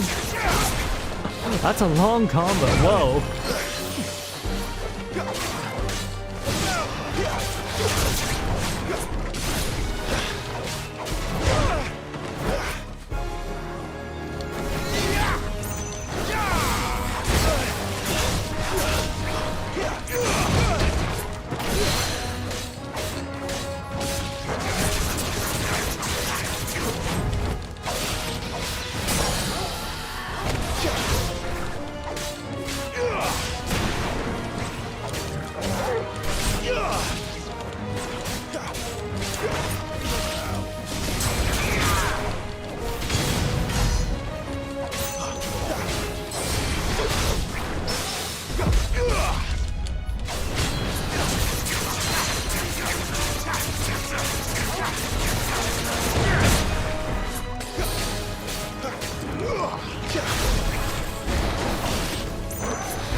Nice, nice, nice.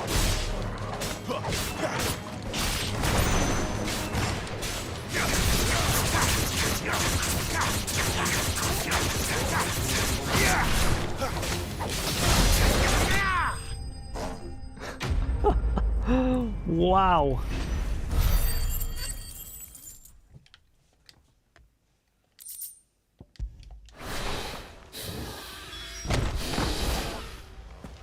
Easy clap. Now the game's Devil May Cry for sure. If only there was like a style gauge, right? 3 birds are better than 1. Now I have wings and she doesn't. Oh, it's only me. Damn it, Gav, are you trying to get yourself killed? It's not me who's been playing with fire. You don't do things by halves, do you? We didn't do This that. way. DMC5 worked on this? Oh, that makes a lot of sense then. I mean, who better to ask than the people who work at DMC, right? So if it wasn't you or him who freed the bears, who was it? Good question. Someone who didn't have their hands full fighting a bloody harpy, I guess. But what matters is they're safe. Something they wouldn't be had it not been for you, Gav. Just doing me job, like. So, what about his dominant? Gone. And after we were so close. Well, I can track him. Why would you? Sid told us about your family. Oh. Lost me own to Imperial Steel. Sometimes vengeance is the only thing that keeps you going. Gab, you're an alright dude. Go safely, brothers. I reckon he likes you.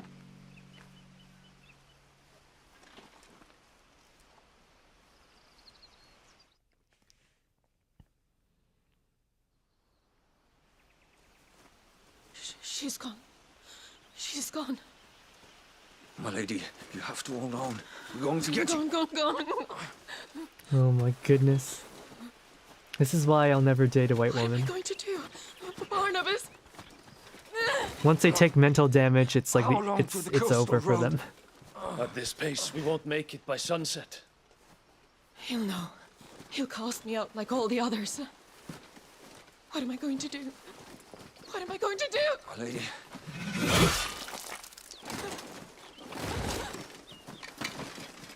I told you guys she was a sub. Carol. Oh hey, Reina. Hello, thank you for the raid. Oh, you caught me at a good time.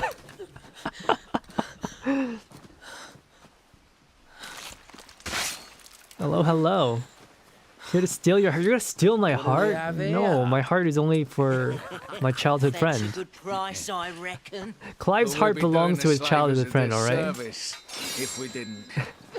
Praise her word. Man, she's so pathetic without her summon. Of course, she's got traumatic backstory, right?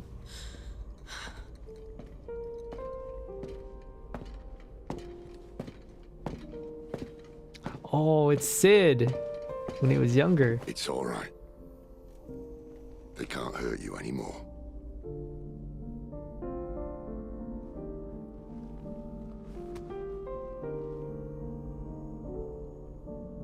Come on, let's go home.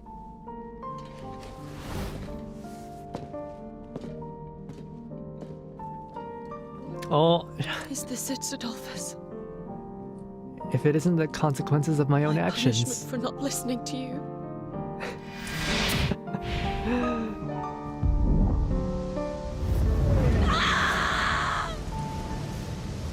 This wretched world.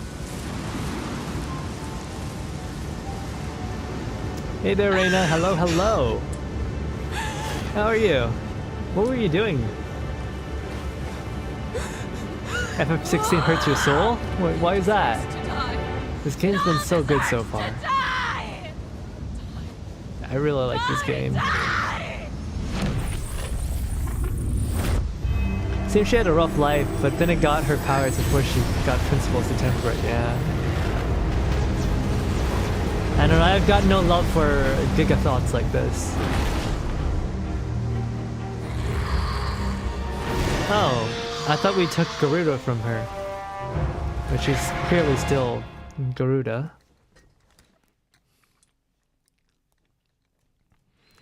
It's so tragic I have to take break. Oh no! Man.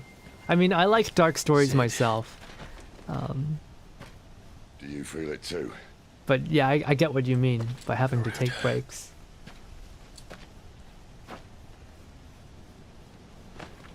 By the flames. Oh no.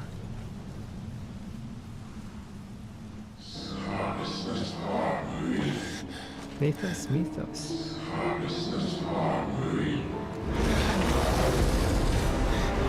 She's drawn in too much ether. She can't control it. If Garuda isn't stopped, that vortex will swallow this whole forest, and us along with it. You know, what are we gonna do about I'll it? stop her. You'll stop her. I heard it again. Someone is calling me. 誰か呼んでいる。 Come in, lad. That doesn't mean you have to listen. I should have gone with Gav. The demo for Sensei? I like you so much, which is fanfic. Raiders and oh! なるほど. Clive, I don't think you understand. That's What don't I understand? Garuda. Even the allies of Dominant won't begin fleeing the battlefield. Okay. not just windy weather you're wandering into. It's a tornado. Benedicta's rage knows no bounds. And that's on a good day. I don't want to know what's waiting inside that. Hey man, sometimes you gotta I have to find not out. fix the cray, but you gotta do something. Can't just let her do whatever she wants. There are so many.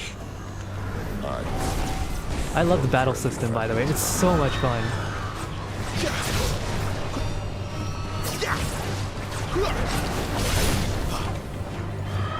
This time.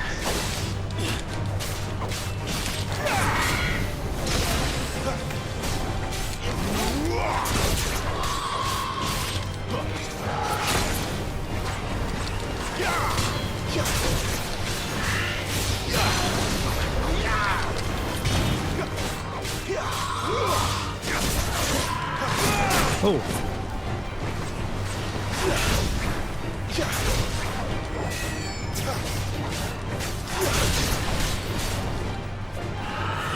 Oh, ouch, ouch, ouch.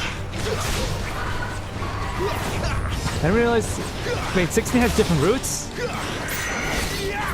I thought it was just, it has different routes. I didn't know that.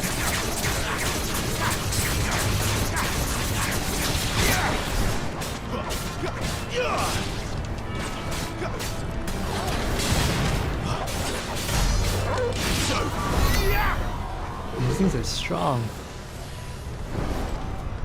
They're heckin' strong.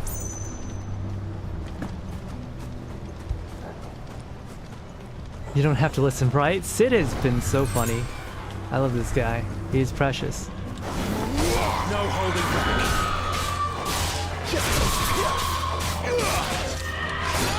Ouch. Gotta remember to lock on though.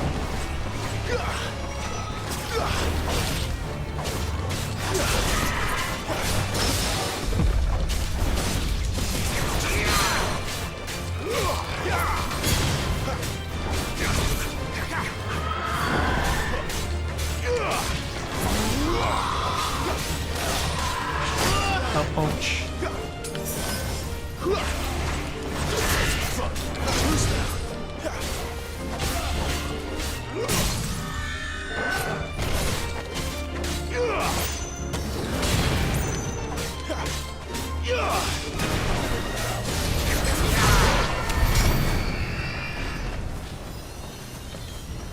I'm really loving this combat system. It's so much fun.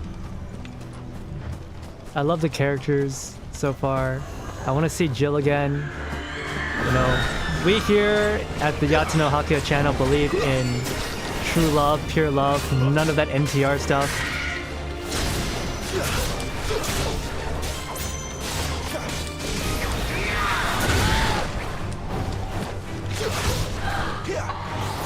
Oh, ouch. I'm just playing this. I'm expecting the attacks, and they always come a little bit later than I want. Like that.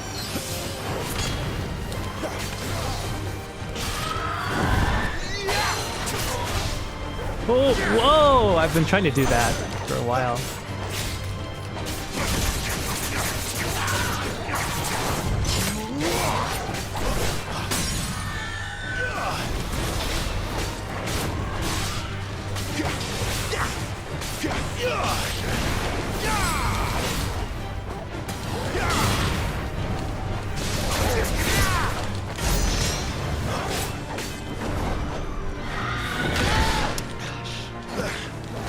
I'm just not used to dodge being on the R1 key. Maybe I should move it over to the circle. Hello there, Sylvan Agaric. Hello, hello. Sorry I didn't greet you earlier. I wonder when Team Eco will make a new game. Every game Team Eco makes is a masterpiece. Absolutely. Without question.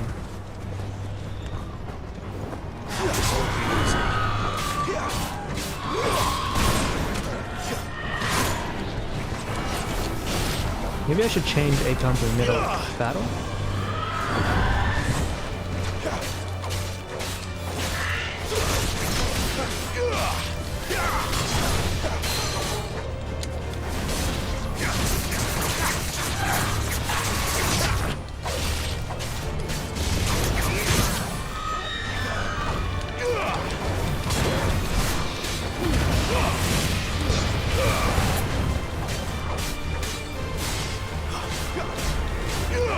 Sid, are you...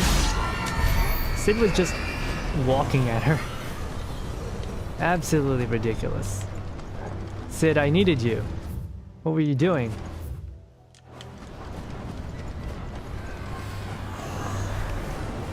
No holding back. Garuda, lend me your strength.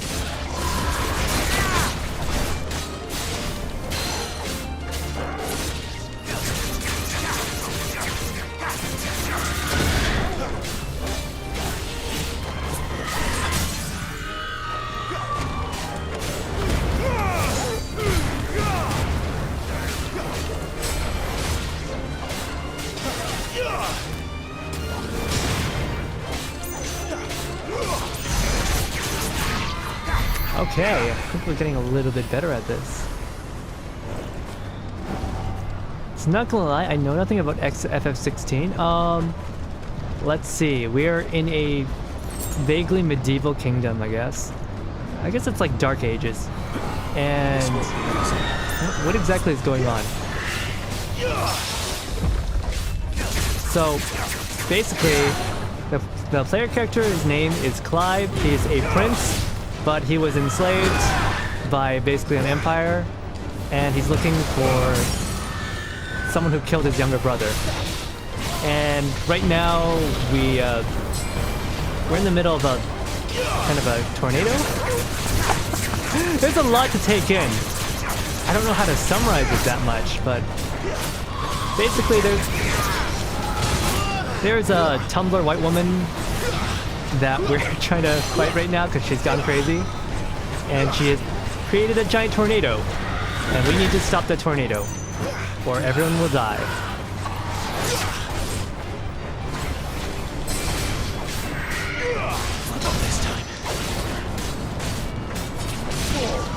And also we have Sid here. He's a lightning man. He freed us from being a slave, so now we can look for our our younger brother's killer. And also, he's got a childhood friend who is very lovely, and you know, there's going to be no NTR in this game.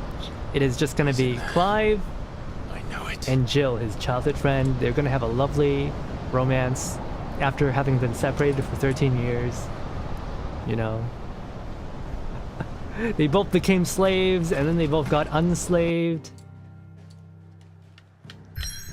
Alright. It's time to fight White Woman.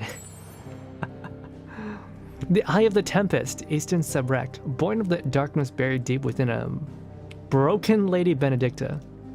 The Eye of the Tempest is an uncontrollable vortex of immense proportion, fed solely by Garuda's raw fury. Yeah, I hope that synopsis was helpful. I'm like, where do I even begin with this story? So certain people in this game can channel Acons or like summons and basically become giant kaiju. And White Woman has become a giant kaiju.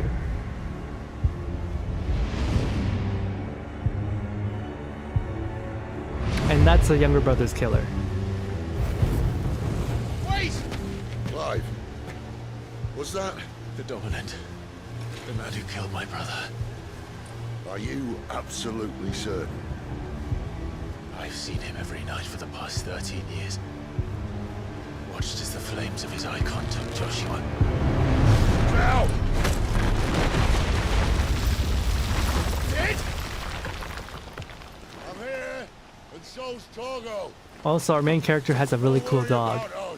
The bestest dog. You've been waiting for this. Go! Sid! Forgive me.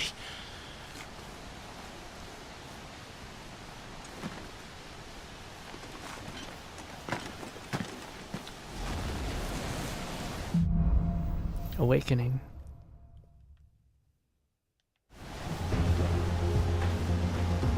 Get back here, you bastard! You killed Mokuba! You killed Mokuba! I'll have your head! Get out of my way, you bitch! I already beat you. Can you pet the dog? Yes! Yes, you can! Repeatedly.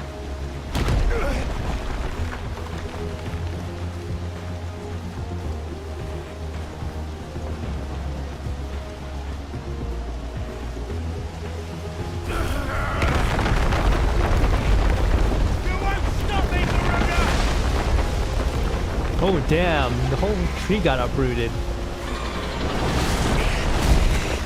She's toying with me. Hey, where'd the man go?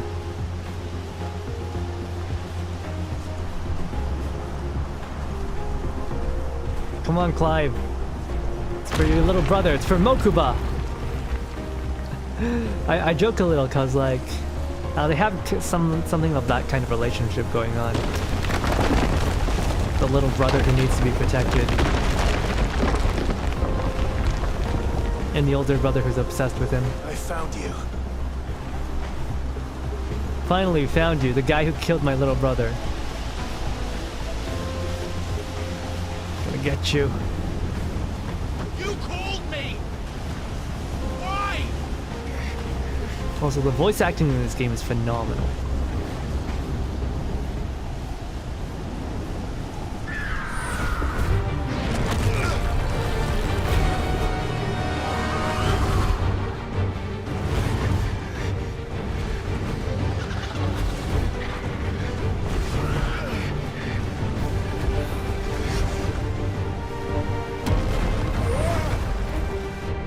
Uh-oh.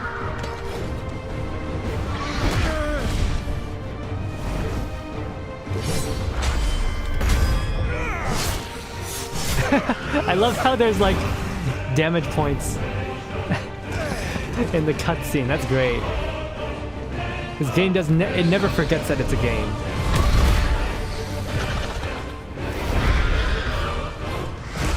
Where is he? Where is the Dominant?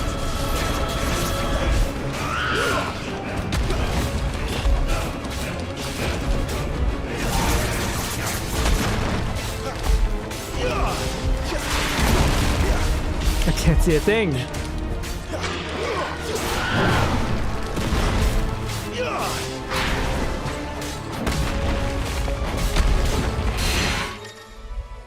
Let's see, takedown. Larger enemies upon partially staggered.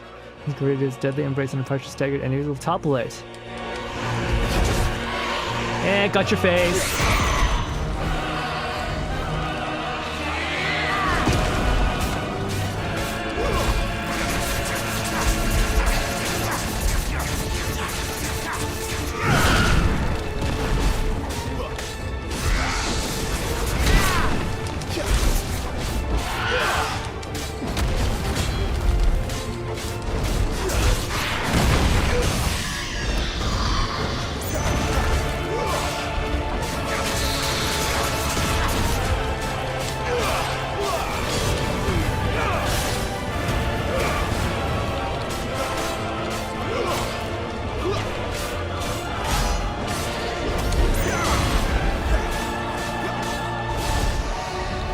All that and only did like a third of her HP.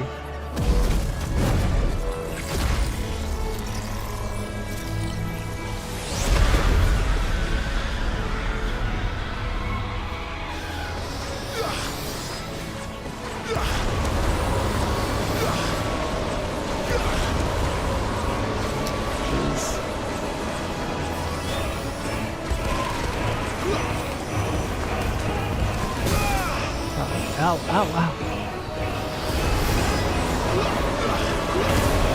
We did it.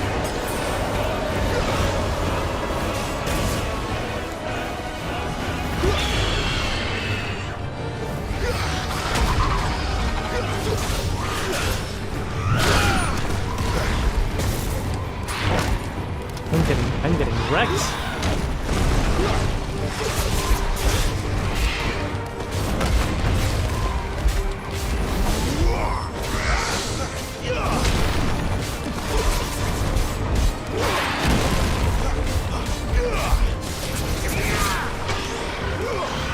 Oh no.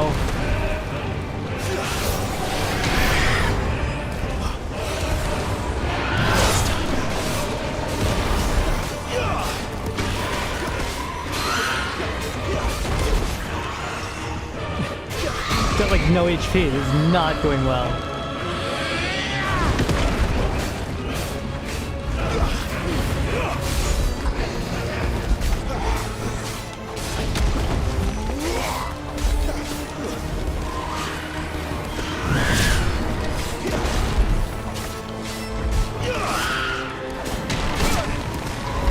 It's 30 HP left. I'm so screwed.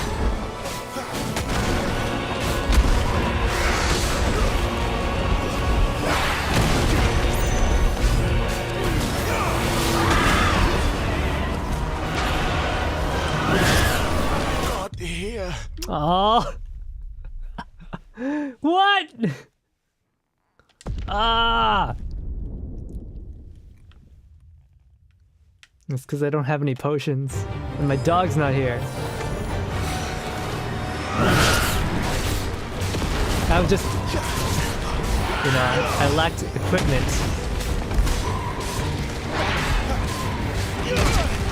More.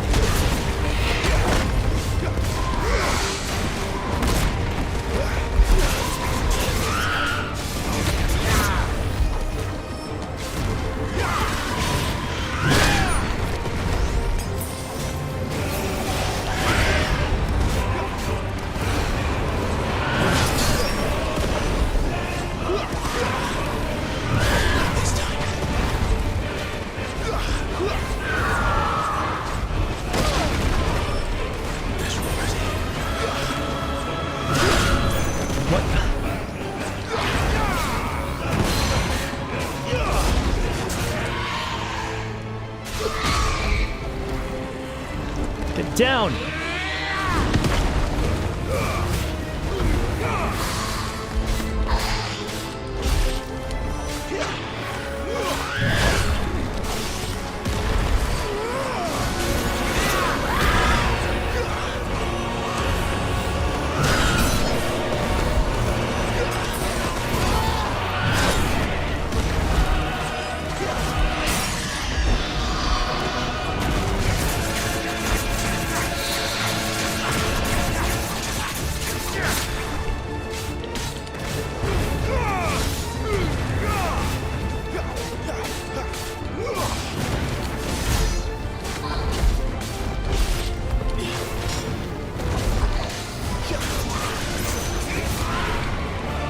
Oh, do we have her? Okay, cool. Oh! Behind the neck. It's like we're fighting a titan.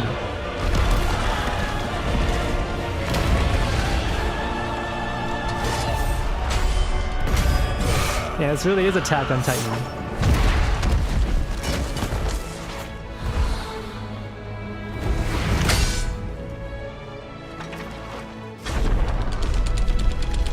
Yeah! Yeah! Yeah! Damn! Clive is such a badass.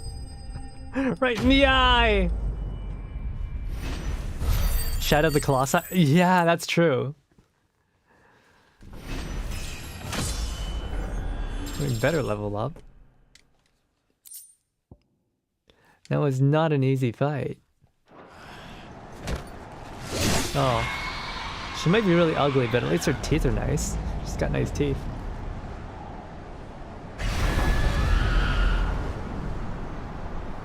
Damn! Clive is strong. He cut off her harpy claws, even.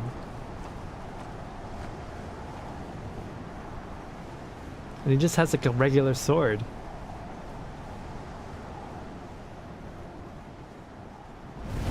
Of course. What? Should he just regrow them?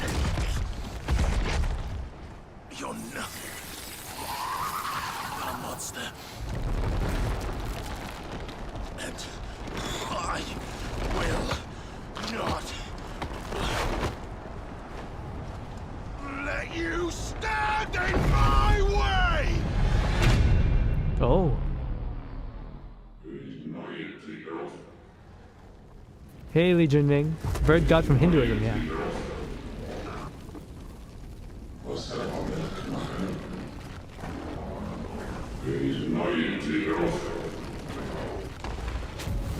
Oh shoot!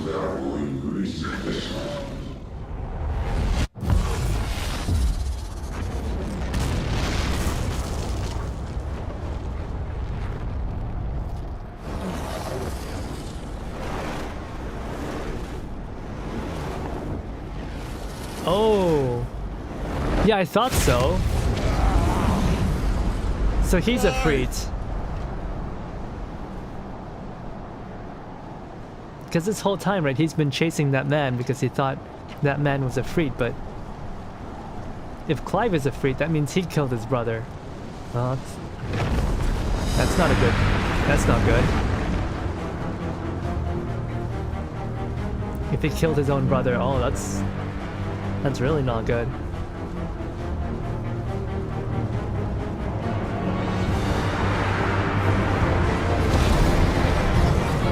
So like a little bit of context, right? There's only supposed to be one icon for each element, and there's already one, and that's the Phoenix for fire. But Ifrit is also fire, so that's not supposed to happen. Controls are Ifrit as it follows: melee attack, range attack, evade.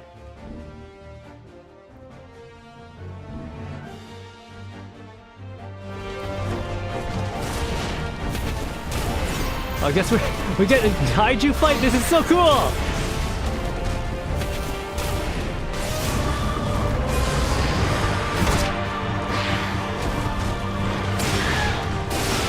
This is so cool. Woo! Yeah!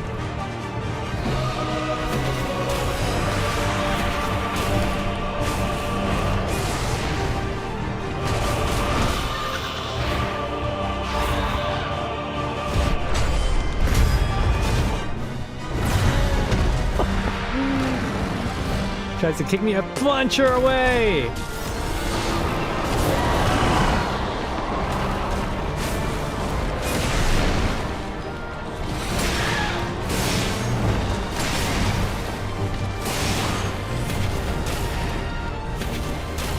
It's too bad we can't charge her fireballs.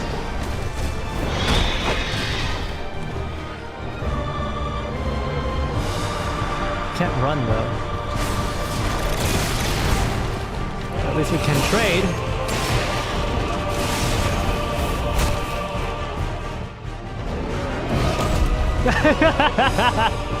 I love this. Ifrit's always been one of my favorite summons in Final Fantasy games.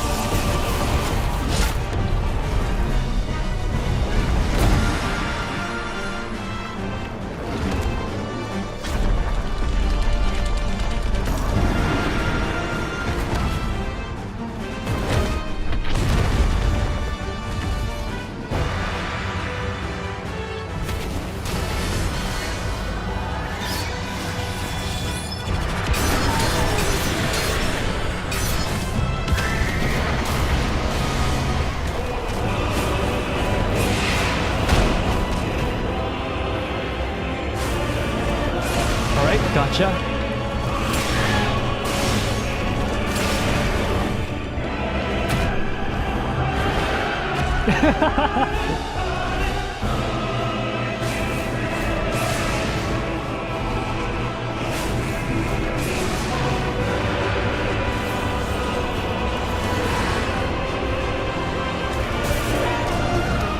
And dodge, the dodge button doesn't really do anything.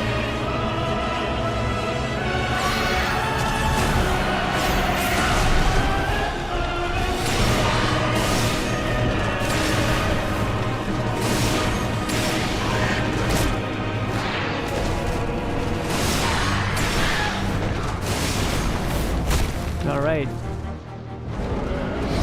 Let's make her lose some feathers. Come on, I want to see some battle damage. I want to see her lose her wings.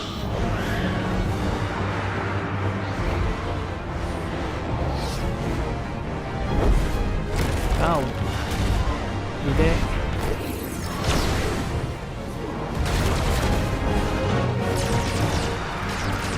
God, this looks so good.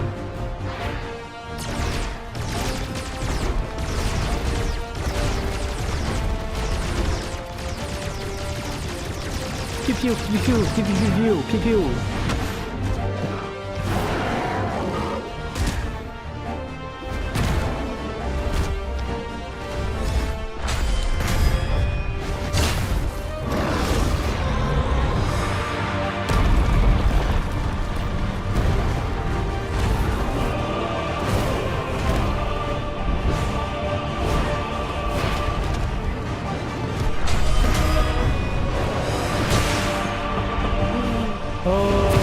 Oh, the tail!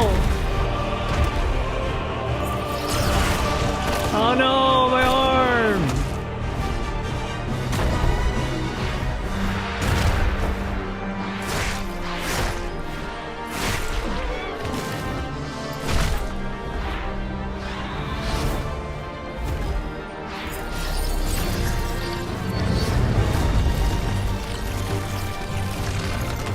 That is so cool.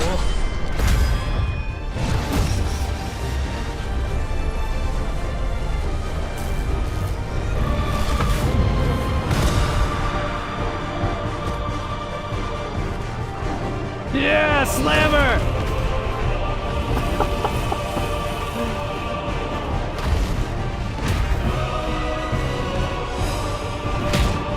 Oh. Yeah!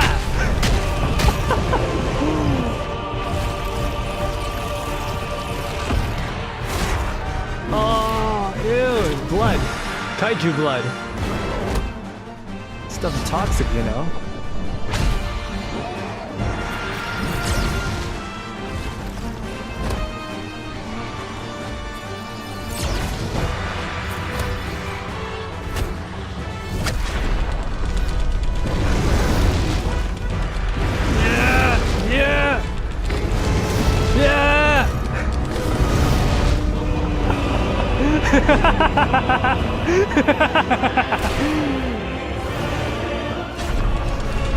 She's not getting away.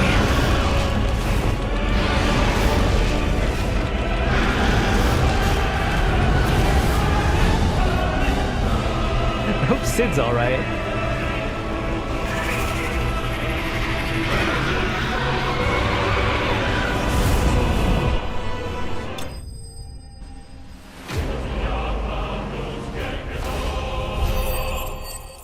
That was a long battle.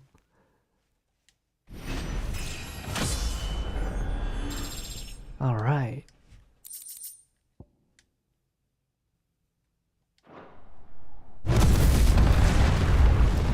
I mean, and there goes the forest.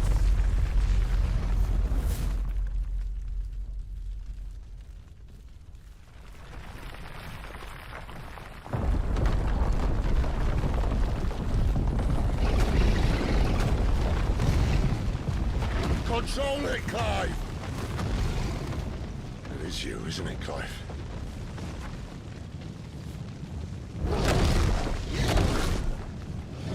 Finish her. Stop this! Now!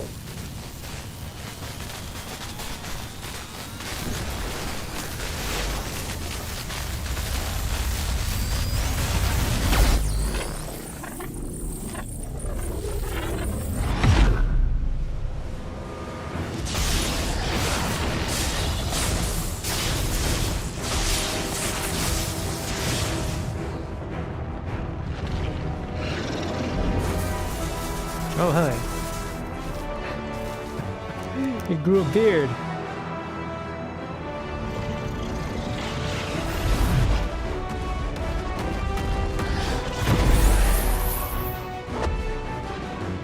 I said stop!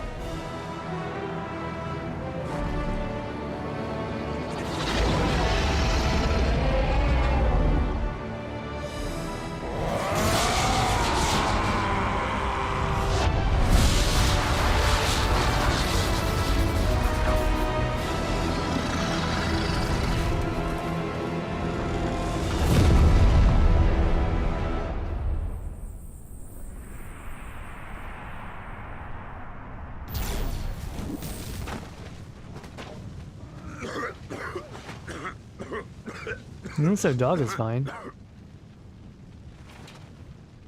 You're too nice is your problem.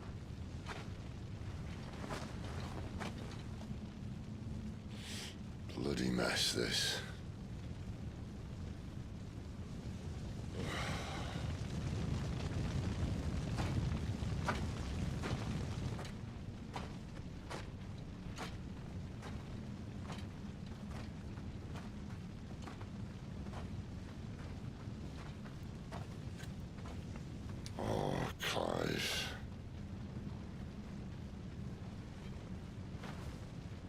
The ghost you've been chasing was inside you all along. This whole time, you were the demons.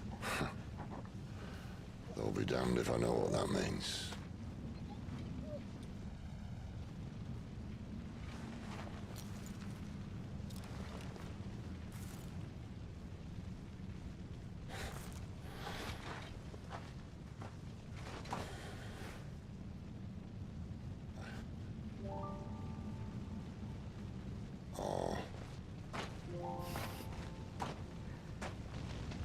Tumblr white woman, are you okay? She's probably not okay. She's probably dying.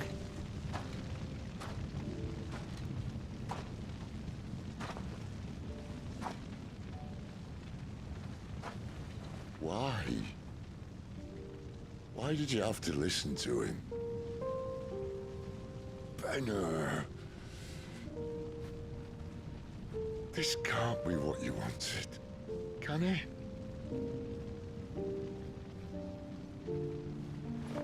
Oh, she's already dead.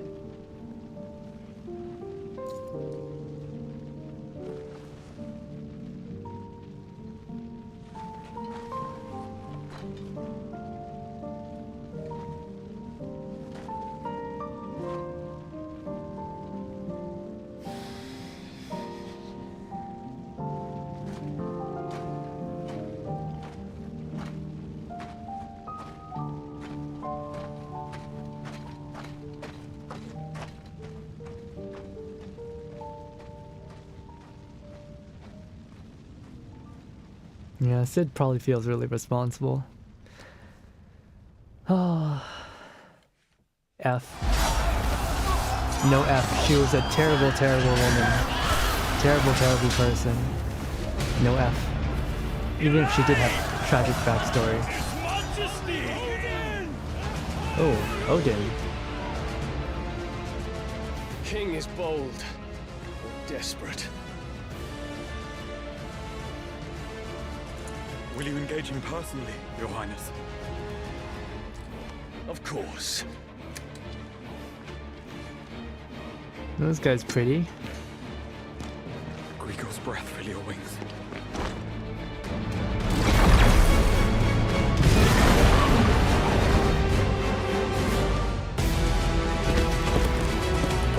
Wait, is he a Bahamut?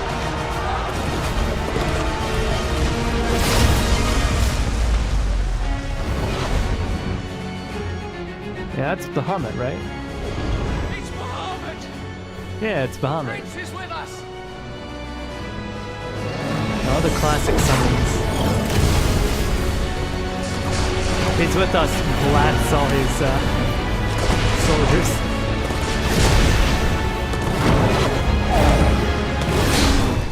I like this concept. What if we had, you know, Dark Ages warring states? But every castle had its own kaiju.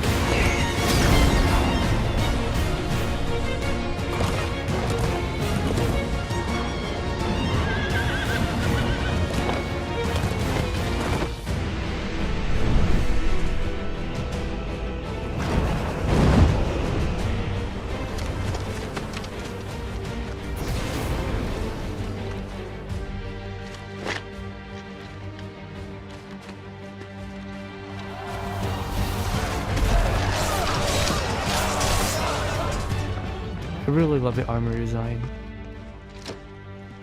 I love all the armor designs in this game. This is such a treat. Reform the cohorts. At once.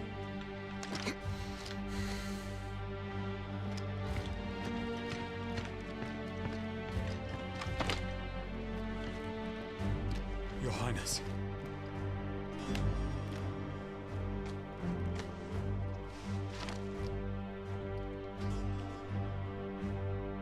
Saboteurs. Their attacks are frequent and widespread, even in the holy capital. The capital? What of my father? Is he... Radiance is safe. But he has ordered the city guard strengthened. We can expect no reinforcements. That is of no matter. The Emperor's safety is paramount. I shall deal with our enemies here. All of them.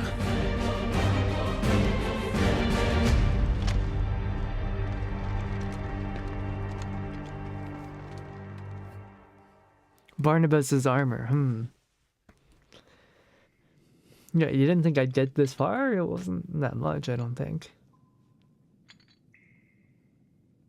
Wait, how long have you been in here? Sometime later. How long have you been in this cell? It was me.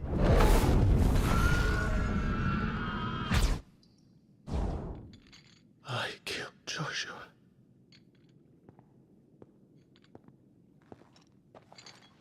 Why is he naked? Why is he naked? Ah, you're awake. What are they doing to him?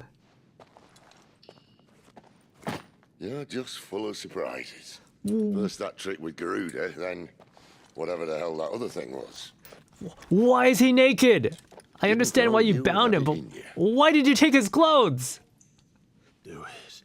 CBT by below. Oh my god. Kill me. It was me. I killed him. I killed Joshua. I killed them all. I'm a monster. And I deserve to die. Oh. So end it. End it now. Please. Please. Ah!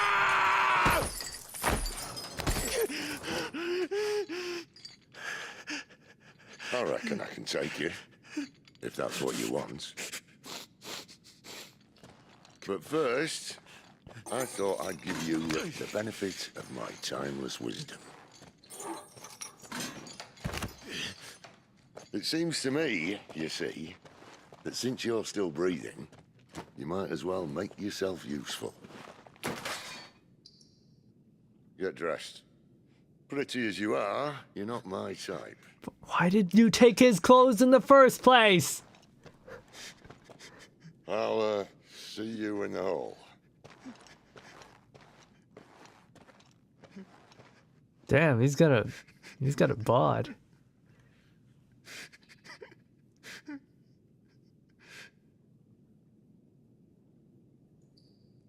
Well, Jill's probably fine now, right? We can go talk to Jill.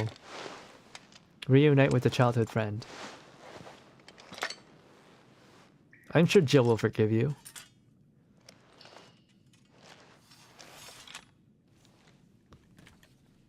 Gosh, we ought to get some new armor though. That armor is just disgusting. What are you going to do now?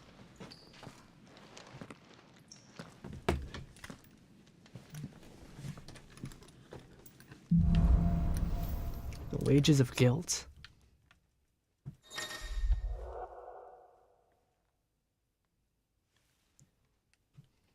Certain times during quests game that side quests become temporarily unavailable. May as well hear what he has to say. Realistically, wearing clothes too long in a damp, dirty place can cause skin disease if left alone. I mean, even if you don't wear any clothes, it's still gonna cause disease. Man, dude needs a shower. This really is the Dark Ages. Don't go making me throw you back in there now, eh? Okay, thank you, jailer. Can I see I'm busy here? So, what'll it be?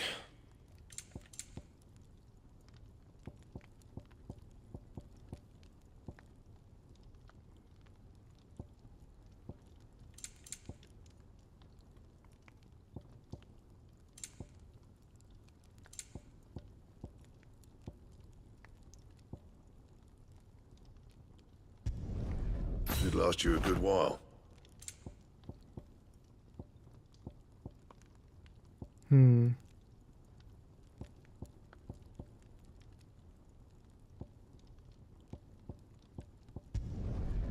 scratches, all right?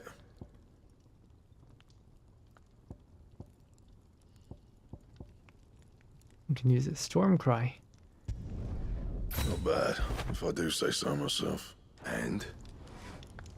Okay, we got a new sword. Ooh. That's a cute looking sword. I don't think it's quite the right sword for Clive, but whatever. And what do you want? Going purse weighing you down?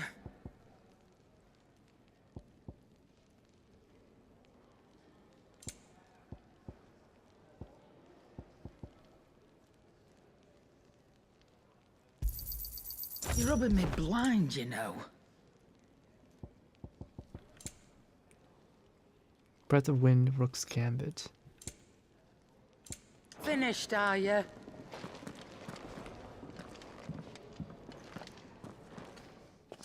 Finally crawled out of the crypt, eh? You look like it. Although I thank you for doing us the courtesy of covering up. Don't. Ah, still have a bit of fight left in you? Then listen. I've arranged a meeting with Gav. In case you've forgotten, you're the one he's been putting his nose to work for. For nothing. Just listen. While you've been relaxing in your cell, Gav's been busy sniffing out your dominance.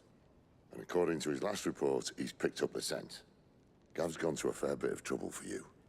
The least you can do is hear the poor bugger out. He's going to meet us at the King's Fort. Pack your stuff. We'll leave as soon as you're ready. It's kind of like soldiers getting trench foot faster because they kept the boots on. Yeah, I mean, the reason why is they need to, dry out the boots. Right? And there's also irritation from rubbing things over and over. Come on. Gav will be waiting for us. Get your stuff together. What about Jill? What about Jill? She can't still be in a coma, can she? Odin and Bahama had at it by all accounts. My childhood friend. The girl you came with is still sleeping. Don't disturb her. Let me see her. Let me see her. The girl you came with is still sleeping. Don't disturb her. This is the worst. We're being denied the childhood friend.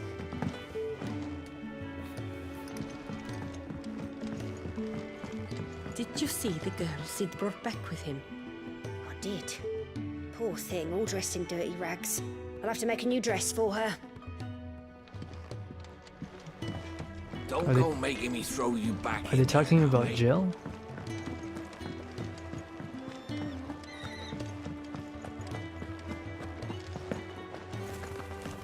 The lying didn't work, and nor did the straw. I'll have to try something else. Back to work, I suppose. Jeffrey's still hammering that wall.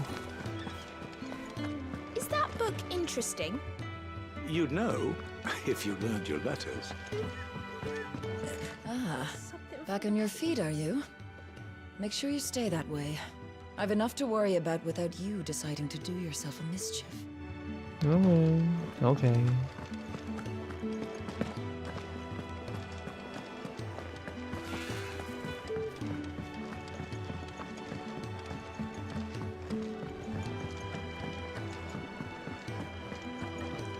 It's nice to see the hideaway finally coming alive.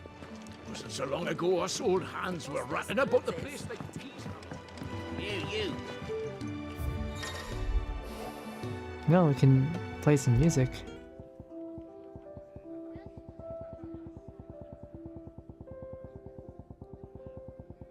Wait, we haven't unlocked any tracks?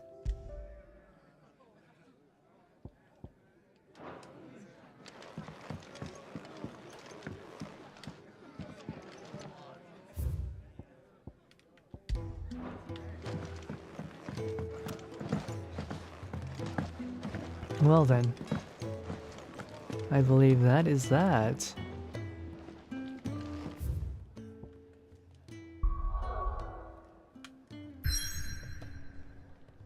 We've opened up quite a few paths, but I think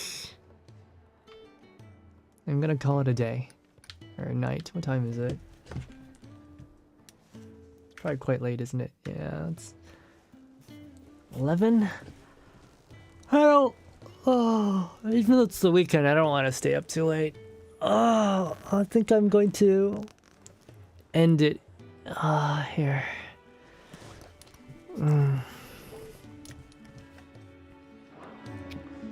But yeah, thanks everyone for joining me today. I'm really loving this game so far. I love everything. At first, you know, I'm gonna be real, Clive seemed a little bit generic. He really did seem a little bit generic.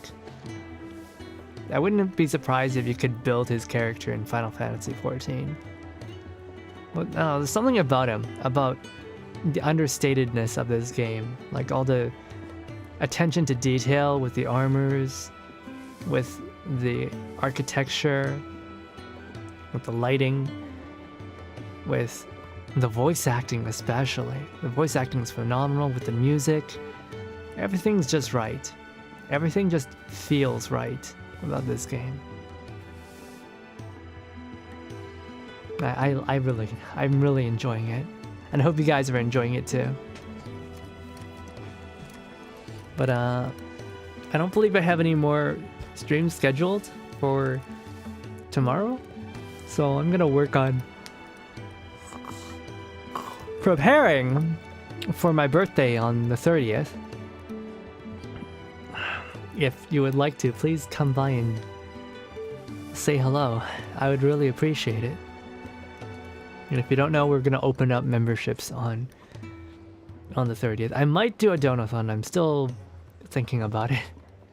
I might do a simple donathon. What? Wait, what's what? Doc, what's what? Can I let your dreams are fantastic? Oh, that's so sweet of you. Same here. I hope you all have wonderful, wonderful dreams. If it's nighttime, if it's daytime, I hope you have lots of energy and enjoy your weekend the best way you know how. But anyways, I'm gonna be seeing you guys later. Yeah, the 30th of September. That's a Monday. It's a Monday, yeah. But if you live in Asia, it'll probably be Tuesday by then. Anyways, I hope everyone has a nice... 今回の配信を見に来てくれてありがとうございました。なんか来週じゃないけど再来週の9月30日に実はアークヤの誕生日です。ぜひよろしかったらまた来てくださいね。それではお疲れ様でした。Let's Haku, let's Raven. I will see you guys later. Good night.